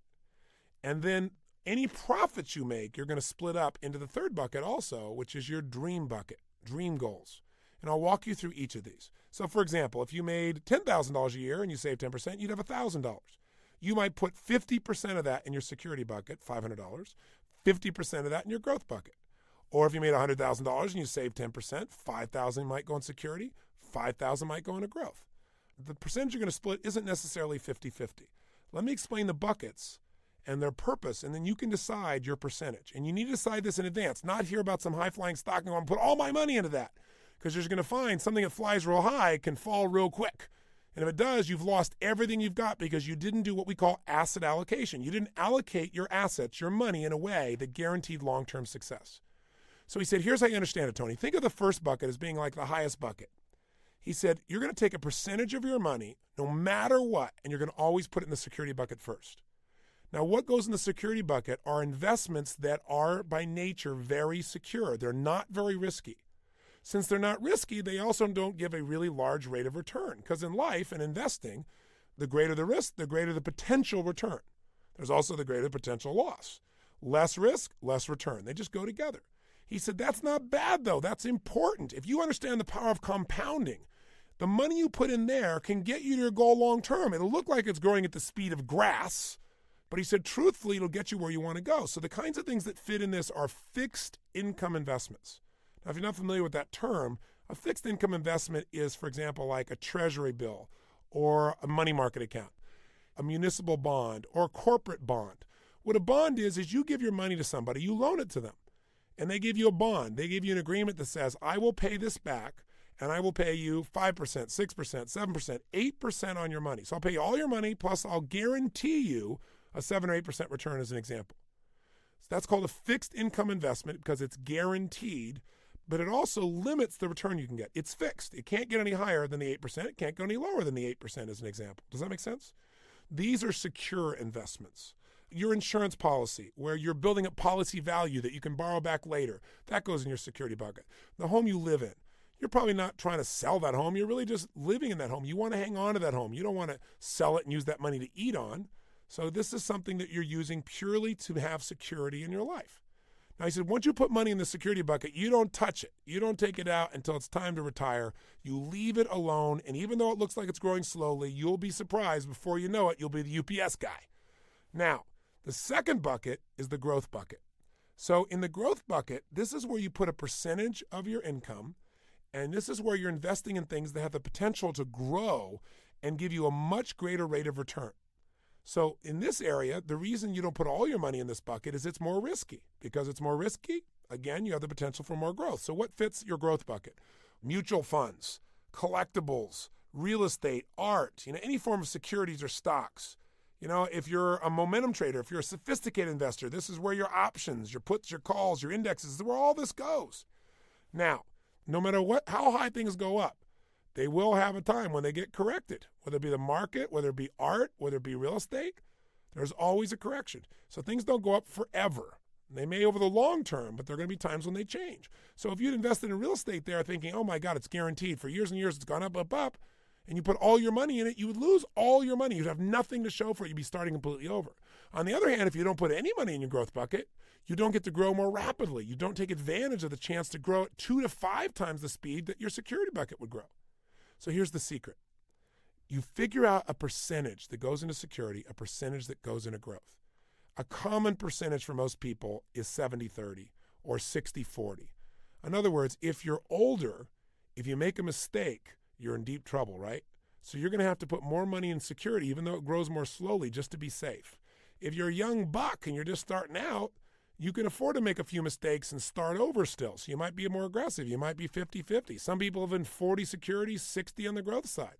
I really wouldn't go 30-70 unless you're real young and got time, right? The money you have is money you can just throw away. The point is, whatever number you come up with, that's what you stick with. So if that money is $10,000 a year you're going to invest, and you're at 60-40, 6,000 goes security, 4 goes into growth. It can be art, it can be real estate, whatever you want. If it was 70-30, then the obvious is 7,000 security, 3 into growth. If you're really aggressive and it was 3,000 in security and 7 in growth. But whatever the percentage is, don't let the moment grab you. Because the moment of saying, oh my God, this is an amazing opportunity, I'm going to put all my money into it, is what bites you. Now, I've taught this principle, and it's probably the least sexy and the most important principle I could teach you. Because I see this with the guys that make $500 million a day. They forget their asset allocation. They put all their money into something. They lose, and it's over. And they call me up with a gut check, and they say, I lost $100 million this morning. I mean, that'll get your attention. And it's because their asset allocation wasn't there. Or I'll give you an example that maybe is more relatable. I remember years ago, probably 12, 13 years ago, I had a woman who came to one of my seminars, and I explained this asset allocation, this bucket theory. And by the way, I'm going to explain the third bucket. If you're going, wait a second, he forgot that. I didn't forget it. I'm going to get there. Just stay with me a moment. Don't let your mind wander. Now, I explained this asset allocation theory, right? The bucket theory. This woman stands up. She raises her hand. She goes, listen, Mr. Robbins, I am a builder. I'm making an average of 100% on my money. I'm building homes right and left. She was building them in Northern California during a great building boom. And she says, I can't afford to put my money in someplace where I'm going to get 5, 6, 7, 8%. That's a total waste of my money. I could be making 100%. And I said, listen, please listen to me. I don't care how successful you are. There's a time when things change. And if all your money's in one basket, right, one bucket, I said, you really can't afford to do this. Take a percentage out. Even if you're going to be aggressive, take 30% out and put it in that security bucket. So if it all goes boom, you're still set. Well, P.S., 10 years later, 12 years later, she comes to a seminar, probably a decade later. Same lady. I go through the same instruction. True story. She stands up and she said, I just want to give a little testimony. And I didn't recognize her, frankly. She said, I came to this program almost 10 years ago, whatever it was, 11 years ago. And she said, Mr. Robbins walked through the same description. And I thought I was so hot and this is so overly simplistic. And I already make 100%, on my money. I'm making 100% every 3 months. And I thought he was just, he was being overly secure, overly protective, not enough of a risk taker. And she said, I got to tell you something. The bottom fell of the market so fast it made my head spin. I had all this real estate that I had my money in, and I couldn't liquidate it. And I lost everything. I went bankrupt because I didn't practice this principle. She said, I'm here to start over, and I'm here to make sure that I practice these principles to get what I deserve. I know I can rebuild it, but it's so painful to do it. And I told her the second million is much easier than the first million, my dear. And somebody in the room said, well, then I'm going to start on my second million. So the bottom line, though, is you got to practice this. There's no way around it. Asset allocation is everything. And whether you're talking to John Templeton or Peter Lynch or Warren Buffett, they understand this. You got to understand it too. Now you might say, well, but you said there were 3 buckets, that dream bucket. What's that for? Well, here's what's neat. If you don't reinforce yourself emotionally for making investments, if you just put it all aside and wait till you're 50 or 60 or 70 to touch it, it's not very reinforcing except to see the numbers growing in your bank account. So you got to find some joy. And so one of the ways you can do this and still compound rapidly is to do the following. Once you put money in your security bucket, what do? You don't touch it. Leave it. When you put it in your growth bucket and you get a big hit, right? A company you invested in goes crazy. You invest in Yahoo and it goes up 5,000%. I don't know. And you get this huge hit. You take your profits. It's like gambling. You know, if you stay at the table too long, you know what's going to happen. They're going to win. So you take some of your profits off the table. And the figure I use for most people is you take a third of those profits and you put them in your security bucket. Why? Now that money is protected. You get to keep it. Not only that, but now you're going to grow much more rapidly. You're going to compound a larger sum of money in that security bucket, and you're guaranteeing you're going to achieve your financial goals long term, even if it all goes boom. On the other hand, well, if it all goes boom, I guess really, literally boom, then I don't think anybody's going to be worried about money. But you know what I mean figuratively. Now you take a third of that money and you put it back. You reinvest it into growth. What do you do last third? Put it in your dream bucket. Put it in that bucket where you're saving money to buy that condominium. You say, well, that condominium's an investment. Yeah, maybe. But the truth of the matter is if you're doing it just for fun, yeah, it's kind of an investment, but it's really more of a dream, right? Or a better example is to buy the island. I bought an island. You know, let me tell you something. Once you put money in your first two buckets, don't touch it till you make profit. Because if you start pretending your island is an investment, I got news for you. It'll drain your security bucket, your growth bucket, and everything else. Or if you buy a boat, that is definitely not investment. A boat is a hole in the water that sucks money, right? I mean, it's like, or you buy a bunch of horses. I got 7 horses because I play polo. Let me just tell you something. Somebody said a long time ago, anything that eats while you sleep is not a good investment. Right? I mean, you can't. They're wasting your money. They're sucking out. So those are dreams. So once you put money in your security and growth, you don't touch them until you make a profit. You only take profits out of the growth bucket. You take a third of it, put it in your dream bucket, and enjoy it. If your dream bucket requires more money than that, don't make that dream a reality yet, or it's going to drain your life. Does that make sense? Everybody's got different levels of dream, from an outfit to a little boat to a big boat to a condominium to, you know, a sports team, to an island, whatever it is you really want in your life, you should have a way to start building towards that and compounding towards that as well, separate from everything else. Does that make sense? So let's just recap real quickly. The most important investment decision you're ever going to make is your philosophy towards investing, called asset allocation. You must decide today, out of whatever money you're going to decide to invest, whether it's $100 or $1 million, a percentage of it's going to go in a security bucket, a percentage is going to go in growth. Decide right now what that should be.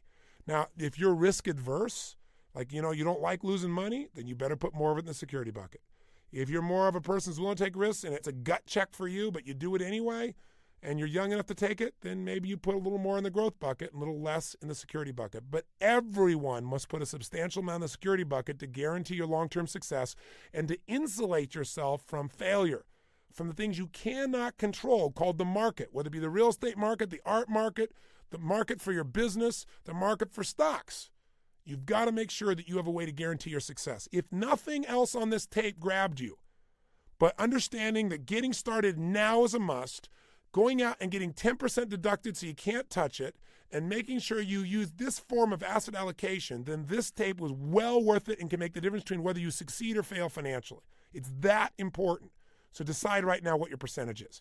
Make a decision and write it down.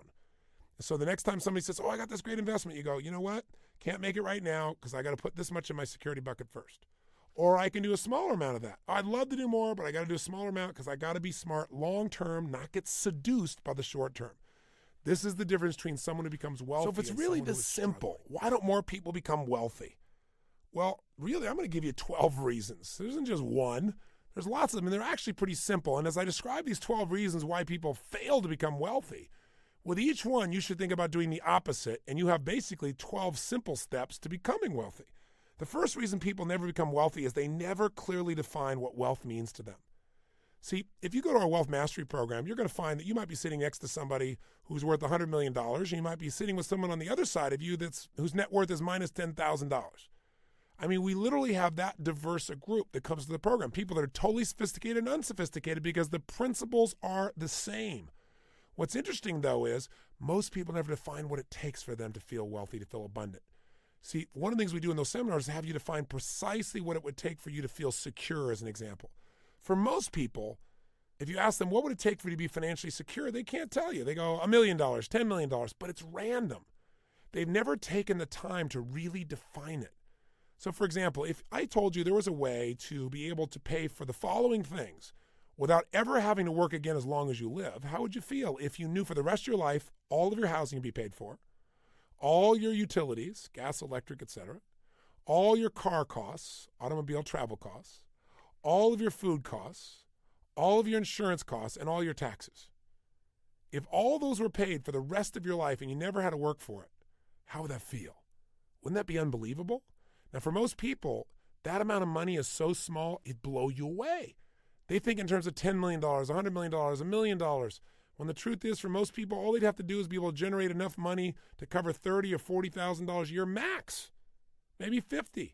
Now, for some people, it's $100 or $200. It's all relative. But the point of the matter is, whatever you think the number is, it's so much smaller than you can imagine. Now, that may not be your ultimate goal, but the point is you have to define wealth at different levels. Otherwise, you'll never get started.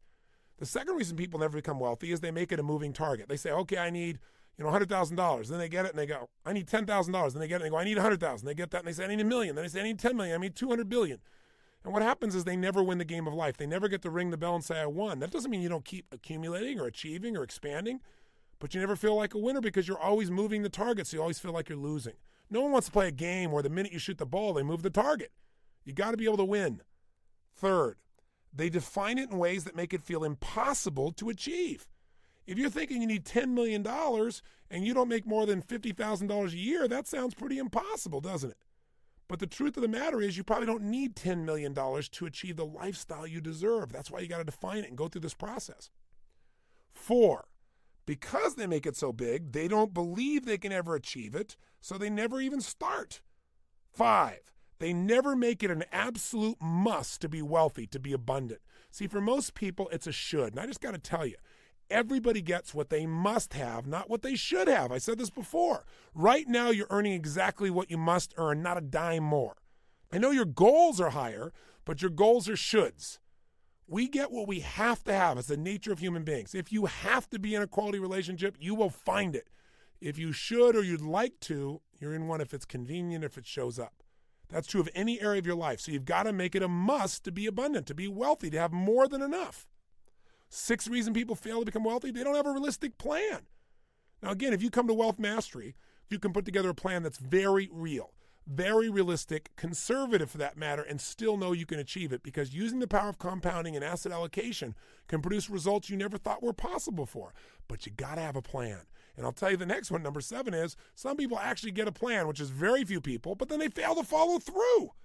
If you don't follow through, obviously it's not going to work. That's why you want to make sure you can't help but follow through. Get that 10% taken right out of your paycheck before you see it. Number 8, they tend to fail because they listen to experts and give experts the responsibility to make things work rather than making themselves responsible. So you got to realize something. No matter how great a person is you work with, no one's going to care about your money as much as you do. Nobody. And you can't afford to have someone else be the expert and then wake up one day and say, what happened? That happened to Elton John, to Billy Joel, to Kareem Abdul-Jabbar. There's some famous names for the past. I mean, all these people got nailed because they gave all their money to somebody else to watch and they just did their music or did their play, did their basketball. This is so common. You don't have to be rich and famous to make this mistake. You got to look at people for coaching advice, but you've got to understand it before you make an investment. If you don't understand it, don't invest. Because in the end, if you make a mistake, then you can learn from it. If someone else made the mistake, all you learned is you're an idiot.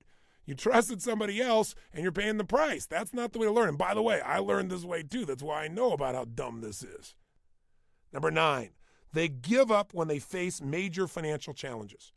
I'll tell you something. More than anything else, one of the reasons I'm wealthy today is because I've been through so many times when I should have quit, when it looked like there was no way to turn around, but I wouldn't give up. I got a chance to talk with Ted Turner recently, right after the announcement of the merger between AOL and Time Warner. That day, he had made $3 billion in that day. Now, it was only 12 years earlier that he made his first billion. The next day, by the way, he lost $1.5 billion because the stock price changed. So this is an interesting thing that happens. I've experienced this myself. I've looked at my stock one day and go, oh my God, I made $50 million today. Oh my God, I lost $25 million. If you do that, you're crazy. It's all on paper. Plus, I asked him, I said, how much money did you spend this week? He said, well, actually, all I spent this week was $2.57 on an Egg McMuffin. Meanwhile, I made $3 billion. He goes, I guess I got some abundance, But one of the interesting things he told me was, he said the secret to his wealth is that all the bad times he made it through, where everyone told him to give up and he wouldn't. He said, I got to tell you, Tony, there was just a few years ago, it wasn't that long ago, where like we had the executives in our company at CNN where we told them they couldn't cash their checks. He said, we didn't tell that to the rank and file because we knew they'd freak out, but we took the executives and said, you got to hang on to these things for 2 weeks.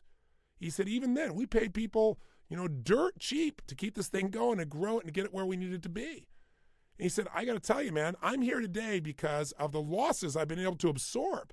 He said, when I took over the Superstation in Atlanta, I lost $900 million. $900 million, almost $1 billion, and I found a way to hang on. That's why I was able to make $3 billion in a day 20 years later. That's how you make it happen. He said, I lost $1 million in an hour on a TV show. He said, the Goodwill Games. He said, we saved the world, but we lost millions of dollars. Ted's real quiet and gentle in his approach, right? But the point of the matter is, he said, that's what it takes. The people that succeed are not the ones that never failed. They're the ones that fell down and jumped back up as fast as humanly possible. And that's what you've got to do. Here's the 10th reason why most people fail to become wealthy. They fail to think about their life and to conduct their life like it's a business where they have to have a profit at the end of each year. If you conducted your life like a business, most people will be bankrupt. Would you be willing to go run a business year after year after year after year where at the end of the year you had nothing or you were in the hole? Pretty soon you'd say, get rid of this business. Well, this is your life. Your personal life must be conducted so it's a business. So at the end of the year, you say, okay, I worked for a whole year of my life, and here is my profit that I'm building a new future out of. You must change your mindset because otherwise you'll accept losses each year, or you'll accept breaking even is okay, and time is passing you by. You got to change your mindset if you haven't already created that your life is your business. And finally, our last two. Number 11, they allow other people's pessimism or other people's optimism to affect their intelligent implementation of their plan. Listen, guys like Ted Turner, guys like Donald Trump, these are people that go against the grain. Donald Trump became wealthy initially because he bought real estate in New York when every other developer was fleeing the city, when they thought the city was going to go bankrupt. So not only did he buy things dirt cheap because everybody else was pessimistic, but he got the government there, the city government, to give him, I believe, $100 million in tax credits. You can't do that normally except when people are totally pessimistic. People who are wealthy go against the grain. They do not allow other people to control their thought process. If you become one of the crowd, you're going to get slaughtered. You've got to think on your own. And finally, 12, they never get quality coaching. Nobody's an island. Listen, the guy I work with is worth billions of dollars, and he hires me to coach him and pays me a fortune to do it because he needs a fresh point of view. So if you want to be wealthy, you got to do the opposite of these 12 things. You got to first define what is wealth for you. How much is it going to take? Secondly, lock that definition in place. Don't keep raising the bar continuously. You can raise the bar for what you enjoy, but know when I hit this number, I'm financially secure. I'm financially free. Third, make sure you define it and you create a plan that you believe is achievable. That's third and fourth. Fifth, make it a must for you. Write down a paragraph why you must be wealthy. You must have abundance. What it'll do for you, your family, not why you'd like to be, why you have to be. 6, get that plan. 7, make sure you follow through on that plan. The minute you have a plan, do something towards its attainment. The first thing I do when you end this tape is I call Schwab, I call my bank, I call whoever I do business with and say deduct 10%. Even if I don't know where I'm going to put it yet, put it in a money market. Hold it there while I decide where to invest it. 8, make yourself responsible for what shows up. Don't just trust the experts. Let them coach you, but don't give them the responsibility. 9, do not give up when the going gets tough. Right? Most people are tested. When you're 5 feet from the goal, that's when most people give up. You got to keep pushing and you will get there. 10, do the opposite of everybody else. Make your life a business. Say, I'm going to have a profit at the end of the year financially, personally. 11, don't let other people's emotions control you. If they're pessimistic, you still think it through. If they're optimistic, don't run and do it. Think it through. Make sure you understand what you're doing and make sure, no matter how optimistic or pessimistic they are, don't vary your asset allocation. That's what protects you. And finally, get good coaching. A coach is so invaluable for your body, for your relationships, for your finances, for your career. I really encourage you to really test out our coaches because I think you'll be thrilled. And if you want to do that, again, I'll tell you, you can call us at 1-888-834-9096. So in summary, what is this really about if you're going to be wealthy? Well, to be financially wealthy, all you got to do is this. Spend less than you earn. This is the magic formula. This is the thing nobody wants to hear because it's so basic, but it's the whole secret. Spend less than you earn and invest the difference, and then reinvest that for compounded interest until you have an amount of money that sets you free for life. That's all it takes. And the only way you're going to spend less than you earn is if you make it a must by not having a choice. And if you guarantee you're going to reinvest it, that's what you got to do. Put in the right asset allocation and you will win. You got it? That's it. There's no way around it. And if you can save more than 10% and make yourself do it, John Templeton literally saved 50% of what he earned when he was struggling. See, you got to remember the power of compounding. So what do you need to get started? Here's what you need to get wealthy. Only 4 things, and we're going to wrap this tape up. Number 1, you need time. And guess what? You've already got that. You know, everybody I talk to says, God, you know, if they're in their 40s, they go, I wish I started my 30s. If they're in their 30s, they go, I wish I started my 20s. Right? If they're in their 50s, they go, I wish I started my 40s. If they're in their 60s, God, I wish I started my 50s. If they're 70s, I wish I would have started my 60s. I mean, guess what? Start now. You got the time, and time is your friend. Compounding, the more time you have, the easier it is to win. You start out at 25, and you can start with a tiny amount of money and have millions. You start out at 50, you're going to have to invest a bit more because you got less time. 2, you need compounded growth. And you have that the day you make the decision to utilize it. The day you start investing, you've tapped into compound growth. And you don't want to wait 3 holes to start investing in that golf game. Otherwise, you cheat yourself out of a giant return. 3, you need to make intelligent choices. And you accomplish this by learning about what you're investing in, and most importantly, by defining your asset allocation, those 3 buckets, deciding what that percentage is today. And finally, 4, you need some money, but that's available. It's available in your own pocket. You can earn it, and if you have a reason to earn more to invest, you're going to be inspired. You may find a way to earn more than you ever did before. And finally, I'll say this about this subject. You're not really wealthy unless you're abundant in all forms, mental, emotional, physical, and spiritual. And I will tell you, to me, money is a game, and all it is that. The money can go away. You can take it all away. You can't take away the experiences of my life and who I've become as a man. Because the purpose of a goal is not to get the goal. Because you get a goal and then your brain goes, is this all there is? The purpose of a goal is what it makes of you and your pursuit of it. So if you're pursuing your goals and you become more successful financially, you're going to provide opportunities, jobs, capital for others. You don't have to worry about being selfish. Expand financially by expanding spiritually. And I also personally believe that it's really about how to take the invisible and make it visible. How do you take ideas, thoughts, desires, and convert them to physical reality? The ability to manifest seems to be being in alignment with your higher purpose. And I'm sure there are people that have done that and done it in a harsh way, but there are rewards for that too. Everything you put out comes back tenfold. But it's an emotional, spiritual game. And I'll tell you how to be wealthy right now. I asked Sir John Templeton, I said, what's the secret to wealth? He told me the secret to investing was asset allocation. But what's the secret to wealth? He said, Tony, you know you teach it. I said, what? I teach a lot of things. He smiled and he said, gratitude. He said, think about it, Tony.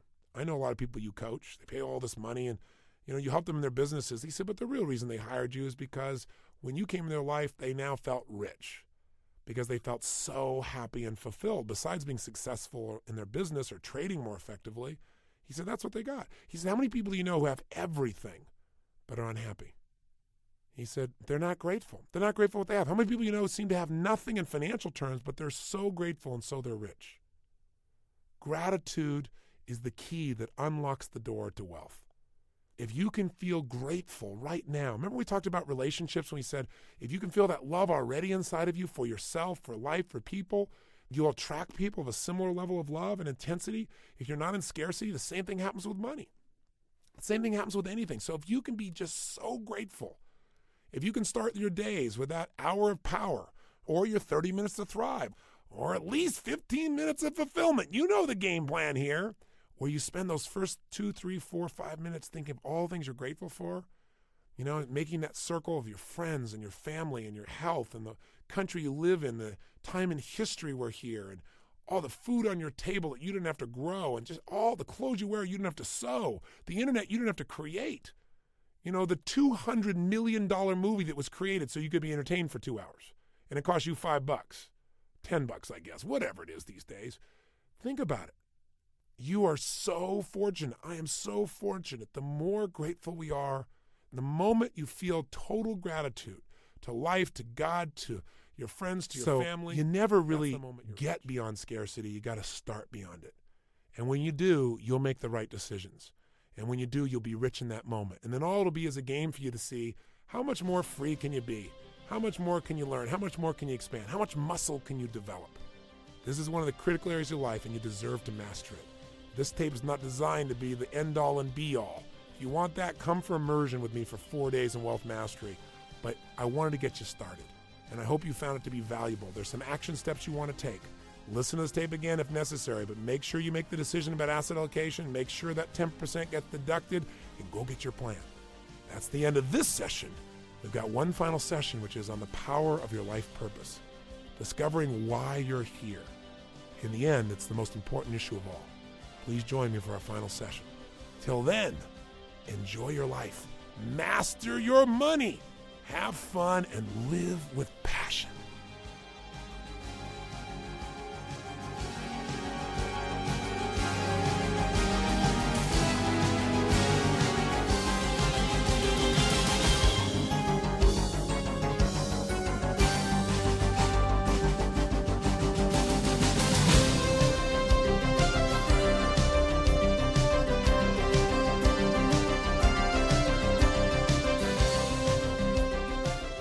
Well, you made it.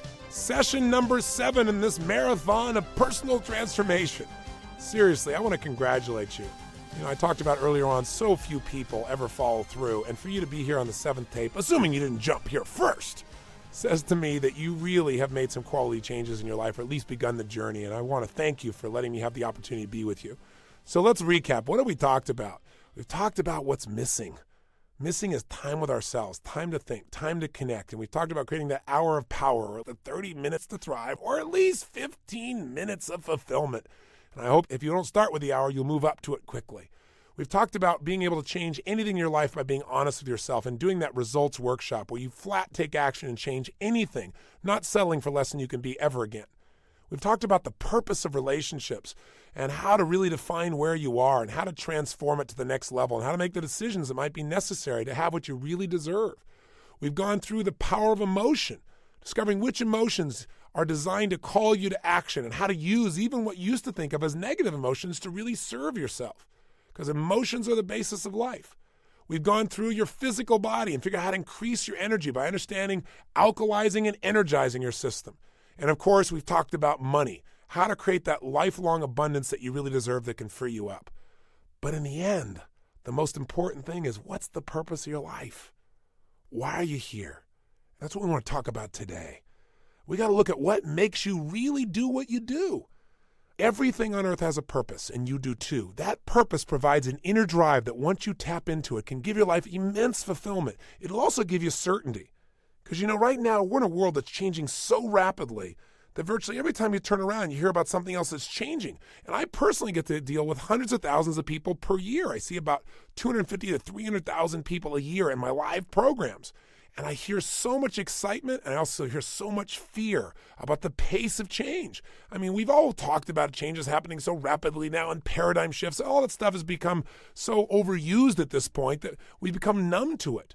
But it's true. Never in the history of the world have things changed so rapidly. So you need to find something that's eternal inside of yourself, that no matter what changes on the surface, this part of you does not change. It's the part you come back to, the part that guides you, the part that really makes you fulfilled.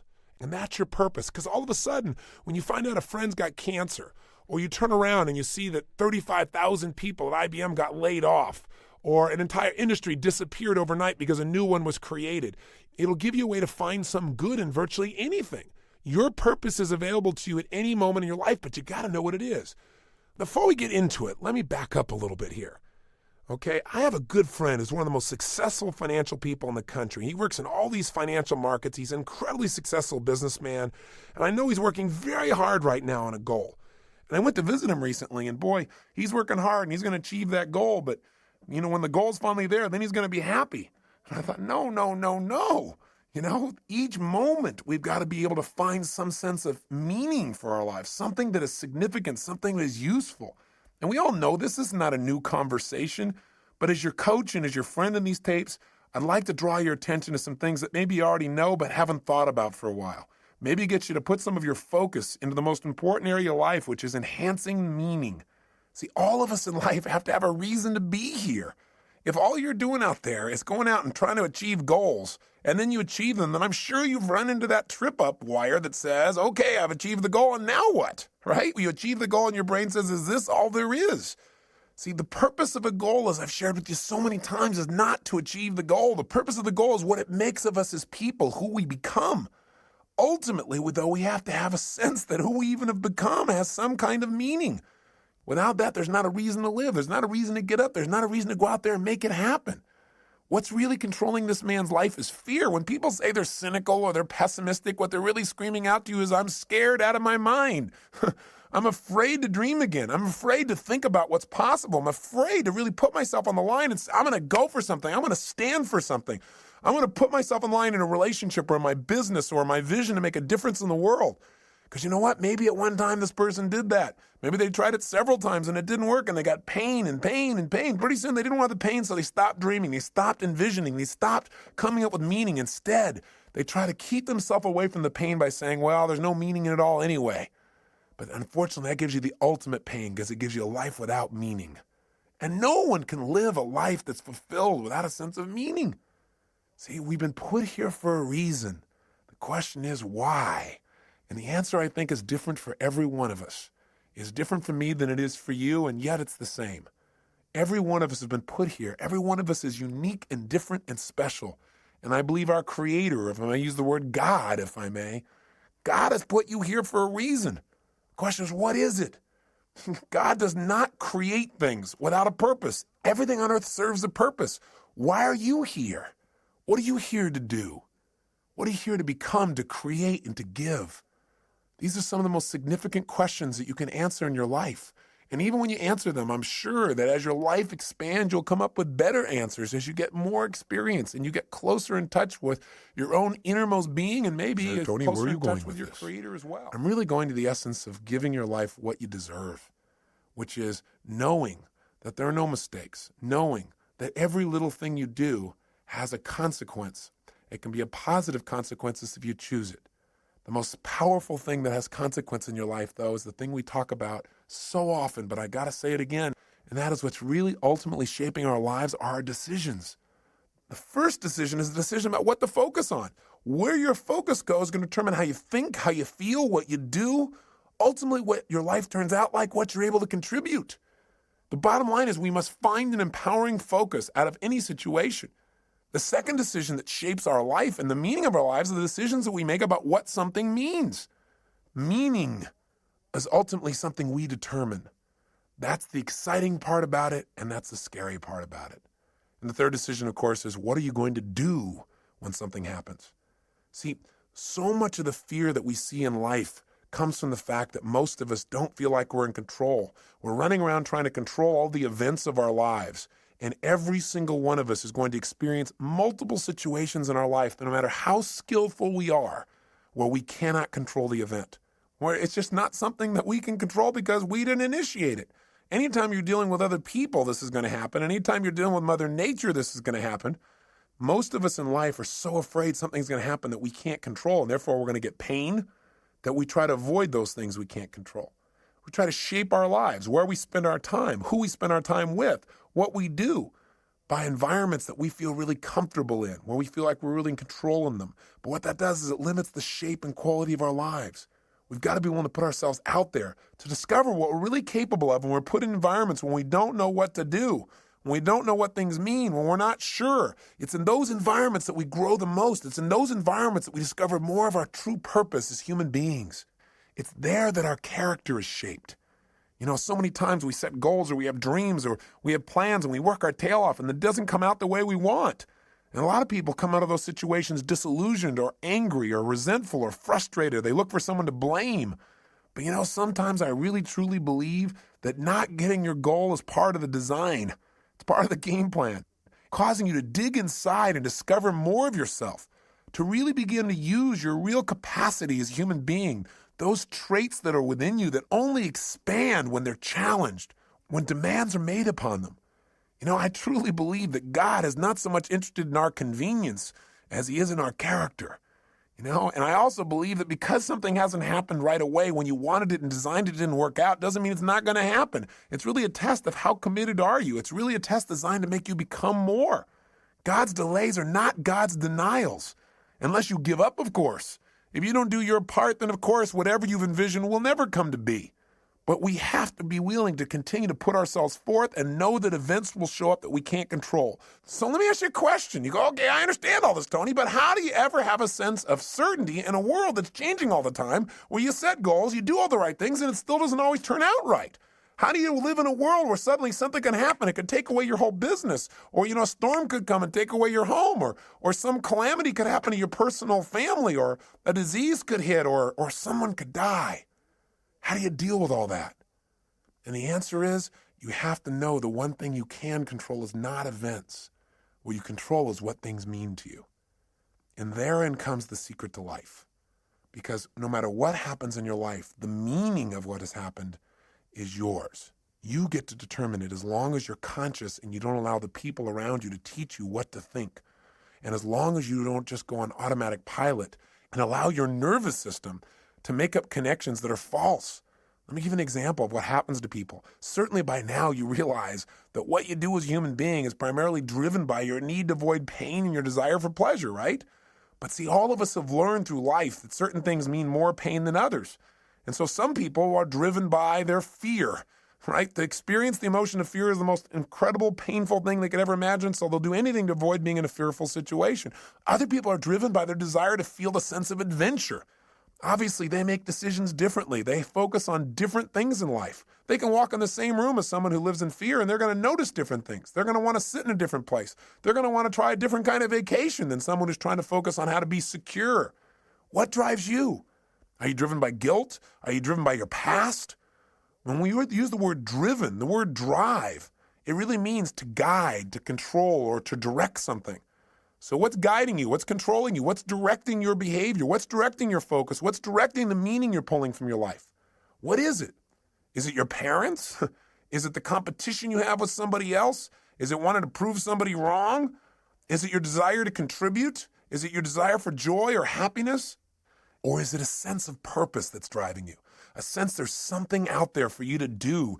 There's something you're designed to evolve into, to become, to share, to give, to create. You don't even know what it is. But you're willing to trust that each day more of it's going to come out. See, whatever drives you, that's what's shaping your life. And the challenge is that most of us never consciously decide what we're going to have drive our life. See, we're not stimulus response animals, but we can be stimulus response animals. Our nervous systems are designed to help us. They're designed to be a source of decision making. They're designed to help us very quickly when we have an experience, figure out what is the source of that pain so we can avoid it in the future. What is that source of that pleasure so we can have more of it in the future? But when we don't think things through, when we don't think things through in an empowering way, when we don't have faith that there's a higher meaning, we tend to settle like animals for the lowest meaning that we can find. Well, this is happening because I'm a bad person. This is happening because there's something wrong with me. This is happening because I'm just destined to fail. Or worse, very often in life, we don't even consciously think things through. Our nervous system just makes quick decisions. Hey, every moment you're alive, whenever you have a significant amount of pain, your brain says, hey, what is the source of this pain? And it uses 3 criteria, I'm sure you remember, to determine what the source of your pain is. It looks for something that is happening about the same time you're having the pain that is unique. Because after all, you weren't feeling pain a moment ago. You got pain now. What's unique about this situation? It looks for something that is recent. Something's happening about the same time you have the pain. And it also looks for something that is consistent, something that whenever you've had pain in the past, this has also been a factor in that situation. Let me tell you how these 3 criteria can help you. You go out one day when you're a child and you touch a hot stove. You feel some pain, you pull it back. Your brain says, okay, what was unique to that moment that gave me the pain? It looks around and says, this burner, right? And it says, what was happening about the same time I felt the pain? I was touching this burner. And what's consistent about it? Well, maybe nothing until you do it again. After doing it 2 or 3 times, or maybe one time because it hurt enough, maybe one time is consistent. It's like when somebody says to you, you always do that. I don't always do that. Yes, you do. You always do it. I've done it one time. Yeah, but, well, that's always. Well, human beings can make a one time consistent if it's painful enough. So the bottom line is, what do you learn? Your nervous system learns you don't grab burners. right? You just don't do that. And so in the future, when you're trying to make a decision about what to focus on, what things mean and what to do, and you're going by a burner, one of the options is not to go grab that baby just for fun. So as basic as this lesson is, we fail to realize that this simple system that assists us so much in making decisions because it helps us discover what is the source of our pain or our pleasure so we can avoid the pain, gain the pleasure in the future. This simple system can be misguided or misinterpret information. See, here's how it works. I'll give you an example. I was doing a date with Destiny only a couple weekends ago, and several people were having major challenges in their life. And one lady just couldn't get herself to really have any meaning in her life. And as I kept digging, the real problem that she had is she felt lonely because she felt disconnected because she wanted to have someone she could share her life with. But she couldn't get herself to do that. Why would you guess someone couldn't get themselves to be able to share their life? Not hard to figure out, is it? Pain. Person obviously, as I guessed, had a painful relationship in the past, which she had. It was so painful that she'd linked up in her head that marriage, because she'd had a previous one that was painful, equals death. Well, that'd kind of keep you away from getting into a closer relationship, right? How did her brain do that? Well, she said she was in this relationship. It was so great. But after they got married, this man became physically abusive, verbally abusive. He basically did everything he could to control every aspect of her life. And the worst thing of all, when she finally developed the courage to divorce this man, he threatened not only her life, but he also threatened their own son's life. And when that happened, she got linked up. Marriage equals death to not only me, but potential loss of the life of my child. That's even more than the loss of her own life for her. Well, it's not too hard to figure out that if your brain says, why am I feeling this ultimate pain? And it looks for something unique and says, well, because I'm married. And then it looks around and says, what was happening about the same time I felt the pain? Marriage. And you say, what was consistent during the pain? You go, marriage. Pretty soon you're going to avoid marriage, but it doesn't stop there. Her brain also linked up that the cause of her pain was something else too, men. Because after all, what was unique? I had this man around. I was married to a man, right? And then secondly, what else was going on? Well, about the same time I was feeling the pain, I was with this man.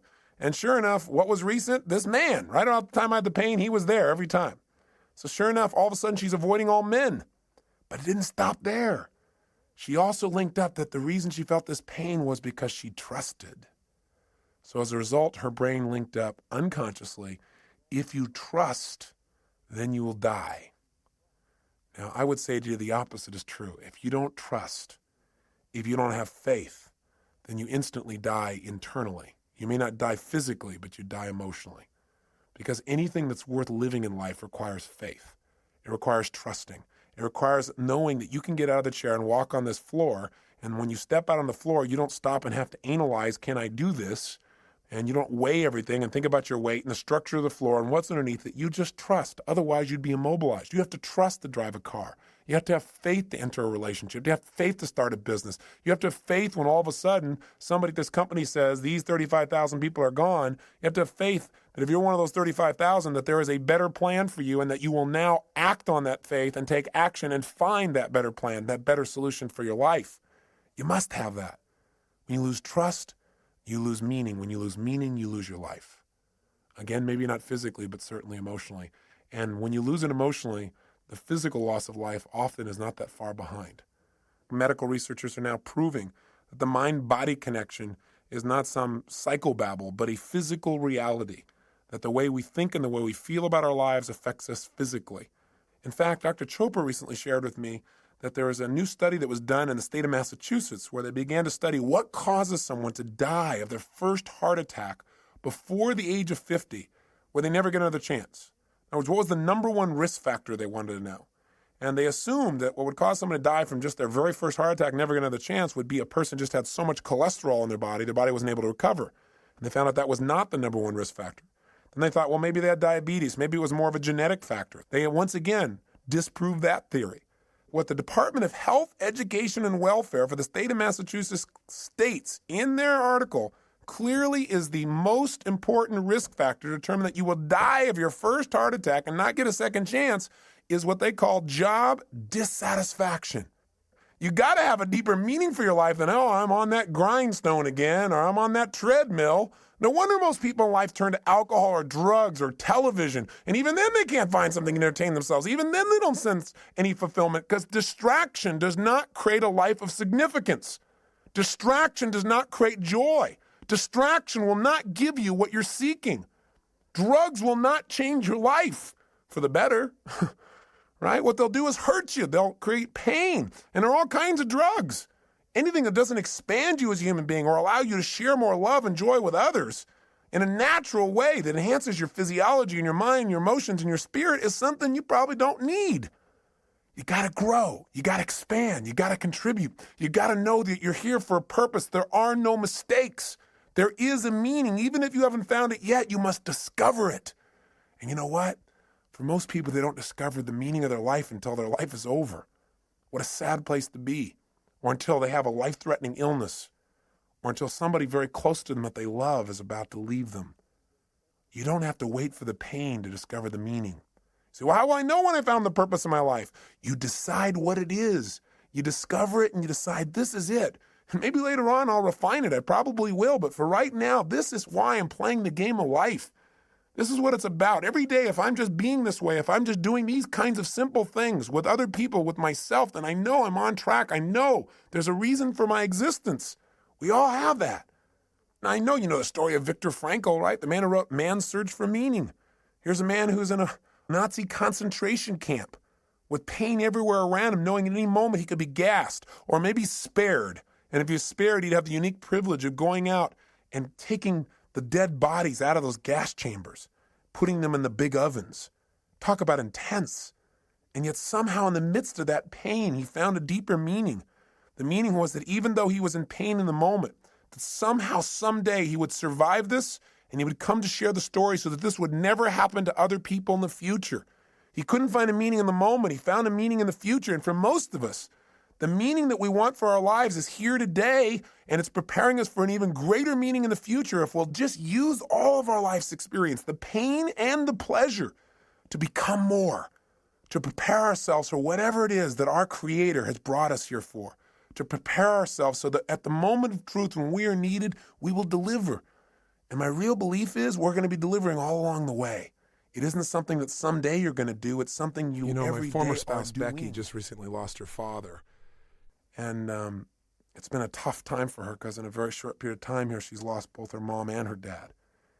And that's an event you cannot control. And God knows we tried. 3 years ago when they told us that her father had cancer, they told us that he would die within a period of anywhere from 3 to 6 months. And we just did not allow them to tell him that. For the obvious reasons, what I believe from all the people we've learned from everyone from Dr. Bernie Siegel to Norman Cousins to Dr. Deepak Chopra, we understand the mind-body connection. If someone decides that because they have some dis-ease in their body, what it means is they're going to die, then of course they will. And fortunately, he never found out that diagnosis. And what we did is we kept making sure he had a compelling future. He had a sense of meaning, a variety of things that he was needed for.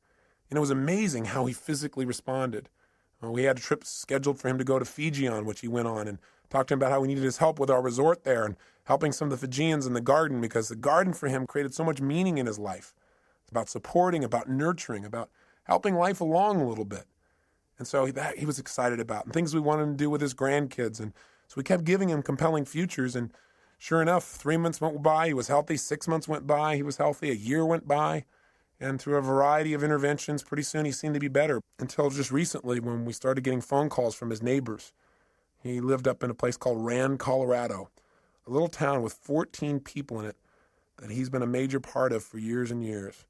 And they started to call us to tell us that they didn't think he could take care of himself anymore. So we flew out and brought him back here. And the first few days, he was in phenomenal shape. It was like he was completely restored, being around the grandkids and being in the environment. He was all excited to share about things that were happening in his little town of Rand that he helped to create there, about the calves that he helped to deliver, and about the planting season and how they're helping people through the winter and some of the stories they've been telling. And he was just totally alive. And then we took him to doctors for a series of tests. They said they wanted to keep him overnight. The next day we called and I spoke to his main doctor, and he said, it looks like he just has a form of meningitis. So he said, that'll be really easily treatable and he should be okay. And he said, don't worry.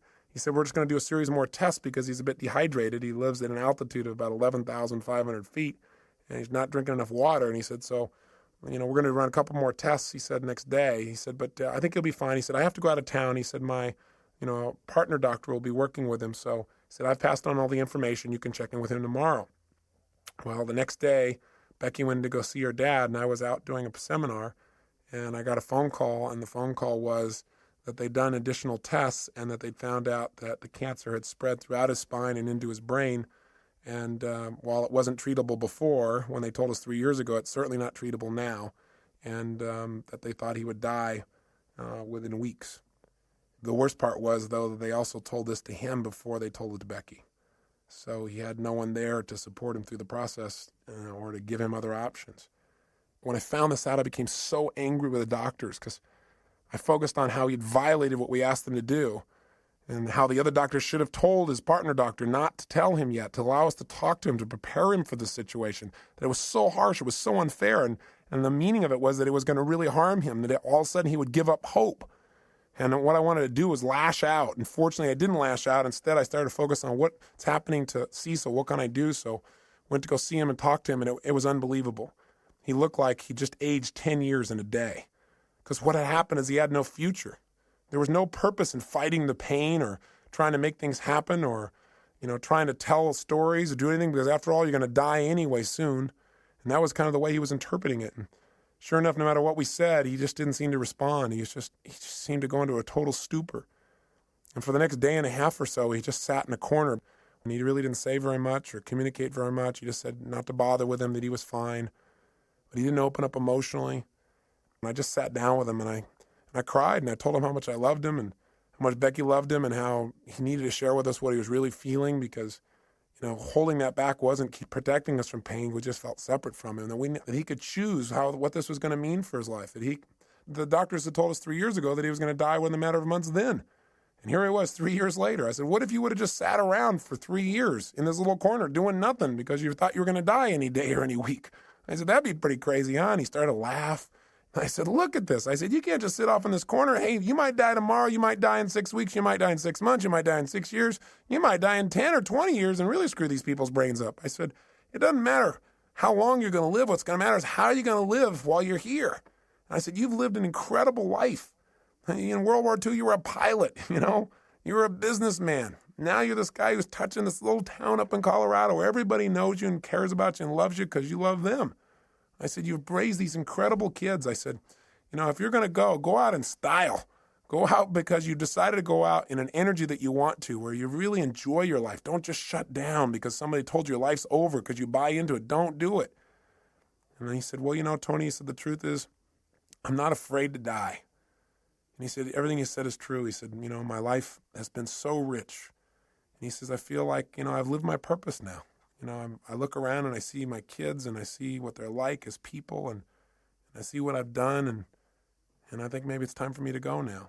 And I said, listen, if you're deciding to do that because you really want to go, I said, then, I love you. He said, I'm sure I'm going to cry and I'm not going to try and keep you here, and neither is Beck, because we love you. I said, but at the same time, don't leave because somebody tells you it's time to go. He said, well, I don't know. I said, well, when it's time to go, you'll know. I said, and you can go consciously. You can decide when it's time. You don't have to wait till the pain is so intense you can't stand it. But at the same time, don't go any quicker than your meeting is done. And I think right now you're teaching your family a lot of new lessons. He said, yeah, that's probably true. And I said, so what do you want to do? How do you want to do things? I said, let's get your fanny out of here. Let's get about. And we had this great conversation and talked about all kinds of things. I won't bore you with the details, but I let him know that he never have to worry about his daughter and that she had become the kind of person he could always be proud of. And it was amazing because the next 3, 4, 5 days, he came to life. All of a sudden, there was a purpose in things again. All of a sudden, he was alive. He'd go out by the pool and tell stories and so forth. And he went over to the polo grounds and did all kinds of just really great things. And then I went away for a seminar, and I came back 2 days later, and it was like he was gone. He could barely even talk. He was having a difficult time holding himself up. We had to have round-the-clock care for him. Pretty soon, he wasn't able to carry on a conversation. He would start talking gibberish and start seeing things that were invisible and point to them. And we could tell the end was coming. And as the end started to come, there was more and more pain and tears. And we felt it all. And I also, at the same time, reminded ourselves that, hey, we're making this thing that it's lost because of our short-term thinking about this man and his body and his presence, but his life will live on beyond his physical presence here. And for him, what it probably means is freedom. Finally be free of the painful body he's been in for so many years. For him, it's a chance to be with his wife, Becky's mom, a chance to be with other loved ones. There was another meaning that could give you joy at the same time you're feeling pain. And so we try to focus on those. And then one night I got home, and all of a sudden I was called by the nurse, and she told me that Becky's dad had just passed away. And I had to share it with Beck, and we cried and we talked, and at the same time she felt an incredible sense of peace for him. It's amazing how instantly how we felt could change just by changing what we focused on, from our loss to his gain, to the feeling of joy for him to be free. We couldn't control the event, but we could certainly direct our own minds by thinking beyond ourselves to something deeper, to a deeper meaning in life. I got back yesterday from going with Becky up to this little town in Rand, Colorado.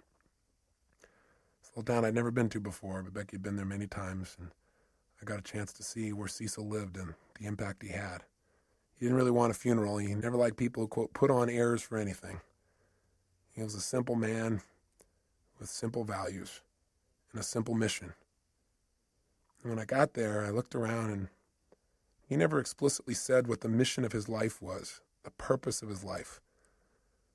But in a town of 14 people, and we went out to this gravesite to put his body into the ground, and suddenly person after person started showing up.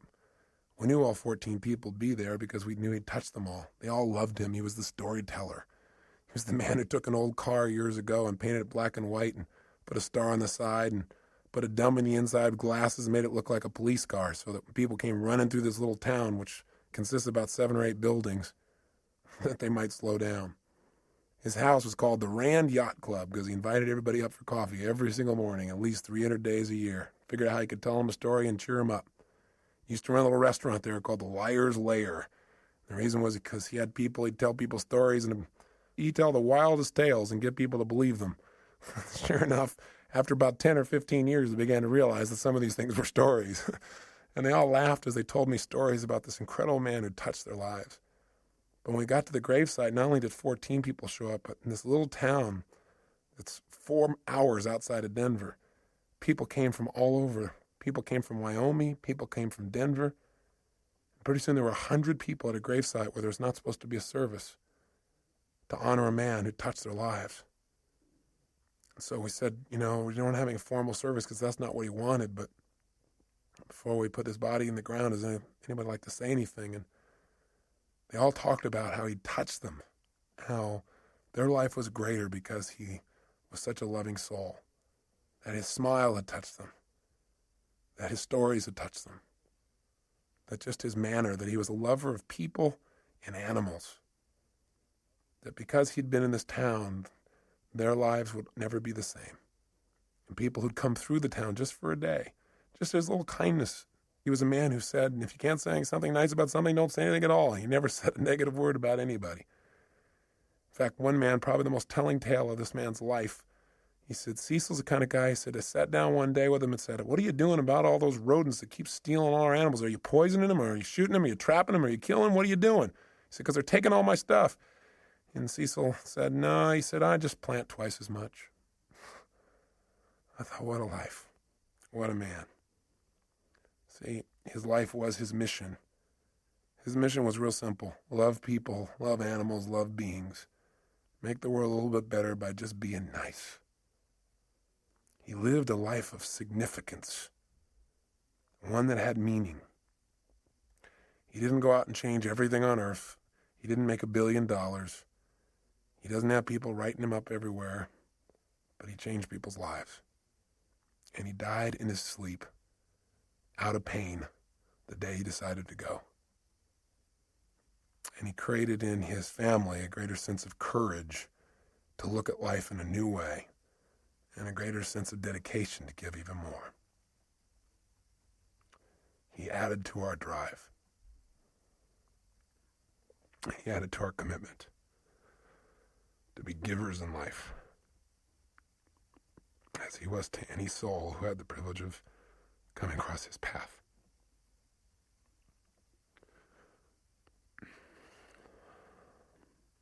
I hope it also makes you think about what's most important in your life. I remember an interview with Michael Landon in Life magazine when he knew he was going to go. And he said, quote, "Somebody should tell us right at the start of our lives that we're dying. Then we might live life to the limit, every minute of every day. Do what I say. Whatever you want to do it now. There are only so many tomorrows." If you and I are going to live our lives fully, then maybe sometimes we can take the experiences of those around us and learn from them. We can learn that in all of our lives we're either warnings or examples. Cecil's life was an incredible example. He didn't think anything in life was insignificant. Not a rodent, not a flower, not an animal, not a stranger passing through. He lived by a philosophy that they also live in Fiji. By the way, Fiji was his favorite place. One of the last things he told me was the happiest time of his life, the last few years, were the trips he took to Fiji. I think it's because he felt like there everybody understood what he understood. And life is meant to be a happy, to be a joy, to appreciate the little things as well as the big things, to appreciate one another, to be givers. I say to you that if you're driven by anything other than your love, than your spirit, than your desire to contribute, your desire to grow and expand, if you're driven by your need to please others, if you're driven by your fear, if you're driven by your past, maybe it's time to free yourself. And the way to do it is decide. Decide consciously what you want your life to be about. Decide consciously what's the purpose of your life. Something simple. Something you can live every single day. You know, I think that when I look at people's lives and I see the people who are having so much difficulty, I think the number one reason why people fail to experience joy in life, experience life as a win, is not because their life isn't a win, because the win can be just reaching out and touching somebody around you. The win can be just telling somebody that you love them. The win can be taking care of your body, God's temple.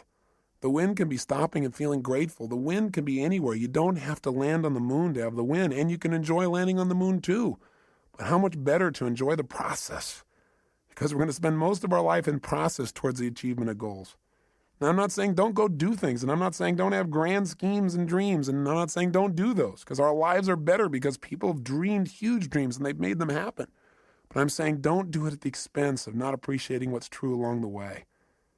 And what Cecil's reminded us of is all those little things that are so, so important. And we've always believed they're important. I feel like we've always lived that they're important, but I just want to redouble the effort. It's part of my commitment to him. And so in his honor, I challenge you to do the same. I challenge you to hold yourself to a higher standard. I challenge you to realize that you're here for a purpose. There's something for you to do and be here for yourself and for others. You can't just do for others, not do for yourself, or you won't be here. So this is really designed to get you to ask yourself, are you being efficient or are you being effective in your life? There's a big difference. If you're being efficient, then what you're doing is you're doing things right. But if you're being effective, you're doing the right things. Are you doing the things that are going to give you the most joy in your life? Why are you doing what you're doing? And where is it taking you? You know, we all need to have what I call a code of conduct, a set of standards we hold ourselves to every day about how we're going to be as people, the kinds of states we're going to live in, because it's out of those states that we affect everyone around us. Just stop and think about what's most important. Think about why you're here. What's the purpose of your life? Step out of the moment and into eternity. Think about what's eternal when you're feeling insecure. Start to realize there is something inside of you that is never ending, that there's something inside of you that is unchangeable, and that's the part of you that knows what is right, what to do, and why you're here. And so, you know, it may sound metaphysical, it may sound religious or spiritual, call it whatever you want. But know that the bottom line is that you are here for a reason, and that it's a special reason that only you know. And it may be that you haven't found it because you're looking for something huge.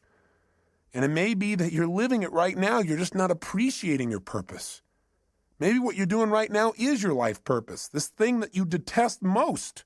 Or maybe what it is doing is giving you the challenge to really discover something within yourself that will allow you to give and be more. Because life is about two things, being and doing. How are you going to be as a human being? I mean, ultimately, our destiny is who do we become as people and what do you do? What do you contribute? That's what it's about. That's what gives us a sense of fulfillment. A life of significance is one of growth and contribution. It's one where you decide what your life's about. Simply, what are you here for? Are you here to live, to learn, to grow, to share, to love? What are you here for? I'm asking these questions. I'm hoping you're thinking, not just listening to me. What is the special plan for you? You've got to discover the purpose of your life. There is a plan. There is something here for you that's different than anybody else in the world, and you've got to discover what it is. And the best way to discover is just trust your instinct and say, what is it? If it was simple, it was clear, and I was living every day, why am I here? Because if you never discover your purpose, how can you ever win the game of life? How can people so often they're so unhappy? And I think the reason is that they don't ever win the game of life. It's a game they feel like they can't win, like they're always losing. And the reason, number one, is, I think there's 7 reasons. I'll give you 7. I've jotted some down here. I think number one is, I think most people never win the game of life. They never feel fulfilled. They never feel joy because they don't know the purpose of the game. If you don't know the purpose of the game, what's your chances of ever winning? Of ever getting to ring the bell and feel that sense of fulfillment or joy or passion or love or whatever it is that you truly want at the deepest level? See, if you don't know the purpose of the game, if you don't know the goal, it's pretty hard to set up your game to win, isn't it? Pretty soon you start pursuing things that don't give you fulfillment. Living somebody else's life other than your own. You got to know, what are you doing it all for? What do you really want? When I ask most people this question, what do you want? They give me answers like, well, I know what I don't want. I don't want to live this way anymore. I don't want to feel like hell anymore. That's not going to give you what you want. What do you really want? Oh, I want to finally be financially secure so I can retire. Great. You know the statistics about retirement? Actuary statistics from insurance companies show that 3 years after a man retires, specifically I'm using men, guess what happens? He dies. To retire is to die. And for some people, this is like their major aim. Think about it. Retirement is going to make you happy. You got to have a purpose. You got to know what it is. You got to decide what it is, at least for now, and know that that vision will continue to expand. Second reason why most people fail at the game called life, because even though they don't know the purpose of the game, they got tons of rules about how it must be played. Right? They don't even know the goal, and they got all these rules they got to live by. And not only do they have rules for themselves, but they have rules for everybody else around them. Rules for how their spouse should be. Rules about how their boss should be. Rules for how people they don't even know on the street should be. You know, it's so often in life we get upset with other people, and it's not about the other people, it's about our rules. They're doing something we know they shouldn't be doing, or they're not doing something we know they should be doing. Right? We need to just relax a little bit. We need to realize that whatever people are doing, they got a reason. It may not be a very intelligent reason by our perspective, but who are we to say? And you know what? And maybe it isn't an intelligent reason by lots of people's ideas, but you know what? It is a reason. I mean, it all comes down to how do we wire ourselves as human beings. See, whenever you see somebody, you think they're doing something crazy, have some compassion. Are there any stupid things you've ever done in your lifetime? Or crazy? I would hallucinate based on my own personal experience. The answer may be, you betcha. And the bottom line is, we got to understand that things are going on that we don't understand with people. I remember one time I was talking to Stephen Covey about times where we misinterpreted people's behavior, and he told me about this time when he got on a subway, and this man walked in and brought on a bunch of his kids, and they were just running rampant, screaming, yelling, making noise, creating havoc. And, you know, Stephen's more of a mellow, centered kind of guy. He doesn't like that kind of environment, even on the subway. And the bottom line is, you know, he didn't want to say anything, but he found himself getting more and more irritated. And the man seemed to be just ignoring the kids, like it didn't even matter what they were doing. So he found himself finally to the point where he actually spoke up. So Stephen turned to him and said, you know, do you think you might want to do something about these children? And the man looked at him and said, oh, yeah, I guess I should, huh? He said, we just got back from the hospital. Their mother just died. He said, I just don't think they know how to deal with it. He said, quite honestly, neither do I. Stephen said he felt like absolute garbage. And he said it made him from then on realize whatever's going on, there may be something else going on as well. It made him have compassion. It gave him fewer rules for other people in his life. Not a bad idea. But we were talking about people that don't succeed in life, and why don't they succeed? 1, they don't know the purpose of the game. 2, they got tons of rules even though they don't have the purpose. How'd you like to be in a game, and you're trying to win, and you don't know the goal, and you got a zillion rules you got to live by? That'd be pretty frustrating, wouldn't it? Well, add step 3 to it. Here's the third reason people fail to win the game of life, and that is because their rules are in conflict. We've got all these different special rules where we contradict ourselves, where in one situation you're supposed to be one way, in another situation you're supposed to be totally different in order to be effective. See, if you got a bunch of rules in conflict, which most of us do, you're going to have pain. You're going to have frustrations in your life. Here's the fourth reason why most people don't win the game of life. Because even when the person plays by the rules, they don't always win. In other words, you do everything right, you don't always get rewarded. You give your all. You put your heart and soul on the line. You do everything right, and still sometimes it rains on your parade. Sometimes, a storm comes down and beats the death out of your crop. All of a sudden, you're in the Midwest, and the flood comes and destroys all you've worked on. That kind of messes your brain a little bit. You start saying, hey, why even try? There's no meaning in this. Everything I do is for naught. That's worthless. Not realizing there's a deeper meaning. There's a meaning beyond the moment. That what's happening in this life right now, this event you can't control, whether it's the loss of a father as Becky has gone through and a father-in-law as I have, or the loss of a business or anything that seems to be a loss, is a gain if you ask yourself, how can I use this? What else can this mean? If I can't use it today, how will I use this someday? How can I turn this into opportunity? How can I make myself more? How can I use this pain to sculpt my soul? What can I do right now to move myself forward? These are the kinds of questions that will support you instead of woe is me, why this have to happen? You'll never get an answer to those. Those questions will leave you in an endless loop. Here's the fifth reason why most people fail in the game called life. Sometimes you break the rules and you win. Oh my gosh, you do something you know isn't right. You do something you know you shouldn't do, something that's against your own values, against your own way of doing things, and you get pleasure. And your brain goes, hey, maybe there's some new rules out here. Maybe I don't have to live by these rules. After all, when I worked my butt off and did everything right and held myself to this high standard, I got pain, I break the rule, and I got pleasure. Maybe this is how it's really wired. Maybe I ought to just take a look at life being this way. You know what it does? It takes you away from your higher purpose. It takes you away from what's most important in your life. And while you might get pleasure in the short term, you give up that sense of dignity within yourself that says you're doing the right thing. That's what causes more people to fail in life than I think almost anything else, because the ultimate pleasure in life requires sometimes short-term pain to get to it. And that ultimate pleasure is who you become, what you contribute, and the experience of life that you have because of that growth and contribution. The sixth reason why most people fail the game called life is because in order to win this game, you got to work with 5.5 billion other people who all have the wrong rules. They don't know the purpose of the game either, and they are real clear that there are certain rules you must live by. We all have different rules because we've all learned different ways of getting out of pain and into pleasure in life. We got to learn from one another.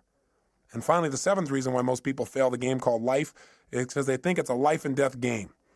And you say, well, it is a life and death game. Well, I'm the first person to agree that this is not a practice session. This is the real thing. That's why we got to live it full on. But if you think everything is life and death every moment, you put so much pressure on yourself that you truly will not live life. How do you live life and win the game? That's no life. Well, in spite of all this stuff that sounds so terrible, there are people that seem to be winning, seem to be fulfilled, seem to be making a difference, seem to have a great deal of joy in their life. And they seem to have it consistently. And they're not doing it through drugs or alcohol or distraction. They're doing it through living a life of significance. How have they done it? They do what we do in our Date with Destiny seminar. We accomplish 7 things in that seminar. And I bring it up because I hope you'll take the time and actually come, where we'll get your purpose and your mission statement and your values all in the exact order you ideally need them to be, so you're being pulled in the direction you want instead of being pulled in multiple directions. But for right now, here's what we do. And this is what we're going to start doing on this tape. Is the first thing these people have who succeed or are fulfilled is they've decided what the purpose of the game is, at least for right now. Do you follow me on this? They said, okay, I don't know what the purpose is ultimately, but let me just decide. For right now, the purpose of my life is to what? It's to love and be loved. It's to grow. It's to expand. It's to make a difference. Do this. It's do that. They come up with a purpose, which is what I want you to do at the end of this tape. The start. I know it's not the end all and be all from one tape, but I want to get you started on a mission statement, a purpose statement for your life. You got to have that. If you don't at least have a target, if you don't know what the goal of the game is, you don't know what to decide to do. We have all these choices, all these opportunities. So you don't have to choose between something that's good and bad. You have to choose between something that's good and something that's great. But if you don't know what your purpose is, if you don't know what you value most in life, you can't make an easy decision. All decision making is value clarification. See, if you don't know where you're going, then you can get there by any road because you're not going to know the difference. Everything looks like a great opportunity. One of the biggest challenges in life is choosing, focusing your life, deciding what to spend your time on, what to spend your energy on. Having a clear purpose allows you to do that. The second thing you want to do to make your life work, and those who succeed do this, is they have fewer rules. The more rules you have about how people have to be and how life has to be for you to be happy, the less happy you're going to be. See, the happiest people are those people that say, every day above ground is a great day. The happiest people are people who find joy in a smile, joy in adventure, joy in a simple action. So if you can find joy in that area, then all the big things are just a big bonus for you in your life. So when you find yourself starting to react to something that someone else has done, then you might want to ask yourself, how significant is this really, right? Is this so bad? Is it okay for this person to have a different opinion, a different view, a different feeling than me in this area? And in most cases, you might say, yeah, it is. What would you have to believe in order to be upset? That everybody has to live by your rules? Well, maybe in some areas that's real important. Maybe some other areas it's not as significant. You can just let go of it and have a lot less pain. The third thing that people who win the game of life seem to have in common is they've made their rules consistent. They found the conflicts in their life, and when they find them, they've been honest with themselves and say, this is a total contradiction of what I normally believe in other areas. No more. This is not how I'm going to live my life. Fourth thing these people do that make them succeed is they give themselves pleasure whenever they win, even when the world doesn't. This is really important. You got to realize that sometimes you'll do everything right and you won't get acknowledged. So what? Acknowledge yourself. You got to catch yourself doing little things right and give yourself the pleasure you deserve. After all, if somebody else tells you, hey, great job, and that makes you feel good, it's not them saying great job that makes you feel good. It's when they say great job, you stop and say, that means I get to feel good. And you send a little neurotransmitter that allows yourself to feel the pleasure feeling in your body. Why not just give it to yourself so that you keep yourself on track so you're always reinforcing good behaviors, excellent behaviors, commitments to your highest values. Fifth thing these people have in common is when they screw up, when they don't do things right, when they violate their own values, when they violate their own sense of purpose in life, they give themselves a short burst of pain. They say, hey, this is not who I am. I stand for more. They don't wait for the world to have to give them pain. That's why they're on track. The sixth thing that these people that win have in common is that they know that everybody in life has different rules. And so when they get in a relationship with people where they know they've got to have other people in their life to help succeed in a particular area, they try to find out their rules. Because if you know what's most important to people, if you know what their rules for life are, what their musts are in life, it's a lot easier. And lastly, people who succeed in life, they've learned that life has a purpose, but they also at the same time don't take life too seriously. They don't take themselves too seriously. What's that old funny metaphor? Why do angels fly? Because they take themselves lightly, right? But with all this conversation we've had here about purpose, what are you and I going to do right now so that you have a greater sense of meaning? Well, one is, I don't need you to just go out and create this grandiose purpose and write pages and pages and pages. I think that the simplest things can be the most powerful things. And so if you can now, close your eyes and think about what you want to be when you were going to grow up. Go back to a time when you're 5, 6, 7, 8, 9, 10 years old. What'd you want to be back then? What'd you want to do? Who were your role models? And why did you want to be that? Think about it just for a second in your head as I'm saying this. You might want to write a few of these things down. In fact, pretty soon you're definitely going to want to write things down. So it might be good to stop the tape right here and just think about what your purpose is and pull out a piece of paper and a pen or a little computer and let's work together on this for a second. What were some of the things you wanted to be when you were growing up, when you were a little kid? I remember one of the first things I wanted to be was an archaeologist. Now, whatever you wanted to be, here's the question I want to ask you. Why did you want to be that? In other words, what was the feeling you were hoping to get from that? What were the sensations? What were you wanting to be and do? What were you wanting to get from that? And when I think back and I think about what I really want to be as an archaeologist is I wanted to discover things. I mean, that was the biggest thing. I wanted to discover things that had not been discovered before, something new, something unique, something different. And I wanted to share that with people. I wanted to be a person who went out and discovered and then shared that discovery with others. And you know what's interesting? I'm doing that today. I'm just not sticking my head in the sand and doing it. I'm doing it by sticking my head in other people's brains and finding out what makes them tick and find out what makes me tick and then sharing some of that. But that feeling, that same feeling that I wanted then, I found a way to do it today in a new way. And so I challenge you to think about what was it you really wanted from that.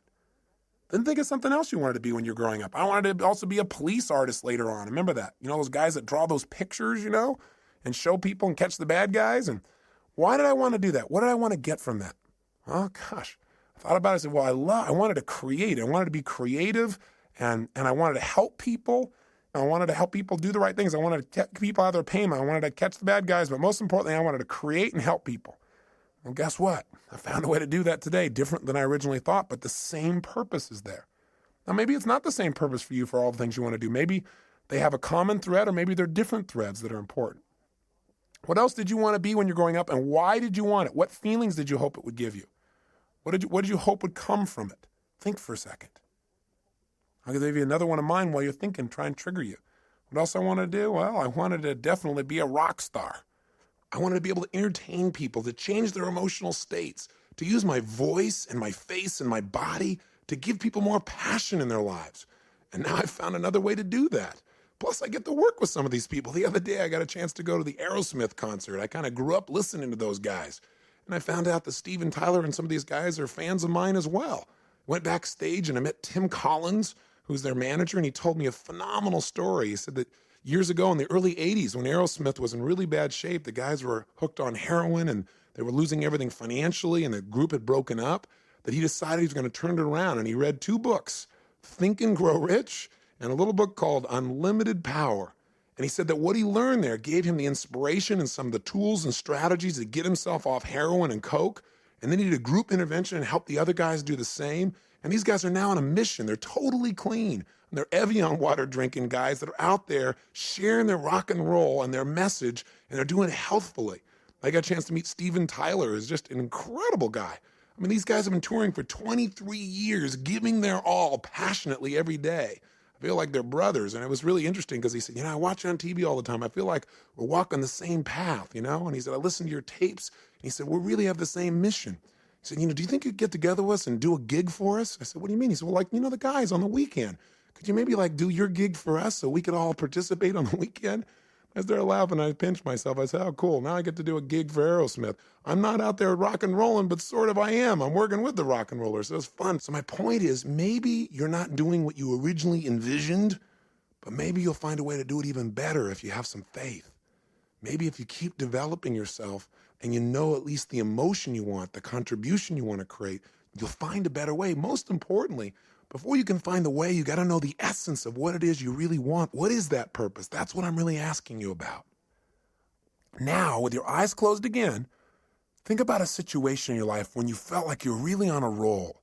You know the kind of situation I'm talking about where you just felt incredibly good.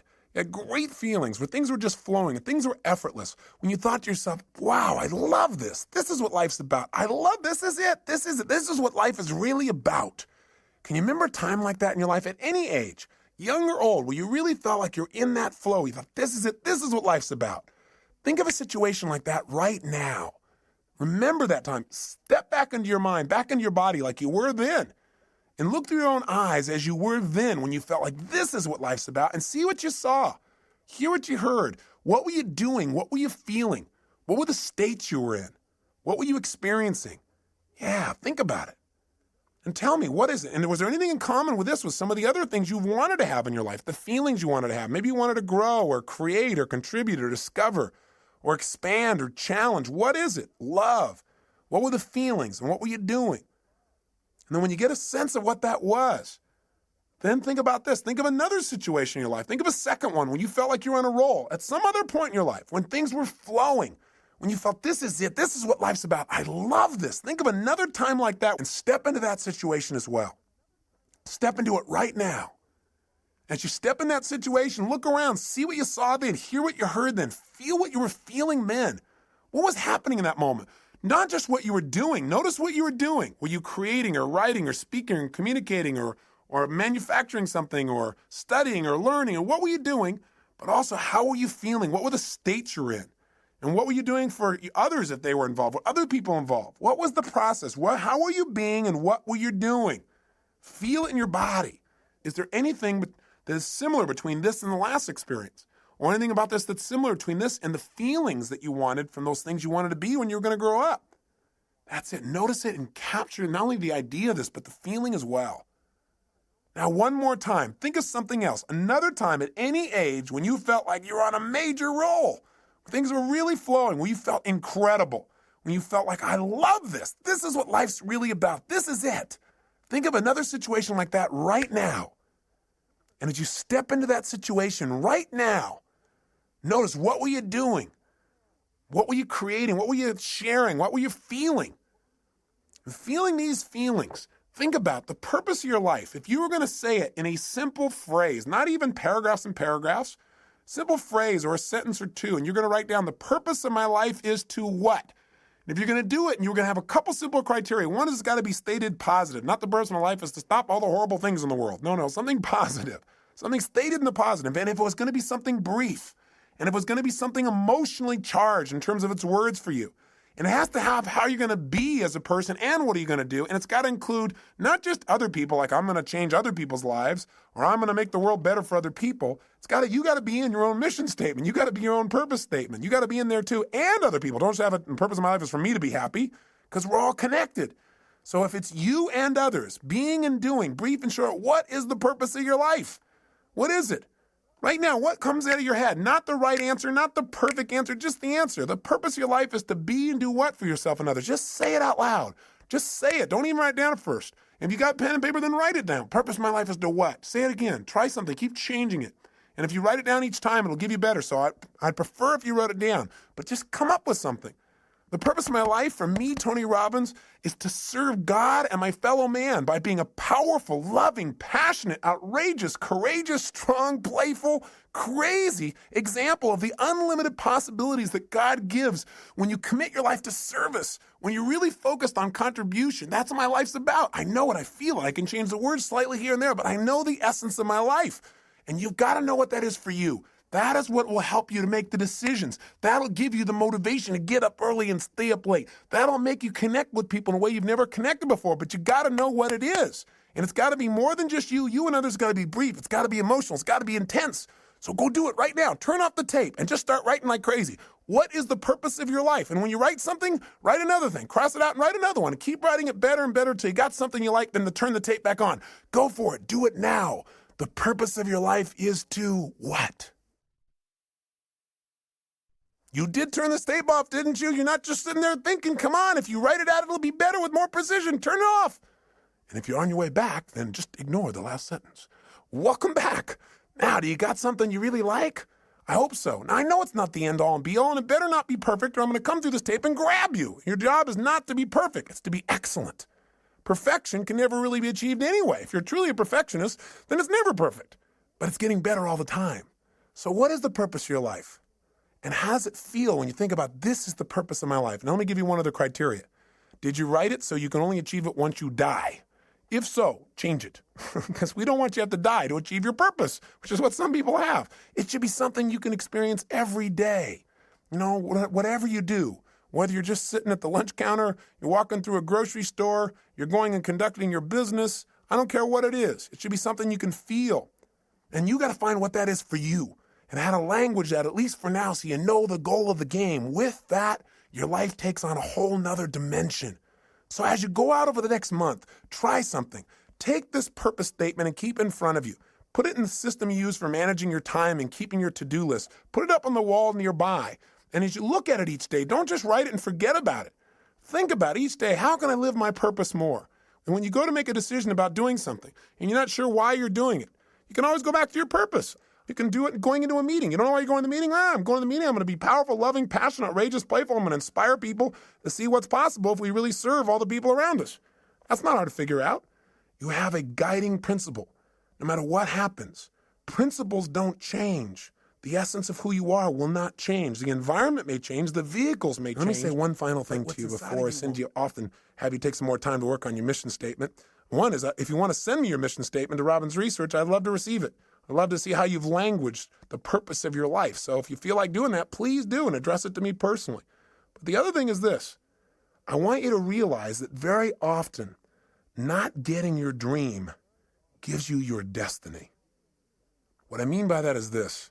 So often, as I said when we started this tape, people set up a goal or a dream and they don't get it, and then they feel so disappointed and so frustrated, sometimes resentful towards others or to their creator or towards themselves for not accomplishing or achieving it. But the truth of the matter is, whenever something happens, you must find an empowering meaning. You must ask yourself, how can I use this? If this was to serve a higher purpose in my life, how would I use it to serve a higher purpose? If this was going to make me into somebody more, how would I use it to make me more? And very often in life, if you really look back on your life, the worst situations in your life have been the best if you were willing to trust that it happened for a reason. That somehow, even though this is painful and you'd never want it to happen again, somehow this is going to serve you. Maybe you were hurt by someone or some situation, but because of that, your kids will never be hurt the same way you did when you were a child. Or maybe you went through some tough time, but because of that, you'd be able to help somebody else so they won't have to go through the same pain you did. Maybe the pain made you make a new decision and send you in a brand new direction that brought you to this destiny. I really truly believe in my heart of hearts that if we're willing to trust and have faith and look for answers and actively pursue them, that every human experience supports us, even those that are painful. And I believe we can probably do them without the pain, but if the pain does strike or if something happens outside your control, which it will, then instead of living in fear that that'll happen someday, you want to live from the sense of certainty that says no matter what happens, I will benefit from it because I will look for benefits and therefore I will find them. It's that simple. And I'll give you a good metaphor. There's a great movie, I'm sure you recall, it was called Field of Dreams. In it, they said, if you build it, they will come. In the movie, Kevin Costner seeks out an old man by the name of Doc Graham. He's played by Burt Lancaster.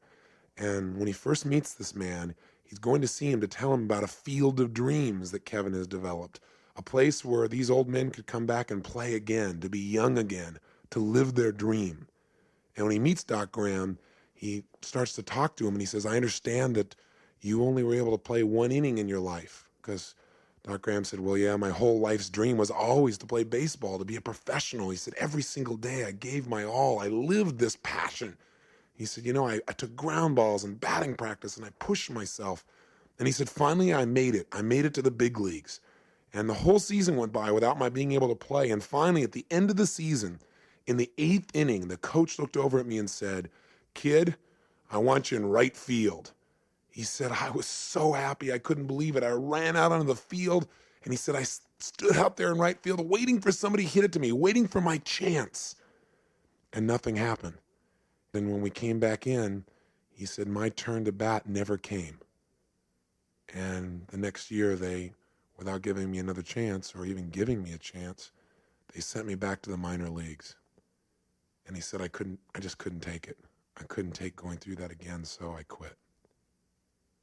And Kevin Costner said, oh my God, that's unbelievable. What incredible pain, what devastation. That must have destroyed you. I mean, for any man to be that close to his dream and have your dream pass you by as if it doesn't even know it's you.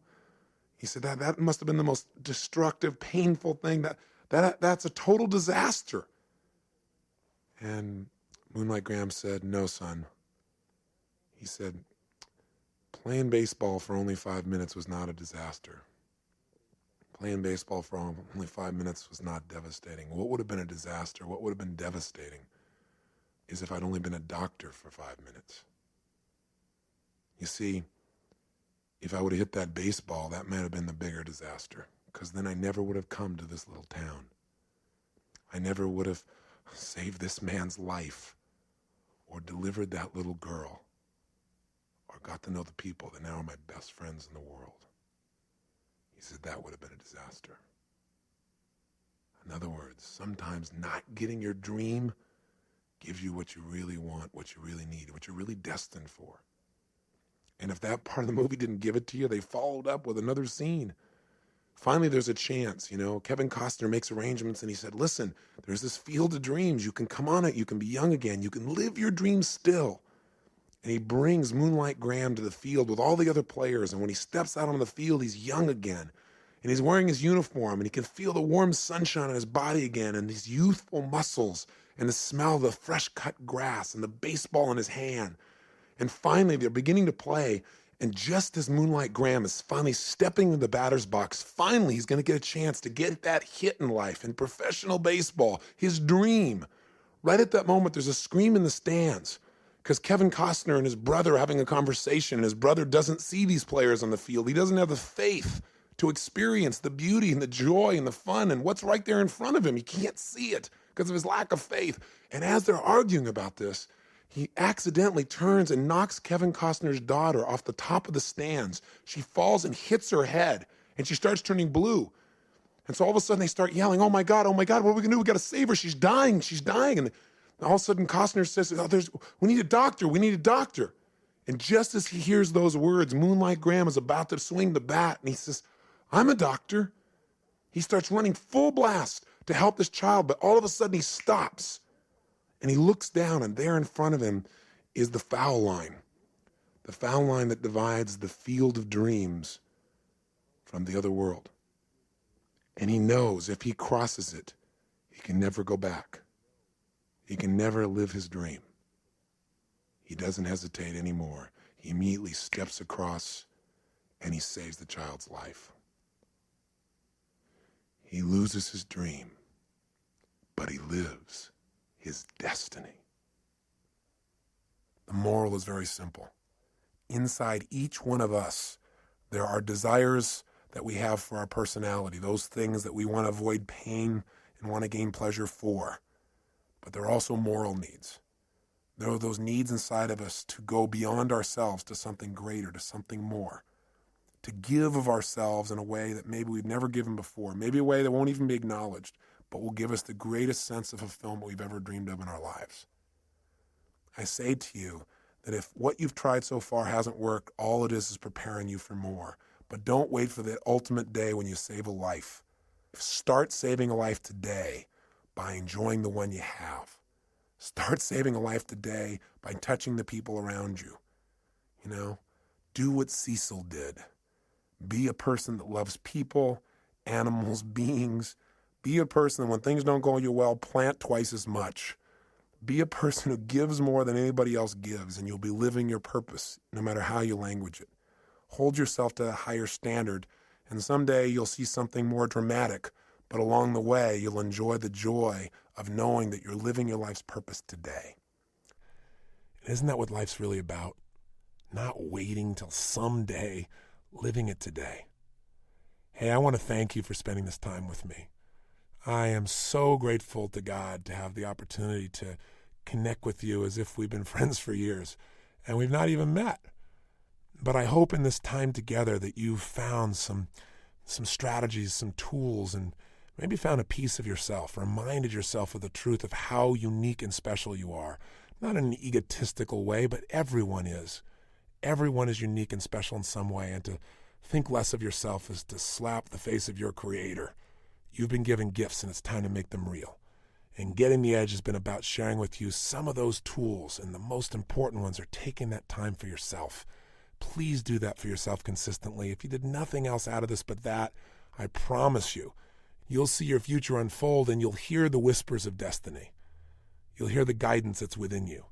But you got to take time to be alone and do that. And if you do it every day, you'll see a change. If you go through that results workshop and just change anything you're not willing to settle for anymore and be honest with yourself. If you take and make those relationships magnificent and not settle in this area either, my God, everything in life changes when you've got someone to share it with that you love. Everyone you've ever been in a relationship with is a bonus to you. It's one of God's great gifts. But if you can find that soulmate, you got everything. And I have to say that for me, finding my soulmate, finding my wife Sage, was the richest day of my life, and every day is richer because of it. I hope for you, my prayer for you, is you find someone like that you have that kind of love for, and they have that kind of love for you. Or if they're there, that you treasure them, and you find a way to make that juicier every single day. If you do that, and on top of it, you energize and alkalize and get that vitality in your body. If you master your finances, turn your emotions into your friend, and you find your purpose, then the life you create will be so much greater than your dreams. Your old dreams will seem like cartoons by comparison to the life you're living. And if you're able to make those kinds of changes, you'll be able to stand proud knowing you're the one that did it. But I'll also have a special pride of knowing that maybe I helped in some little way to guide you deeper into connecting with yourself. Because the ultimate edge is connection with yourself, with your Creator, with your friends, with your family, with life itself. And if you do that, then these 7 sessions were certainly well worth both our time. So I wish you well, my friend, and for now I say so long. But I hope I'll see you sometime soon, and you'll share with me the story of your success and what you've done. Please email me, write me, or come see me in a seminar. I'd love to meet you personally. But until then, make sure that every day is lived to the fullest. Don't settle for less than you can be. Be one of the few who do versus the many who talk. And be sure to live with passion. God bless. I hope to see you soon.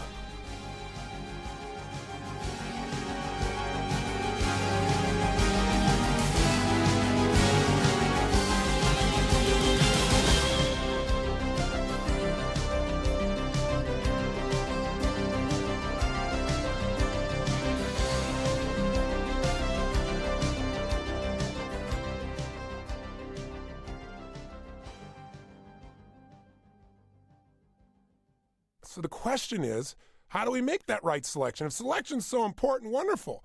Well, obviously, the first thing you got to do is you got to get clear in advance about what you really want before the hypnosis takes over.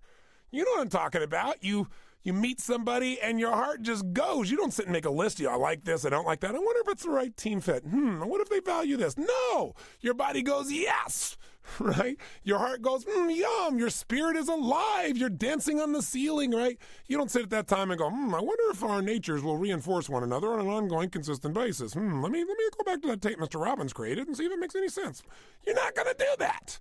So the time to do it's in advance. Right? Before the hypnosis takes over, before you become sucked in. So you start to get smart. Because I hear people all the time say, how come I keep attracting the same kind of idiot into my life? How do I do this? What's the matter with me? What's the matter is you aren't deciding in advance the exact qualities of a person you want. You don't have a strong enough standard. So what's happening is in your desire and need for love, your attraction strategy is being fired off. But listen, we can be attracted to all kinds of people. And you can be attracted to people on the outside who are just extraordinary, but on the inside, they're not your match. So you got to do it up front. So how do you do that? Well, let me walk you through an exercise that you can do right now. And now, again, as I'm saying this, some of you may say, but wait a second, I'm already in a relationship. Yes, but even if you're in a relationship, here's what I want you to do. I want you to first get clear on what is your ideal. What are your ideal musts? Because once you know what they are, you can kind of coach your partner into that direction and vice versa. Also, some of you listening to this tape, I know, have been in a relationship for a period of time that in your gut, you know it isn't right, but you're scared. You're scared to fail. You're scared to be alone. You're scared if I end this relationship, then I will have failed again. My marriage or my friendship or my whatever won't happen. But the only great failure in life is to live your life in a relationship where two people really don't share the same values and the same goals and the same direction. Because you deserve in your intimate relationship at least to have someone that shares enough of those in a complementary way that enhances both of you. Remember, the purpose of a relationship is to magnify your human emotions.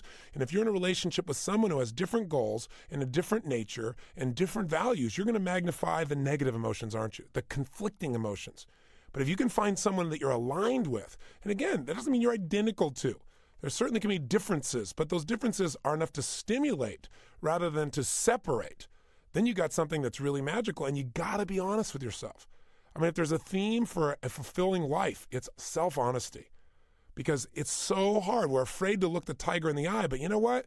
The tiger, when you look him in the eye, is not that strong. I mean, you can look him in the eye, and you'll notice he could back off. You can look the tiger in the eye, and once you know what you're facing, the unknown is always scarier. So I'm not suggesting you have to end your relationship. I'm not suggesting you have to create a relationship. I'm suggesting you got to know what it is you really truly want, and out of that list, what are your musts? Because in reality, you won't always get everything you want, at least not right in the beginning. Relationships grow. And besides that, you may not be the prize peach of this person either. You may not be everything on their list. Let's be honest. You rarely attract someone who has everything you want unless you're everything that they really want too. So it always comes down to working on yourself first. Running from a relationship is never the answer, because the problem is you'll take you with you. And pretty soon you'll be happy in the beginning, and all of a sudden you'll have the same challenges all over again within 2, 3, 4, 5, 6 months or whatever. So you've got to know, what do they really want? What are their musts? And if you become that for them, if you're both working to become the ultimate person for the other person, meeting their deepest needs in a way that also makes you grow and expand, you're going to be fulfilled because you're growing, you're expanding, you're fulfilling, you're contributing, and you're loved. There's nothing like two people that are growing and developing, and they stimulate each other and challenge each other and love each other into a place that's greater than they've ever been. As if you weren't in a relationship, so that we can then see what you want to bring to the current relationship, what you want to shape it into, and or if you're not in a relationship, what you want to attract to your life. Here's how you do it. It's a very simple process, and I've done this literally with hundreds of thousands of people around the world over the last 20 plus years, and I can tell you the stories that people have shared with me are magical. Because after people do this exercise, they'll come back and tell me, literally, a week later, I found this person. A month later, I found this person. My whole life, I've been saying, I want somebody special in my life that really can last, and I've never been able to find the right person. I did this exercise, and it happened. And the reason is clarity is power. The more clear you are on precisely what it is you want, the easier it is to attract. That's like the example I always give. You buy a certain outfit or car, and boom, you see that car outfit everywhere after you buy it, right? Because the part of your brain is looking for anything that relates to that which you know is most important to you. But if you never stop and figure out what's most important, then you get whatever shows up. And you don't want to fall into that trap. So what are we going to do? What you're going to do in a few moments is you're going to turn the tape off, the CD off, and you're going to do the following. You're going to take out your Get the Edge journal, and you're going to say, whether I'm in a relationship or not, I'm going to describe the ultimate relationship, not based on what I'm willing to settle for, just what do I really want? And I want you to describe this person as much detail as you can. What would they be like emotionally? Like, be a happy person, playful, humorous, fun, passionate, sexy. What would they be like? What would they be like spiritually? Connected to God, walking where they feel connected to other people, seeing God in others. I don't know. What's your description of your ideal person? What are they like physically? Oh, they're hot. Here's how they are. Here's how they move. Here's the smile they have. Here's how they connect with me. They look me in the eyes. I don't know. Describe it in as much detail as possible. They're career-oriented. They're mission-driven. I don't know. Everything you can think of, mental, emotional, physical, spiritual, everything about it. Successful, unsuccessful, whatever you want. But when you describe it all, now what happens for a lot of people, they go, oh, I don't know what I want. If I knew what I wanted, I'd already have them. No, with that tone of voice, you'd have a hard time attracting anyone because you don't have the spirit of you alive, because you're not passionate, excited. You're kind of like, oh, well, this is kind of what I want. I want to get you in a passionate place where you're like a little kid and you're making your list for Santa and you know it's going to be delivered on. That kind of optimism, that kind of belief, not the, I'll do this exercise, but I know it doesn't matter. It does matter. Because when you get clear, your brain creates a whole shift. And this brain of yours is like a servo mechanism in a missile. Once it knows exactly what it wants, if the target moves, it'll chase it, it'll find it. But you got to get clear. And most people are clear about what they don't want. Well, I don't want another man who can't commit. I don't want another woman who's going to come back and dump her emotional baggage on me. Every woman I meet's got emotional baggage. How come I can't get a woman with a little small amount of emotional baggage instead of one of those big Jed Clampett moving to Beverly Hills truck full of emotional baggage? These things you're focused on what you don't want do not help you, because then you attract even more to the table. So you got to be clear on what you do want. In fact, here's what I tell some people. Say, well, I don't know what I want. Here's what I tell them. Describe the mate from hell. Write down with all the passion you have, the kind of person you couldn't stand being with. And if you prefer, start out this way. It's easy. You find that people have no difficulty coming up with what they hate because they have lots of references for these things. So what are some of the things you hate? What are the things you can't stand? Well, describe that person. They'd burp all the time in public, or maybe worse. They wouldn't care about you. They'd never come home. They'd stay drunk out all night. They have a big fat beer belly. I don't know. Describe what it is. Their idea exercise is fill the tub, pull the plug, and fight the current. I don't know. Just get somebody. Describe them in every detail. Mental, emotional, physical, spiritual, what you can't stand, career orientation, everything. Because when you're done, you'll have a lot of energy. It's amazing how negativity can create energy. If you're smart, you can then reverse it, because once you're done, you can write the opposite of all that and you have the mate from heaven. But what I want you to do first, right now, is I want you to describe as much detail as you can, just one thing after another, and write as fast as you can, the ideal person you'd want in an intimate relationship. Describe everything about them, take yourself 3, 4, 5 minutes, and then come back, and I'll give you the next secret. Go ahead and do it now.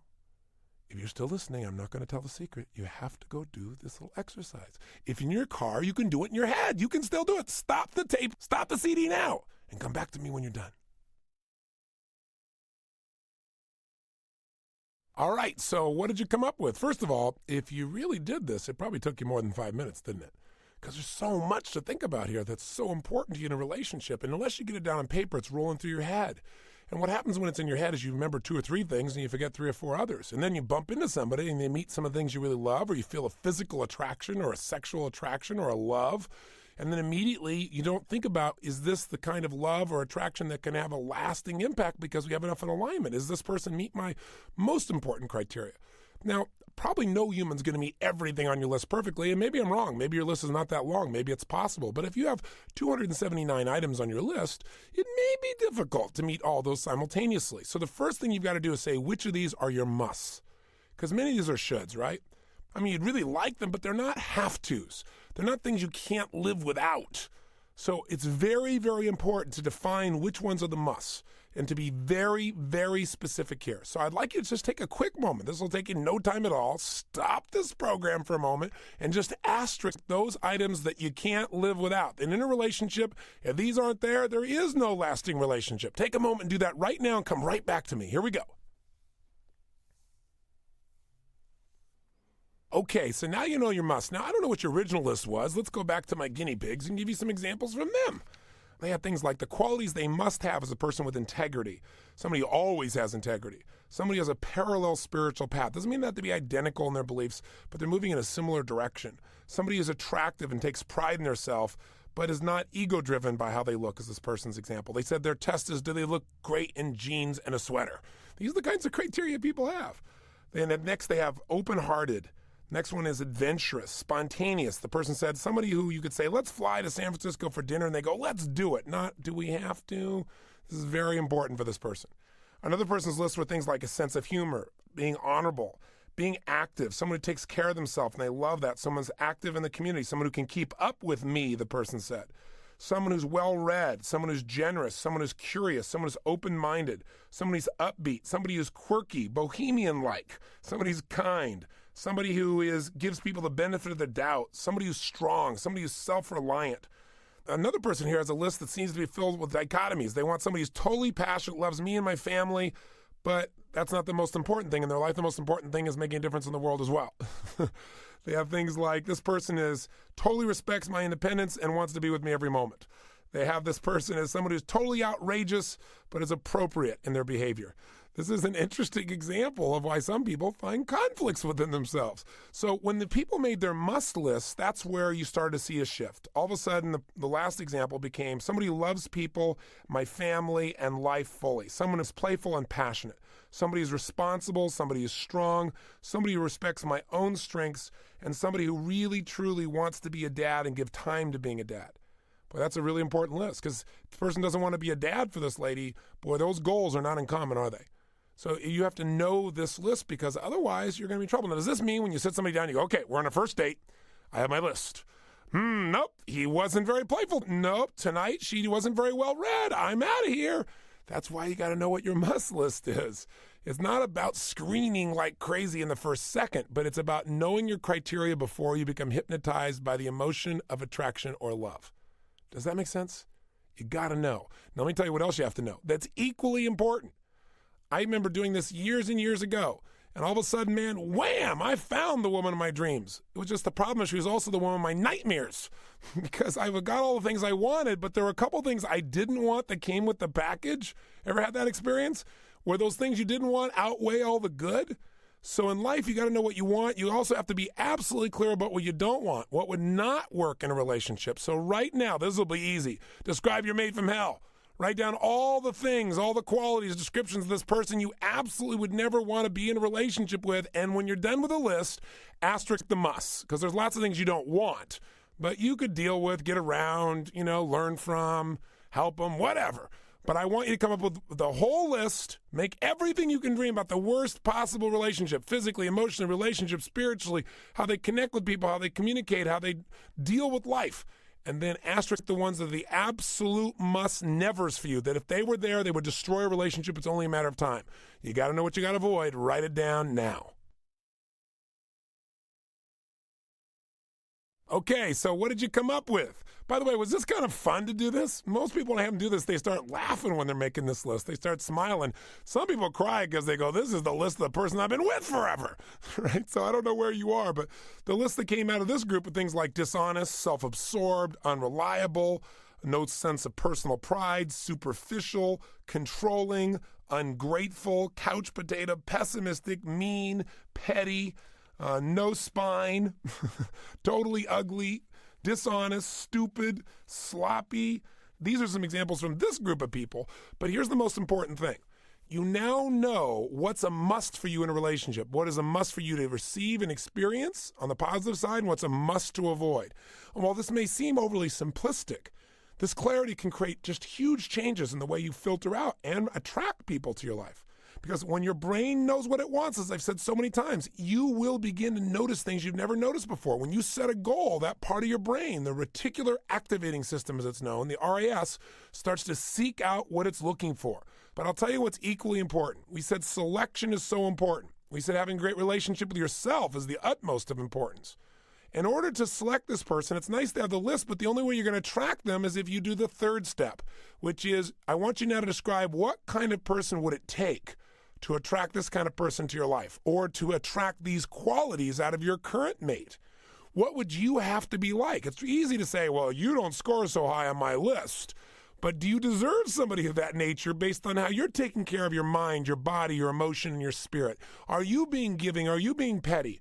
Because you may be actually behaving in a way that's on somebody else's must-never list and not even realizing it because you're caught up with the frustrations of your day-to-day work or challenges or life or past relationships.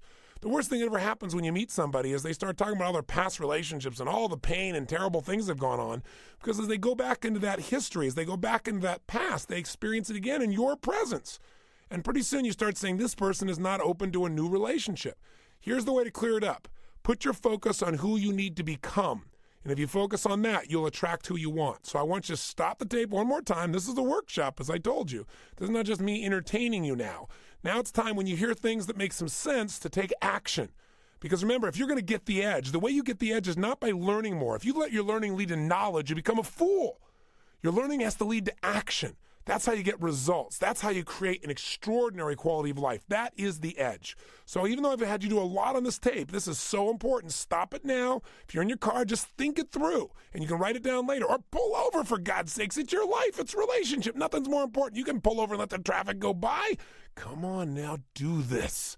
Write down now a paragraph. What kind of person would it take to attract all that you want in a mate, or to attract those characteristics out of the mate you already have? And if you say nothing, say, well, let's pretend it would. What would you have to be like? Describe the values, the character traits, the way you'd have to conduct yourself, what you do with your body, to be the kind of person that would deserve the person you just described. Go for it now.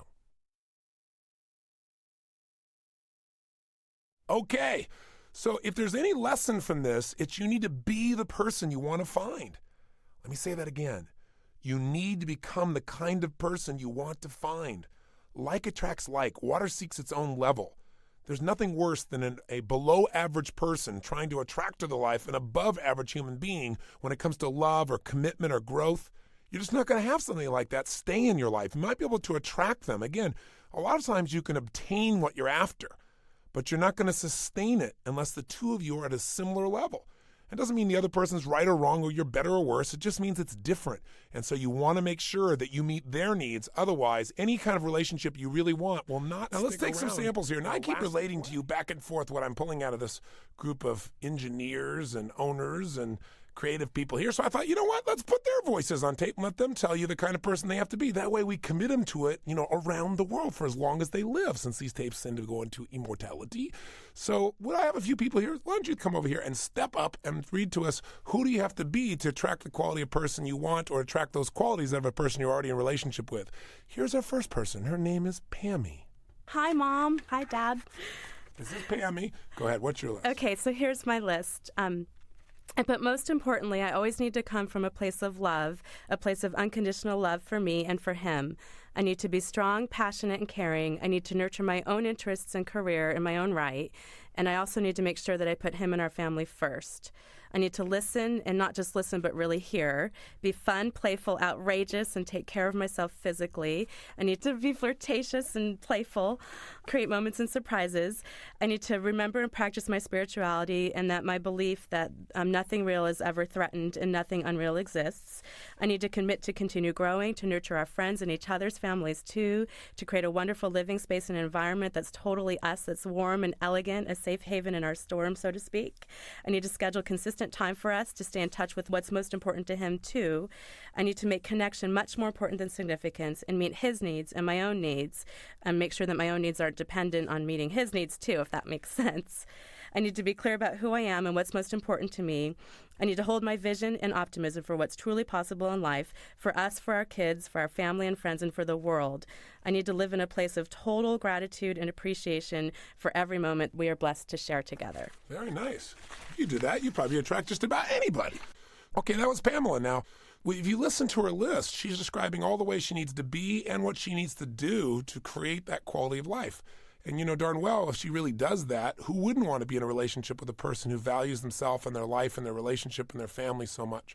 But also it goes to point out again that if she's in a relationship with someone who really doesn't want kids, or family is not their focus and never will be, it's not their nature, then it's probably not going to be a great team fit. And you got to notice that early on in the relationship, or otherwise you'll be torn up, because you're going to be having this tremendous connection with them, but realizing in order to meet their needs, you have to give up some of yours. Have you ever been in that place before? So this is why it's so important to do this. So let's hear from Scott. Scott actually owns the studio. Scott, step up and tell us, who do you have to become in order to have this kind of person that you desire most in your life? My list looks a lot like the ideal mates list, except for the short skirt part. But it mainly comes down to boil it down, I have to be honest, creative, funny, offbeat, outside the box, kind, loving, accommodating, flexible, an open communicator, driven by values, intelligent, and nurturing. Very nice. Thanks. Very good. Thank you. All right, let's do a quick recap. We've talked about the most important relationship that has to be solid is the one with yourself. You've got to consistently demonstrate love to yourself. Second, we said the most important element in creating a lasting and fulfilling relationship is in selection.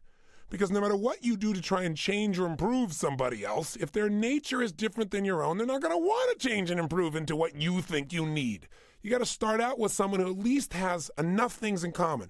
Not just they can do the job, but they will do, because they have goals that are complementary to your own.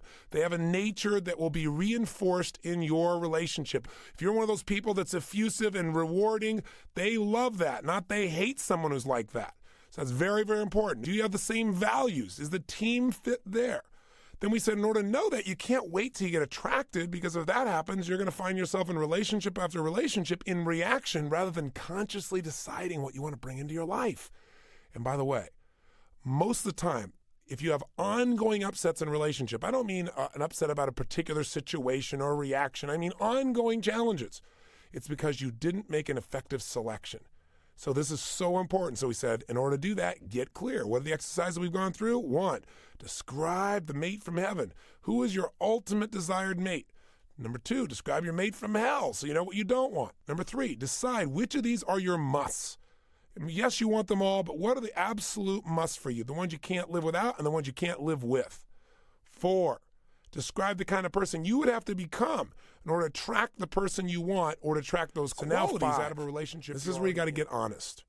If you're in a relationship, I want you to go through your list and I want you to rate 0 to 10, where is this person you're in a relationship with you? Meaning, if honesty is the most important thing, are they a 10, absolutely totally honest? Are they a 7, 3/4 honest? Are they a 2? Once in a while they tell you the truth. Where are they really on your musts? And on the things you want to move away from? Where are they there? Are they mostly there? Are they not there? Do they cover any of these? None of these? I want you to be clear. Now, when you do this, you might start to go, wow, that's kind of difficult. You know, this is a little uncomfortable. But you know what? Honesty is the greatest power you have. Now, I'm not talking about coming from ego, because after you've evaluated your current partner, see where you are on your must list, I want you to evaluate yourself and say, how many of these things am I really being that I said I'd have to be? Because it's a two-way street, right? In fact, if you really want to get honest, you'd say, what does my partner want most in a relationship? What are their musts? And am I really delivering? If you really are smart, when you finish this tape today, you'll go ask them to describe to you, or even write it down. What are the musts in their relationship? What do they really want in a relationship with you? And what don't they want? Because while you think you may not know exactly. The person may not have felt it was a safe place to share it with you. So if you really want to enhance your relatedness, which is what relationship is, you can't relate to someone unless you share what's really true. So first I'd have them share with you. Describe to them what you want to be for them. And then ask them, what are the musts for you?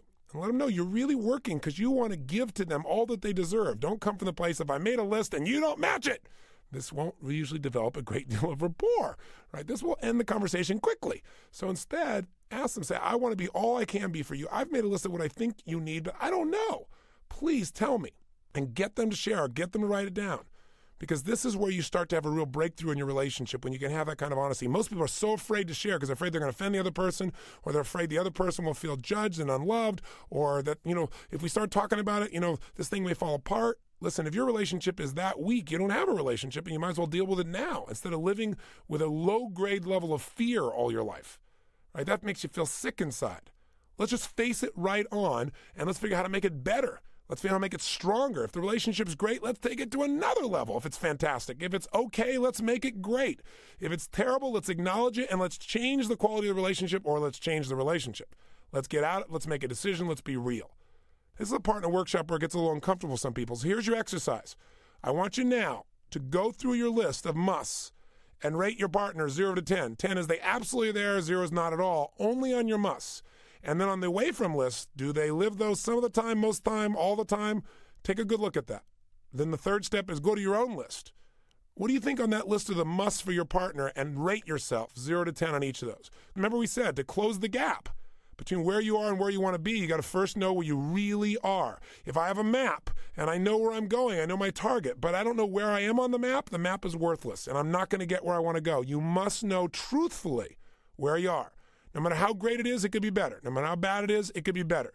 But whatever it is, we got to know. The truth will set you free, so take the time right now to score your relationship and score yourself. But when you score yourself, score it as if your partner was scoring you, not you scoring yourself saying, yeah, baby, I'm the best. Now, if you're not in a relationship, here's what I want you to do.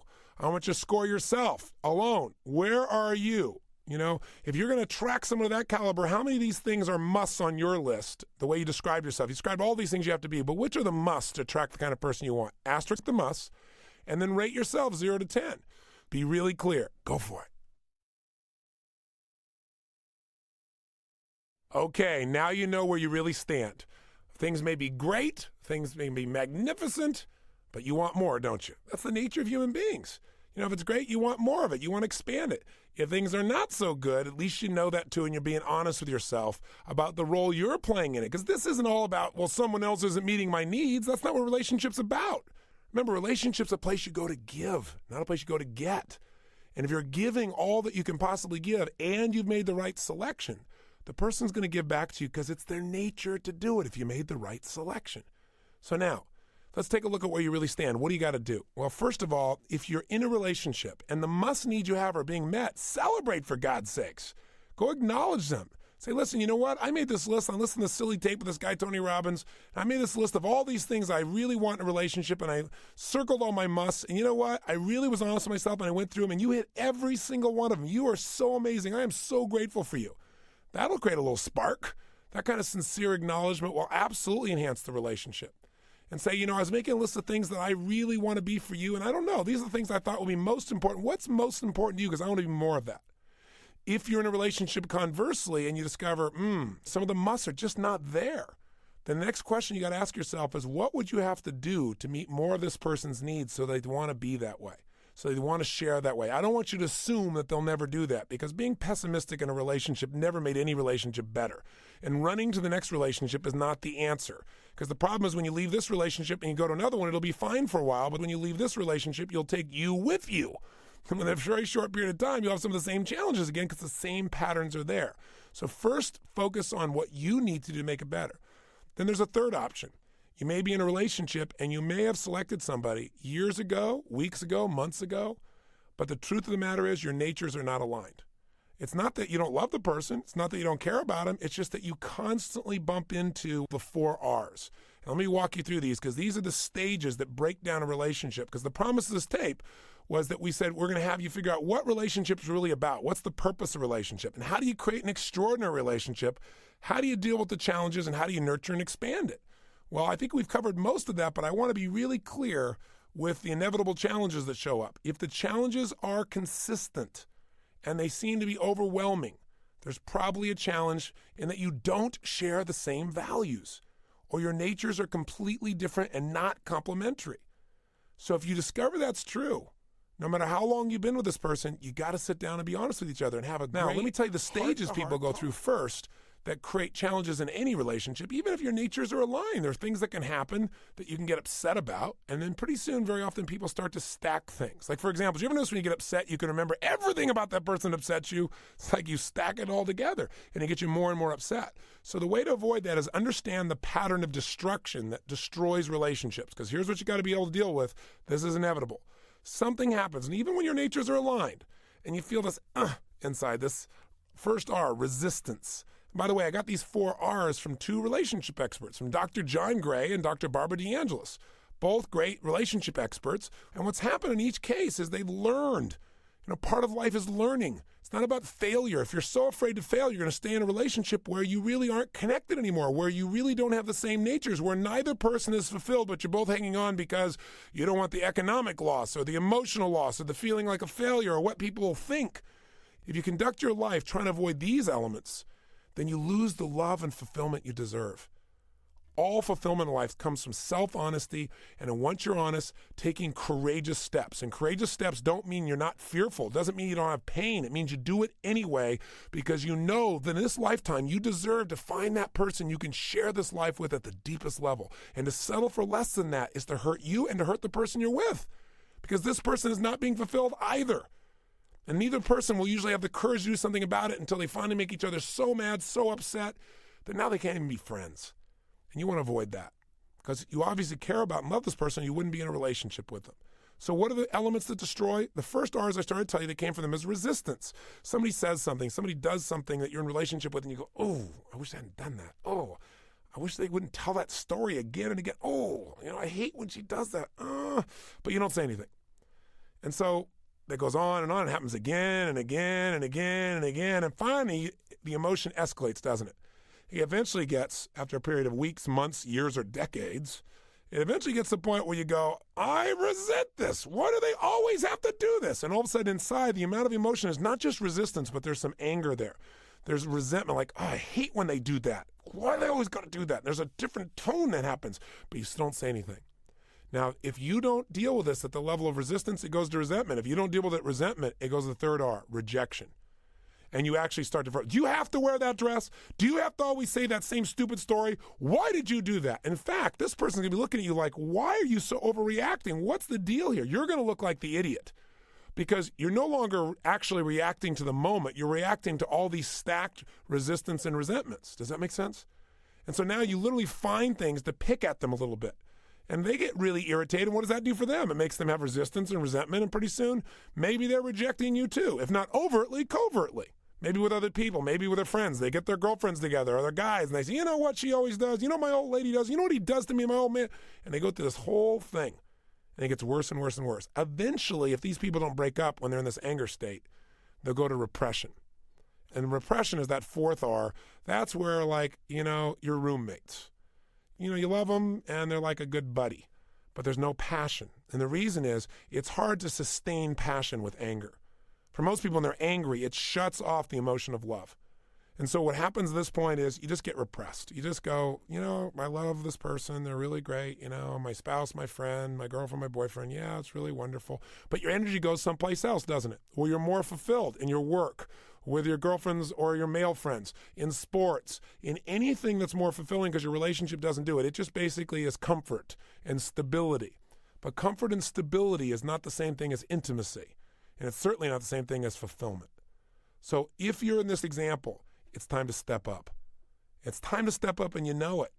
So you've got to make a decision. And if you're listening to this tape and you know somebody you care about who's in this place of repression, then you got to help them out. Get them to listen to this. I'll tell you, the hardest thing in the world for people is to make a decision. But if you and the other person have different goals, different values, different nature, if your lives are so radically different and they are not complementary, remember, different can be complementary. If they're opposite, if they're opposed, then all you've set up is a life in which you have to either constantly be in a battle with someone or worse, constantly be in repression, where you just accept a life that's less than you deserve. And I don't say this in a flippant manner, okay, on this tape I should just change my relationship. No, running from a relationship, as I've said over and over again here, is not the answer. You take you with you. I can't say that enough. But also, denial is equally bad. In some cases, worse because it destroys your spirit. You've got to tell yourself the truth. And remember, everything in life happens for a reason and a purpose. And if you're listening to this tape, it's either to take a relationship that's great to a brand new level, or it's take a relationship that's not great and change yourself instead of your partner so you know you've done your job, make yourself better, make yourself stronger, give more, focus on their needs, see how you can enhance and create a spark that brings that relationship to the place it needs to be. Or it's time for you to change a relationship, and you got to be honest. Now, you may say to me, well, end my relationship, that's a pretty big step, isn't it? A life of fulfillment doesn't come from taking small steps, and it certainly doesn't come from taking a step backwards. It doesn't come from settling. It comes from stepping up. And every time a person makes a change in their life, the change is always initiated by a decision, a real decision where you cut off any possibility except the thing you're committed to because you know in your heart of hearts it's right. It may be scary, but you know it's right. And listen, we've all had to end relationships, or we've been on the other end. We've had someone end one with us, and it's one of the most painful things in life. But the other side of a decision where you commit and you just follow through is the freedom to experience what you deserve. So, many times in life, I've done it, I'm sure you've done it, we've all in relationships. Our partners have probably done it with us, where we thought like, well, I'll sacrifice, I'll stay here because for the kids, or I'll stay here for something else. But if you do something that kills your spirit, you're not doing anything for anyone else. So you've got to be true to yourself. You've got to be true to what's real inside. And that's where it all comes from. By the way, why don't we do this? Why don't we take the action? It's all about fear. Fear that we're going to be hurt. Fear that someone we love will not love us anymore at all. They'll take it all away and then we'll be alone. Fear that we may have failed in something. The only real failure is to continue through a process that you know is not fulfilling for you and can't be for someone else. You got to remember, no matter how happy someone seems to be, if your entire heart and soul is not singing with them, they can't be totally fulfilled. But their fear may want them to keep in. Very often, when somebody wants to leave a relationship, it's rarely that both of them want to go. But later on, eventually, people see the benefit for themselves as well. And if you care about somebody, you got to share with them the truth. And again, I'm not saying this is easy by any stretch of the imagination. I'm just saying it's a must if you're going to be happy. And I'm not saying this as a practitioner who's evaluating this. For years, I had people tell me about their relationships and whether they should end it or not. And I always, I struggled with how to assist them. And the way I helped them was to get them clear about what they really needed in their life and make them really responsible for were they doing their part. And also not to make a decision too quickly, to give it a time period where you really evaluate it and when you share with the other person and you work together. But I also went through this process myself. I got married when I was 24 years old. And I'm really glad I did. It was an amazing time. It shaped me as a man because my wife had been married twice before. It was her third marriage. So as a result, she had 3 children, 1 from one father and 2 from another. So you can imagine the diversity. Picture this. I'm 24 years old and suddenly I have a 17-year-old son. I got an 11-year-old daughter. I got a 5-year-old son. And later on, a son on the way. And, what I'm really proud of is that for 14 years, I raised these kids as my own. They are my loves of my life. If you ask me what I get the most joy of in my life or what I'm most proud of, I'd say seeing my kids and who they become as human beings, as men and women who contribute to society and who have hearts of gold and make mistakes like anybody, but do such good things for people around them. I love them, I respect them, and I'm really proud that I raised them. But I got to tell you, after 14 years, I found myself in a position where our beliefs and values were very different. What I really wanted for my life and what she wanted for hers was so different. It wasn't that she was a bad person and I was a good person or vice versa. It was just a different world because I didn't have these skills when I was 24. I didn't understand these distinctions back then. And so, am I going to stay in a position like that? Well, yes, I did. For about 4 years, I said, I got to work totally on me. I got to turn this around. I got to find a way to fulfill. And the problem was I still personally didn't feel fulfilled. And I eventually made the decision after the kids grew up and they were adults that it was time to make this decision, and I did. And I got to tell you, it was one of the most important decisions I made in my life and one of the most difficult ones. Today, I'm happily married to my soulmate, a lady who is so aligned with me that, I have a person in my life who not only is beautiful in terms of their love for people. I don't have to explain why I'm doing something, why I'm stopping here, why am I not on time because I'm helping another person. But I'm with somebody who literally I can pitch and catch with. So often in life, you get somebody and they're a great listener. You can give to them, but you don't get very much back. To be in a place with somebody who can challenge you with love or somebody who can come back at you and say, well, what about this? What about that? Is so stimulating. To have somebody you love with your heart and soul and they love back the same way, emotionally, physically, spiritually, at the same intensity.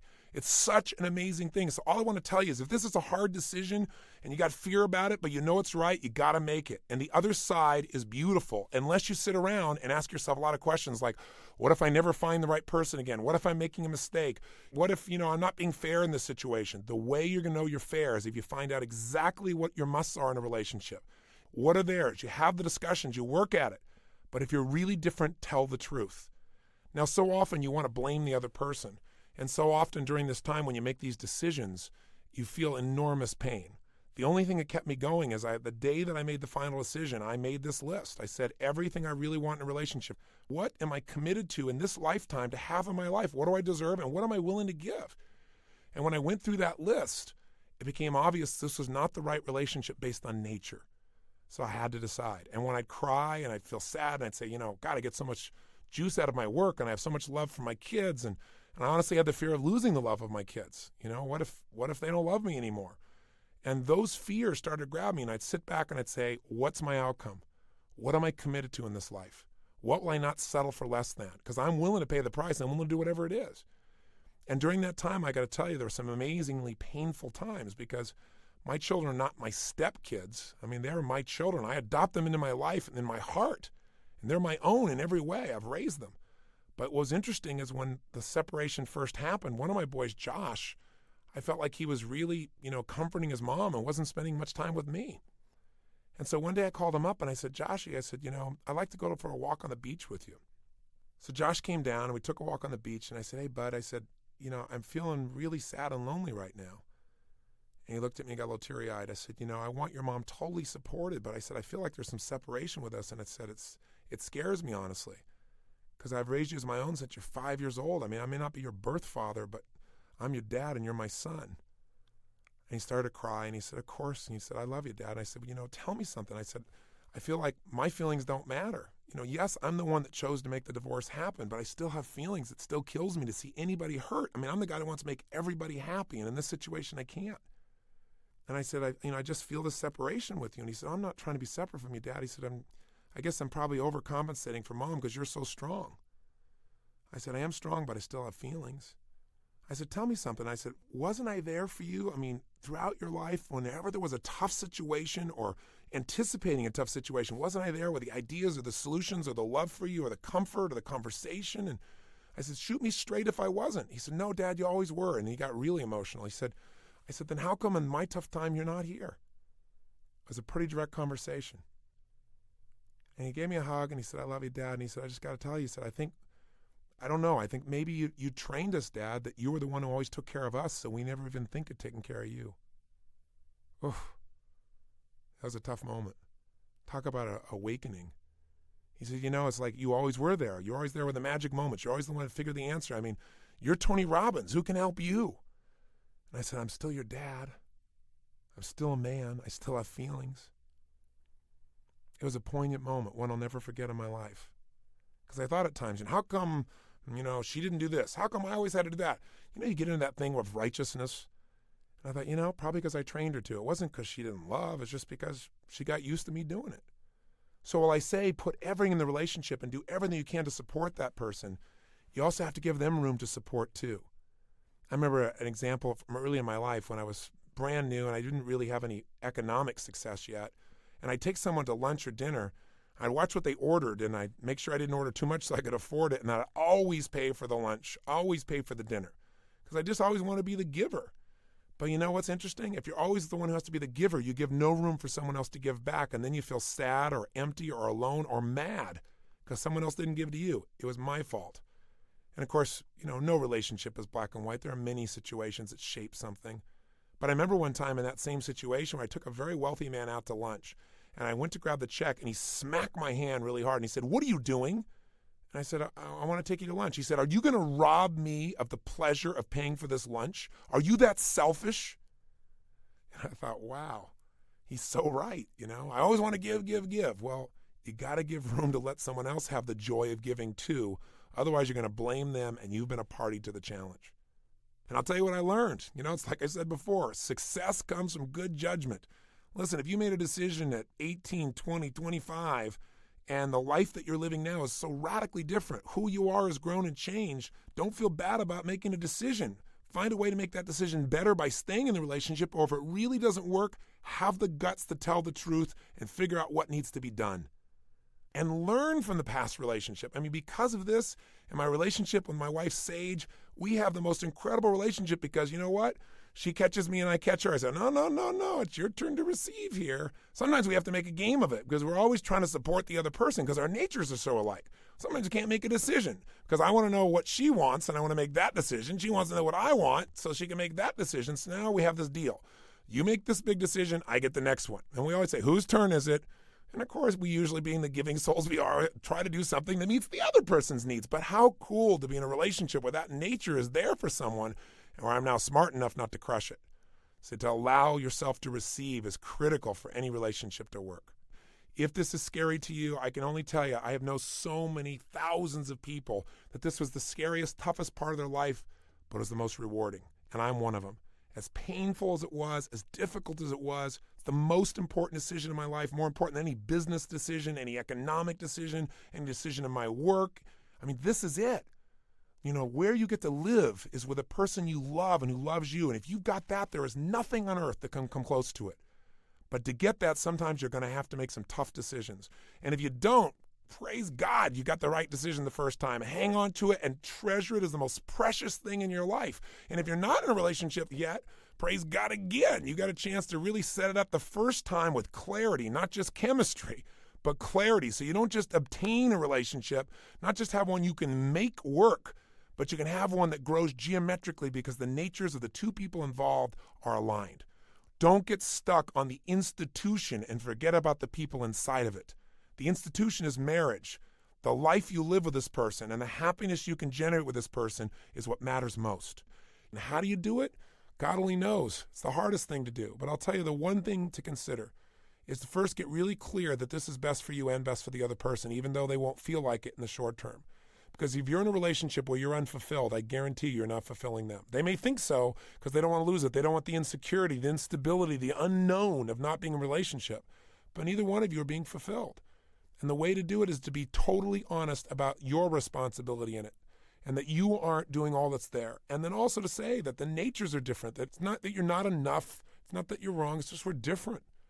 And to have this conversation, ideally looking directly in the person's eyes, agreeing that for the next 10 or 15 minutes or hour that you will not break eye contact. Because there's a very powerful tool when you look in someone's eyes and you don't look away. The power of that is amazing because you're going to find yourself wanting to look away, to think of something or access something, or they're going to say something, you're going to remember something else to give a retort or react. But if you'll just stay there and maybe hold their hands and look in their eyes and share, and if someone ever comes to you and wants to end a relationship, do the same thing. Be responsible. Because trying to hang on to somebody who really isn't there with you is the worst feeling in the world. And even if you get them to say yes, it'll just happen again. You can't hold back what a person really needs. And so you got to take the lessons of this relationship and create the space for something new. So what's the truth? Where are you really? These first three possibilities are all based on the idea that you're already in a relationship. And if you're in one, I want you to create an action plan now. What are you going to do to take your relationship to the next level? What can you do and what will you do? And I want you to write down 2 or 3 things you've decided today you're going to absolutely do or be or change. Either that decision is, I am no longer going to fly off the handle over little things. I am going to interrupt my own pattern and say, you know what? You don't deserve this. I'm sorry. I'm overreacting. Or maybe what you're going to do is you're going to create a pattern interrupt. So you both agree. If you start arguing that if either one of you says, I need a safe space, then the other person has got to listen for 10 minutes and not interrupt.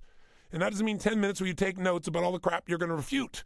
It means where you really listen from your heart and where you look directly in their eyes the whole time they're talking and you feel what they're saying and you try to put yourself in their perspective. Maybe that's an action item for you.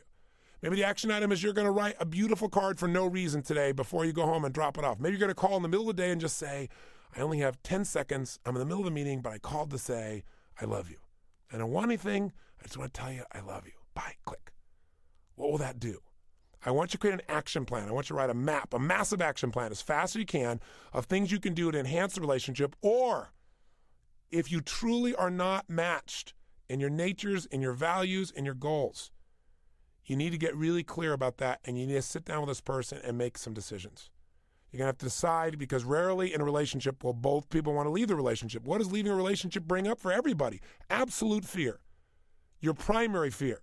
Fear that you're not going to be loved again by somebody else this way. Fear that you'll never find somebody else. Fear that you're going to lose the love. Fear that you're not enough. Fear that you won't be able to have what you really deserve. Or fear this person's leaving you and therefore they're rejecting you and you can't have it. Sometimes this break of this pattern is the greatest thing that ever happened because now, even if you're on the receiving end, you're now free to really have someone who can fully appreciate you because it's not that you're not enough. It's that your nature, your needs, your desires, your values are different. And by the way, sometimes people start out with similar goals and similar values and a similar nature, but as time goes by, people go through stages of life. They have significant emotional events, right? They lose family, they lose friends, their priorities radically change.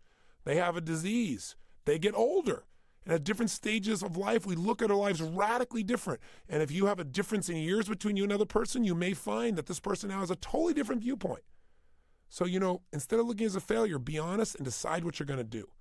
And figure out how you do it responsibly, lovingly, where you can preserve the relationship but transform it maybe into a friendship. Because if you think about it truthfully, all relationships have a purpose. There's some lessons for us all to learn. And when you learn those lessons, then the relationship may transform into a new relationship called a friend or called a business associate or called something. I don't know, someone who's no longer in your life, but you got to decide. Don't turn off this tape without coming up with an action plan to make your relationship better or to change yourself or to complete this relationship and create the vacuum to create something new. Because you know what some people do? They go, I know it's the wrong relationship, but I'm going to keep looking until I find the right person, then I'll let go of this person. Well, you can't get to second base with one foot on first. You can't do that. You got to let go. You got to create a vacuum. Until there's a vacuum there that's open, there's no space for someone else to be attracted into your life. Now, that's going to be your plan. That's going to be your person, though, who is single. Now, if you're not in a relationship, then you have to create an action plan too, right? You got to say, how am I going to attract this person to my life? Well, you need a marketing plan. That's what you need, right? You can't just sit around and hope they're going to show up. You've got to go in the environments where you're most likely to meet the kind of person who's going to live the way you live, value what you value. I remember myself when I first started dating at 39 years old, I thought, this is different than 23. I'm a different guy. Suddenly I was going out with people and I was meeting people in restaurants and places like that. And boy, that seemed like a disaster because I met people who knew I was Tony Robbins and it was a significance thing for them to date me. Or they thought, wow, this guy could provide some great security. If you know the 6 human needs, that's called certainty. Or somebody said, this guy's a nut. I'll have lots of variety with him.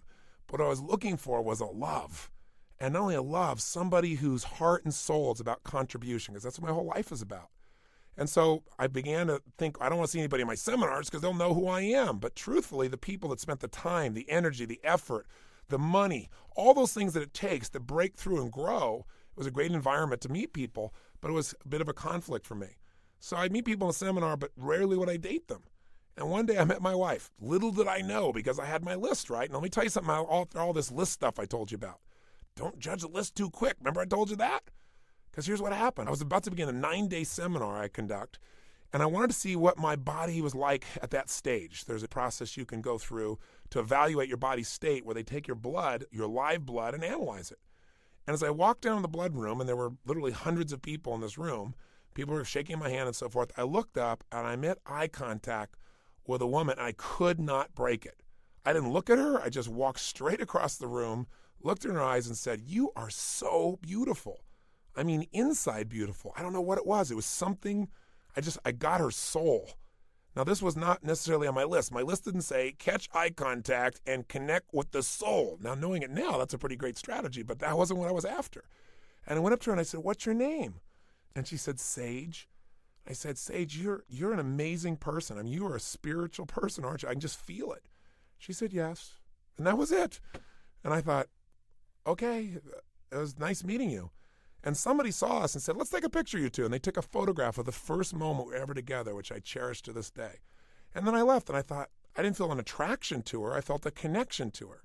And on my list was certainly to have a great sense of chemistry, and frankly, there wasn't. Now, looking back on it now, I think I'm nuts. She's a beautiful lady, not only inside, outside as well. But I couldn't let go of this feeling. So I talked to her again, and over the next few months, I'd call her on the phone, we'd have a chat, and she was like my buddy. And I would, tell her about all my other dates because my view was she was too quiet. She was too gentle. I mean, I thought, I'll break this person. I'm too intense. I'm go, go, go, go. She'd never keep up with this stuff. Little did I know. So I call her up and talk about these dates and why were women this way. And she would coach me a little bit. And over 6 months, we became best friends. And then, of course, didn't want to date your best friend. That could ruin it.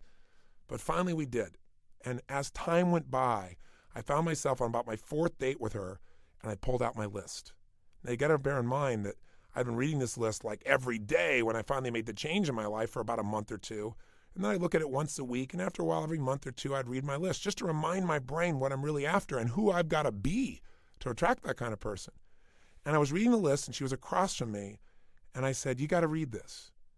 And I read every single thing on the list that I wanted in my life in a relationship. And there was no exaggeration, no hyperbole. I mean, she could read it. It was all her. The spirituality, the emotion, the contribution, the playfulness, the outrageousness, the sexiness, the fun, the laughter. Somebody who I could pitch and catch with, who I didn't just tell them ideas, they told me ideas. There was this great stimulation of conversations. I mean, we'd be up almost every night till 5 a.m. talking. And this many years later, we still do this. We make each other crazy because we have such a great time. We're so stimulated by each other because we're so similar, and yet we have our own point of view, which is so wonderful. But here's the best part. When I read the list of all the things I didn't want, because you remember, if you get everything you want in a relationship, you get 2 or 3 things that you just must not have in your life, they destroy everything else. And of course, we always rationalize that, oh, I'll work that out, or I'll fix them. You're not going to fix somebody's nature. It's who they are. It's not your job to make such a judgment anyway. And there was nothing on the list of what I must not have in my life that she was. Now, that's pretty rare. I don't know too many people that have been blessed as much as I am that they get everything on their list. But I got to tell you, as time went by, I found out she was not quiet, right? I discovered that. She was outrageous and playful, but she was just entering the relationship. So if you judge too soon, you'll start saying, well, this person isn't something. They haven't had time to be around you enough to get comfortable and share everything that they are. Give a relationship time to develop. Don't make judgments too quick or you may miss out on your soulmate. By the way, I found out there were things that weren't even on my list that I liked. This girl's nutty. She's crazy. She's outrageous. She's weird. I didn't know I wanted these things. Now, how could I not notice I'd want weird when I'm so darn weird? But you miss some things on your list. Sometimes you get more than you ask for. Sometimes God just blesses you. And with my wife, Sage, that's absolutely what's happened. She is the greatest gift in my life. So there's a reason why I have 2 CDs here or these 2 audio tapes. It's because this, I believe, is the most important area in your life. I can remember having a day where I made $400 million in a day, taking my company public. And yet, within a few weeks, I was really unhappy because that didn't really change my life. But one morning with my lady is more juicy than all the money, all the accolades, all the achievement.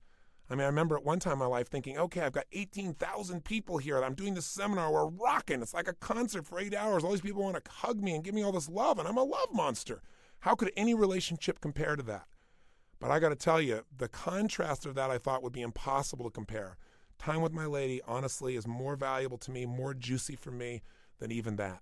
The ultimate love is that one-on-one love. And you deserve to have it, or you deserve to recreate it, or you deserve to take it to another level. So I'll give you the most important principle in marketing yourself. Number 1, you got to live by that list. You got to be that person you describe that will attract the kind of person you want. That's the most important thing. You got to love yourself so you have so much emotion and happiness inside yourself that you'll attract others. But also, thirdly, you've got to understand the principle that proximity is power. Proximity means that if you put yourself in the right environment, your probability of creating a connection goes up 100-fold. I mean, if you go, I keep attracting the wrong kind of people, and I ask people like that, well, where do you meet people? Well, bars. Say, well, there's nothing wrong with a bar, but you're going to have a certain kind of person. You say you want a very spiritual, conscious person who doesn't drink alcohol and is very, very responsible. They may not be at the bar. There may not be a large number of them at the bar every Tuesday night. Maybe Fridays, but I don't know, Tuesdays, Wednesdays, Thursdays. I don't know.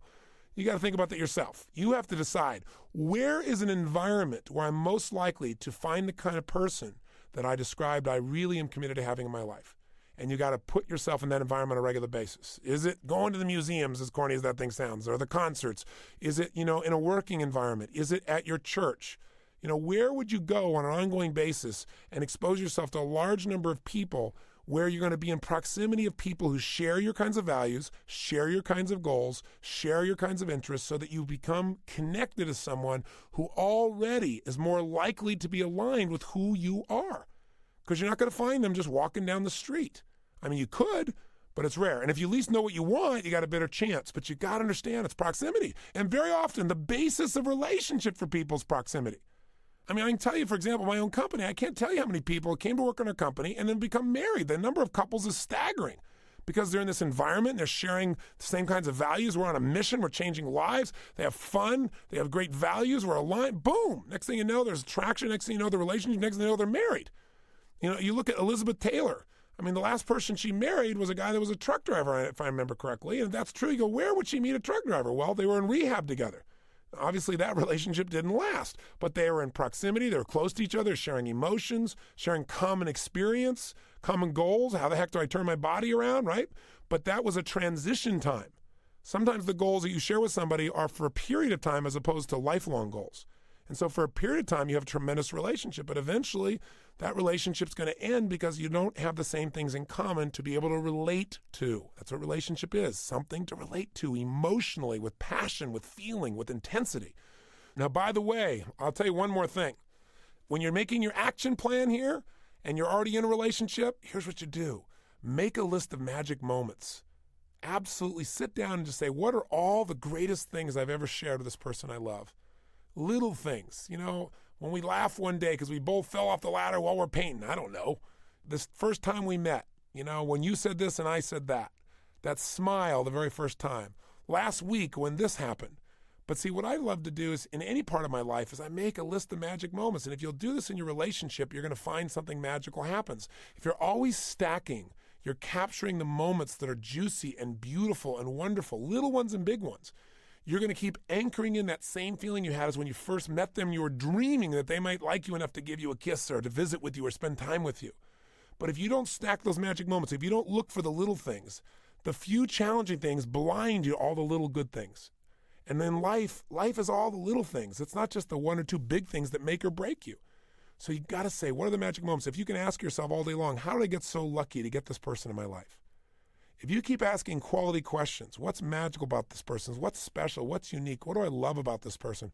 If you'll do that on a daily basis during your hour of power, I'll tell you what's going to happen. Your relationship will soar.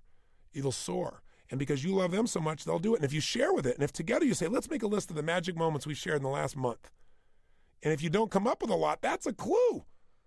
And I'll tell you one more rule for making a relationship outstanding. Make sure that at least once, a minimum, absolute minimum, every 10 days you do something by yourselves together.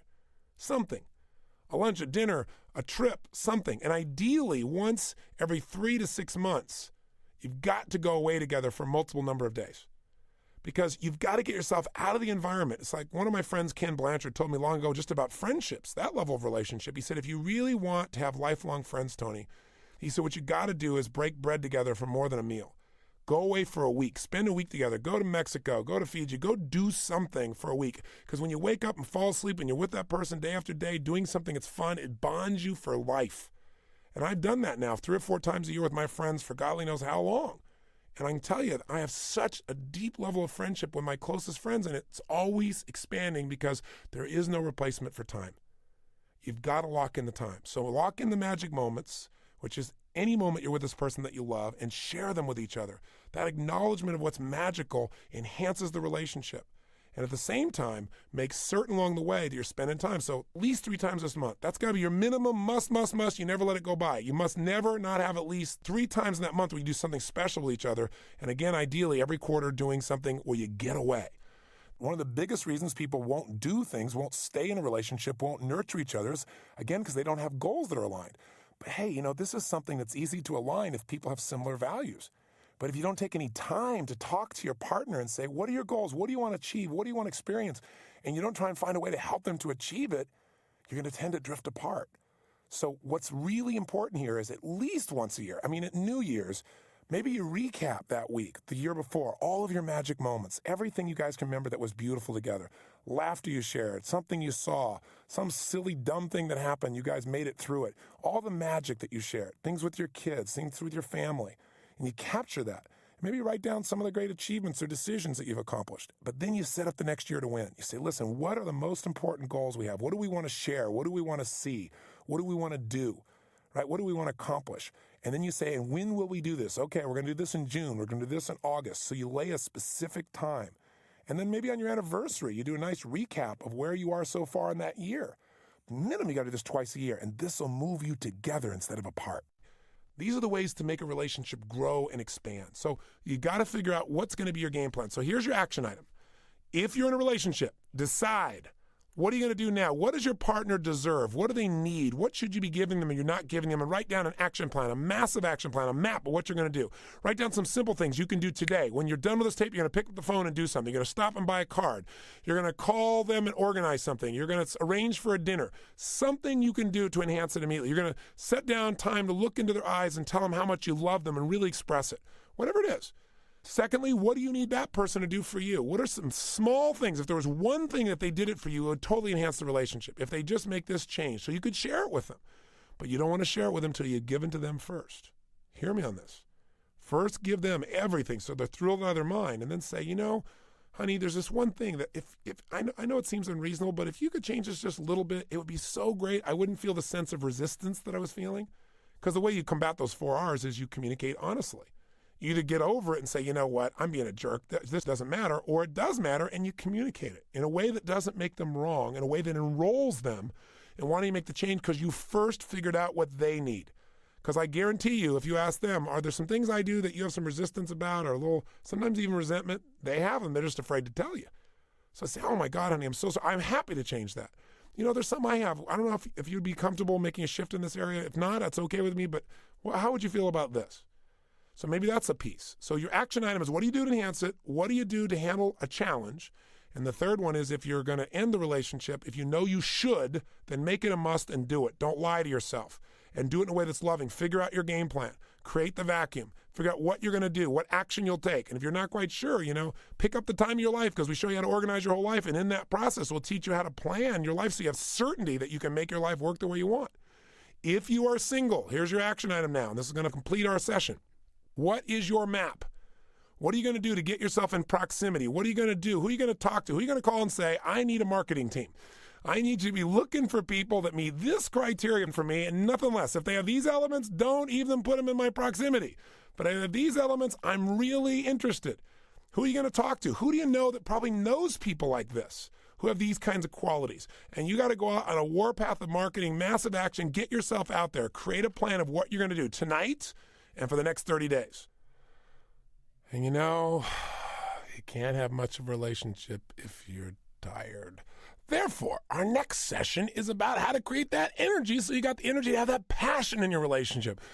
Because it's really hard to make somebody feel special when you can barely get out of bed, or when you come home burnt to the core and you don't want to talk, you don't want to communicate or anything else. And so I want to share with you a simple principle that'll help you to massively enhance your energy and to wipe out so much stress out of your body. How do you eliminate all the acids that make you irritated and you don't even realize that's what it is? What do you do so you can unleash the natural energy that's inside of you? Most people, when they talk about getting old, they don't understand what they really are experiencing is the body breaking down from the acids in the system. And on this next tape, we're going to talk about those distinctions. So I've gone way over the time I was supposed to for this little session. We've sure covered a lot. But you know why? This is where the juice is, my friends. This is where life is lived. I don't care how much money you make. I don't care how much respect you have, how many PhDs you got, how many companies you run. If you don't feel connected with someone you love deeply and intimately, then guess what? It's all for naught. So here's a chance. This has been a workshop. You know, several of these tapes have not been very passive, I know, and I've given you a lot to do, and you may have just listened to it and not actually done the exercises. And I understand that. Listen to it again, but this time do the exercises or go back to them and get that job done, because you deserve to have this kind of clarity. And if you have the clarity, you can make this happen at the level you deserve. Avoid those 4 R's by communicating clearly, but first giving. Know what it is you really want. Know what you don't want. Know what your musts are. Know who you got to be. And every day that you work on yourself and you take the time during that hour of power or that 30 minutes to thrive or those 15 minutes of fulfillment, whatever you do, that time for yourself, focus on what you want to create in your relationship. Focus on how much you love yourself. Create that deep relationship with yourself, and maybe finally create that relationship with God. I'm not here to tell you what to believe spiritually, but of all the relationships, that's the most important one. And, you know, for some people say, well, I don't believe in a higher power of any sort. Well, that's kind of like saying that, you know, the Webster's dictionary is the result of an explosion in a print factory. You know, it all just exploded and came together perfectly like it is. I think most people believe in a higher power. And if you do, then ask for some guidance to bring this person to your life, and ask for some guidance for your soul to open up, for your fear to disappear, and ask for that relationship to be expanded. Because if that relationship is expanded, you'll be empowered like nothing else, certainly much more than anything I can do for you or anyone else. So maybe ask God to enter your heart even more deeply. Or whatever your belief is spiritually, maybe just ask to deepen it within yourself, strengthen it. Because with a strong relationship with your Creator and a deep relationship with yourself, you have the foundation of a deep relationship with anyone else. So now choose who you want to be in a relationship with. Don't react. Don't take what's given to you by the environment that you walk by each day. Decide precisely what you want. Decide what it'll take to make that happen and make that happen. You deserve no less than total happiness and fulfillment. That doesn't mean you won't have challenges, doesn't mean there won't be upsets. It just means that you have enough in common with this person to be related to them long term in a juicy, loving, spiritual, sexy, fun, outrageous way that enhances both your lives and meets the need of all relationships, the purpose of all relationships, and that is to magnify the human experience. I wish you well on this journey. It's an ongoing one. It's always under construction. And I'll tell you what, it makes life an adventure. So God bless you. Make your action plan and then show up for tomorrow's session. And whatever you do, remember to live with passion.